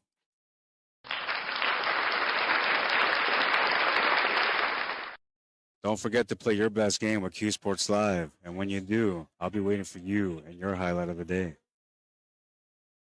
What a day. What an event. Oh, man. I was looking forward to a second set. You know, once I solved everything with my family, all I wanted to do is see more of this action. So I'm a little disappointed they didn't go any further. But congratulations to both teams. Honestly, hard-fought battle. Flow's finest, man. Amazing the way you guys played this weekend. Elise Cameron, I already told you how I feel about your game. Keep going, girl. You got so much strength, so much power in you, in your game. I just look forward to watching your career develop and become the great player that I know you're going to be. I mean, you already are, but the way I look at life and the way you're playing right now, you're probably hitting about maybe 30% of how great you're going to be. You still got 70% to grow.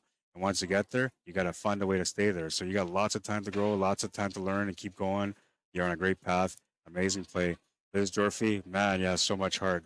This was such a great matchup, and I got to show exactly how master players play in tough situations. You did everything you could to battle all the way through. You helped your team come through all these matches, and you almost made the biggest difference here on this one, too. You were just such a great player to watch, inspiring to watch. I love female pool players, man. They're amazing at the table.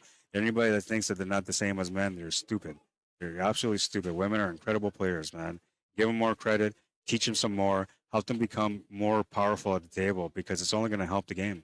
Don't forget, marry the game, not the organizations, not the politics. Marry the game. Those organizations and politics are always going to be there because that's just the way of life.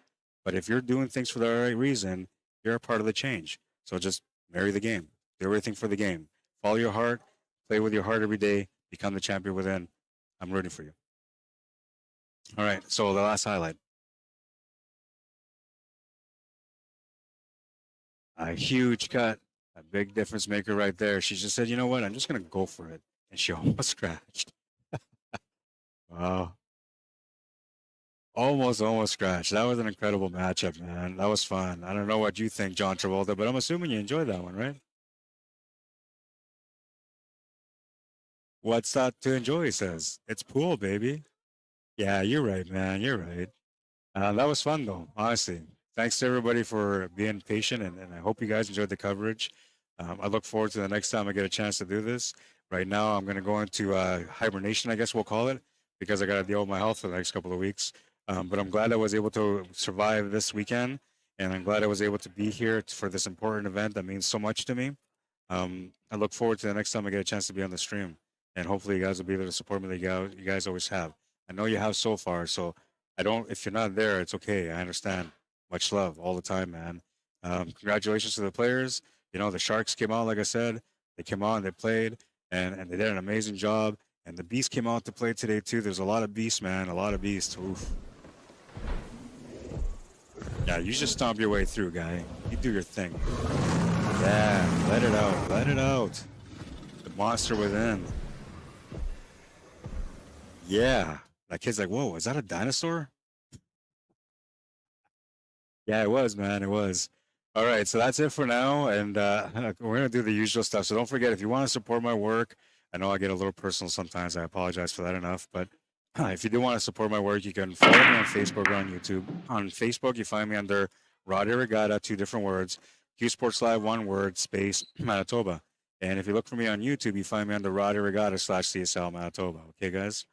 And if you want to support my work, you know, you don't have to. You honestly, just with your likes and shares is so much, man, because that really makes a difference for the work that I do. But if you want to support me in any other way, you can do so financially through PayPal and e-transfer, cslmanitoba@gmail.com. Just know that when you're supporting me, however you support me, you're helping to make a difference. Okay? I'm not that guy that's trying to destroy the world. I'm trying to make it better. So I appreciate you guys' support for real. If you want me to come out and cover your event, whatever event it may be, because I do different things, not just pool, man. I'm a multi-talented guy. So whatever event you got in mind, cslmanitoba@gmail.com. I have so much experience in different industries, and I'm one of the best at what I do. So I promise you that if you call me, I'm going to give you that exact same treatment, man. I'm going to put my heart and my soul on my sleeve. I'm going to deliver the best event that you ever had covered, and I'm going to put everything on the line to make sure that I deliver the representation that your organization or event deserves. All right? Count on it. I promise you. Especially if you're somebody that supported me over the years. I love you, man. Without you, I'm nobody. Remember that. I remember that every day. Don't you forget it ever. Because honestly, a lot of people don't appreciate the viewers out there. I do. Okay? When you watch a stream and somebody's not spending the time to teach you and to tell you and help you to understand what's going on, that's not the right person. When you have somebody like me, and there's a lot of people like me out there, those are the people who want to support because they're trying to make a difference, man. I'm not saying pick one or the other. I always said at the beginning from the day, support all pool. But just understand that when you support the people that are trying to make a difference, you're helping to make a difference. So do that. And it's not just me, everybody else too. There's a lot of people out there, like I said, and they all need your support. I'm going to do my best to support them too. I hope you guys do your part as well. Thank you to everybody for tuning in. That was a great time. And I look forward to the opportunity to be able to come back here again next year if I get invited. I say if because I didn't feel good about the way things went today. But I know they know that I'm trying my best. So they're not sitting there saying like, oh, Rod, like, you know, blah, blah, blah. They know that I just have to deal with things as they came. And there was like an 80% chance that I wasn't even going to be here this weekend. So I know everybody appreciates the fact that I'm here. There's a good chance I'm going to come back next year. I don't really have any doubt in my mind that I will. But, you know, sometimes like it happens, right? Either way, thank you for your support. Thank you for being there for me. Thank you for the likes and shares. You guys are awesome. If you want to play this event next year, the registration usually starts in October and the event is always on the same weekend, okay, guys? So if you need any guidance to be able to find a way to, if you're not from Winnipeg or from Manitoba and you're trying to figure out where Swan Lake is, you let me know. I'll get you the information. I'll get you in contact with Wanda and Farrell. You guys will be able to get signed up for the event next year. And then when it's time to get here, I'll give you the pin of the locations. You can find it easier. I'll give you the best hotels around. Call-ins, you know what? I'm over it, man. My family is good.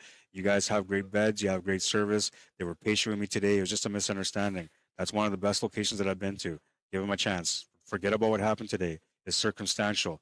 They weren't trying to do this to me. It's just the way it was. I understand that because I'm a human being, right? So it's okay. I forgive you. Please forgive them too. Don't judge them the wrong way. They're a good hotel. Anyways, that's it for now. Shout out to Curtis and Kuiper's Bakery for the treat for my family. Awesome. My kids are going to be happy about it. Good job, bro. 2 years, man. Champions.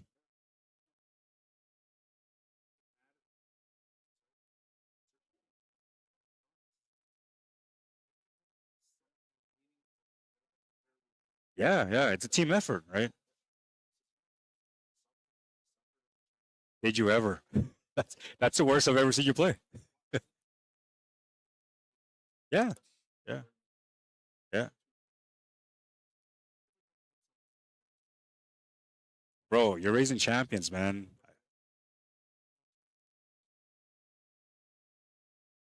He's starting to see, right? And having the influence of you guys playing with him is going to help him because nobody changes unless you have the right people around you, and you guys are the right people. You guys are champions, right?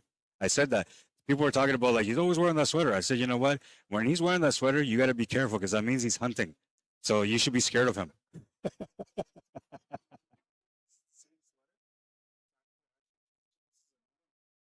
Yeah, I know that, but they don't, right? Like, just keep doing your thing, bro. You're doing a good job. Your kids are playing amazing, and honestly, like, by the time you retire, you're gonna see how great these guys are gonna be. It's incredible what they're doing. Yeah, I know, I know. I was rooting for him to win because I was trying to get him to win that Q too. Yeah, yeah, yeah. They're just gonna find a path, right? And now that he finished third place, he got some money. This kid's gonna be playing.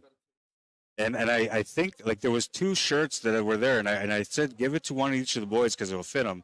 So I hope he picked a shirt. You got a jam up shirt? Okay, good. Right on, man. Good job, guys. I'm proud of you, man. I like you guys robbed me a little bit because I was like, you know what? I felt like I made a difference last year, but I looked at you guys today. I was like, it doesn't matter who they play with. These guys are born to win, right? Like I made a small impact at the end.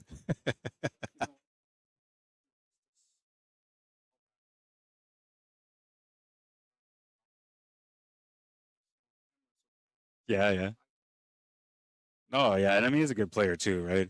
I'm telling you, like Joey, as soon as he matures a little bit, he's gonna be a dangerous player too, man. Yeah, yeah. He wasn't scrapping tables and all that. That's the big change.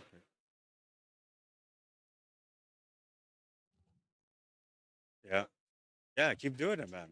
You know, good shooting, guys. Really good shooting.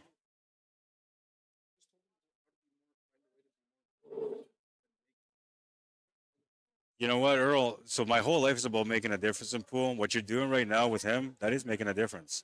And every soul that you touch, that you change for a better player, you change the world, man. It's not a bad thing. Good job, bro. Keep it up. Congratulations, you guys. All right, so I gotta close out here. We're almost done. Sorry about that. Is when somebody approaches me, I gotta ignore them, right? And they just won, so like I just wanted to talk to them about everything. So I'm sorry about that. All right, so let's get out of here, man. With the last highlight, that yeah, I already did that already. So the pool's wisdom, yeah, pool wisdom. Oof. All over the place, Rada Regatta. That's what they're gonna call me. All over the place, Rada Regatta. What do they call it? Oh, there's like a shuffle game. I don't know. There's a shuffle dance out there. I'm the shuffler, man. The more you sweat in practice, the less you bleed in battle. That means get out there and become the champion within. Only way to get there is through your own efforts, man. Nobody's going to make you a champion. You have to make yourself a champion, right? But the important thing about becoming a champion is understanding how to get there. So be honest with yourself. Break down your game to what you know and what you don't know. Figure out how you can get to know the stuff that you don't know. And if you can't work it out through YouTube videos and books and just asking people, pay somebody to help you, They're going to help you. Somebody with experience is going to show you, especially if you're paying them. And if you're somebody that loves pool like I do, and you can't afford it, right? Because you're in a tough life. Um, Talk to me, man. I'll help you out. If I can help you become a champion to win some money to make that extra bread in your tough times, I made a difference. So let me know how I can help you. I'm here for you. I look forward to you becoming a champion then. But don't forget, to become a champion, you have to be able to sweat hard in those tough times. Okay, the times you want to give up when you're practicing, you work your ass off. You don't stop. You find something else. When you're at the table and you want to give up because your opponent's overwhelming you, they're playing so good and you're down 3-0, you don't give up. That's a step to becoming a champion within. Fight the demons. Become the champion within. I'm rooting for you, man. I truly am. All right. CSLmanitoba@gmail.com. If you got any events coming up, you want to advertise them, let me know. I'll pop them up. I do all sorts of events. I have different ways of advertising. Let me know how I can help you. I touch different industries. So there's different people in different areas. Anything that you have, special events, community events, pool terms, doesn't matter. let me know how I can take care of you and help you out, okay? I'll support you, man. Thank you for your support. I mean it from the bottom of my heart. All right. And yes, this is a great day. It was a fun tournament. I wish I would have gone a second set now that I solved all my stresses, man. It's unfortunate the way it worked out, but I get a chance to go back home and start focusing on my health now. That's going to be my goal. I don't know when the next time is going to be that I get to be on the stream with you guys and to enjoy pool like I have, but I'm going to fight hard to fight for my life and to get back into good health. I'm going to do everything in my power so I can keep this dream going and keep the journey, this full passionate journey, going with the full fire that it has. And it's in my heart and my soul, man. I promise you, this fire is going to only get put out when I die. And even then, I'm probably going to come back as a pool god and mess with you at the table anyway. So I'm always going to be around, man. Doesn't matter how much you try to get rid of me. There's a lot of people that have been trying to get rid of me over the years, man. But you can't find destiny, man. I was born for it. I know I was, because I'm here, right? And through all the turmoils and everything, I'm still here. So have faith. I'm going to fight back.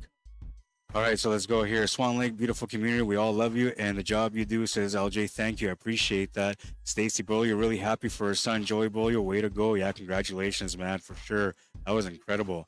Alexander Supertramp here on YouTube says, I just came across your channel and this live stream, unfortunately, I missed it. But I now subscribed, so I won't miss any more. Congratulations to all involved. And thank you to everyone who helped. Man, I love you. Here's a cheers for you, bro.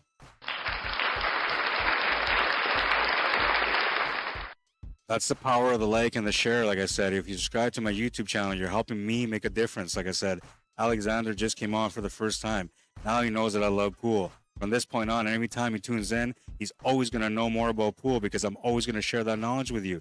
You know, you go out there and pay people to teach you. If you watch me and support me, you learn for free. And you're learning way better than when you're paying people to teach you.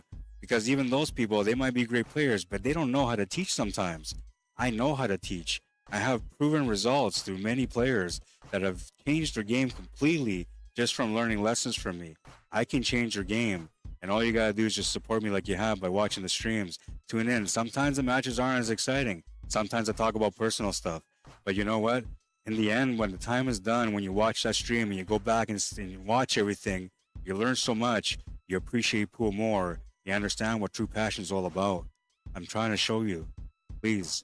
Keep doing what you're doing. I love your support. You guys are awesome, man. Thank you for tuning in. Thank you for supporting the work. Thank you for supporting everything that I do in life and for being there for me over the last couple of weeks while I've been dealing with my health. Those of you that know me personally, you guys have always been there from the day I was born. Those of you that met me through the stream and been there, you guys are now family, man. I'll never forget you guys. And anytime you need anything, just let me know. I got your back, baby. Got your back.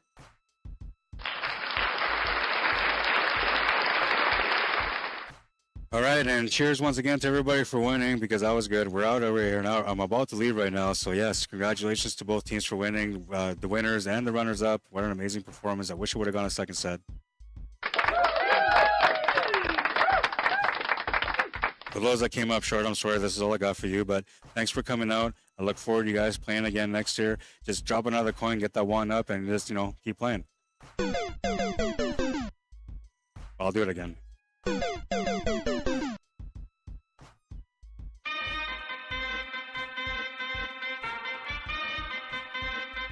On that note, we're out of here, guys. Have a good night, everyone. I look forward to seeing you guys next time around, whenever that may be. Until then, much love as always. And remember, marry the game.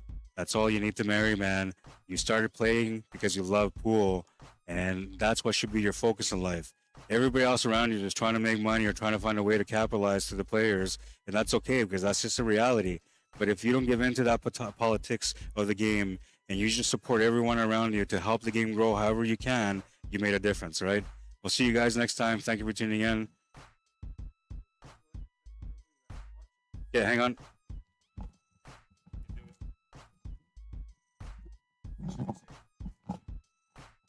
Hello, my name is Farrell Cameron here. We run the pool tournaments here this week in November all the time. I'd like to thank everybody that's been watching, all the pool players that came out and had a good weekend, all the champions, Rod for coming out and doing a great job every year that we had. This is our 10th annual. So hope to see you guys all back next year. 16 team limit, 32 single players. Money's always added. So enjoy your night. Thank you very much.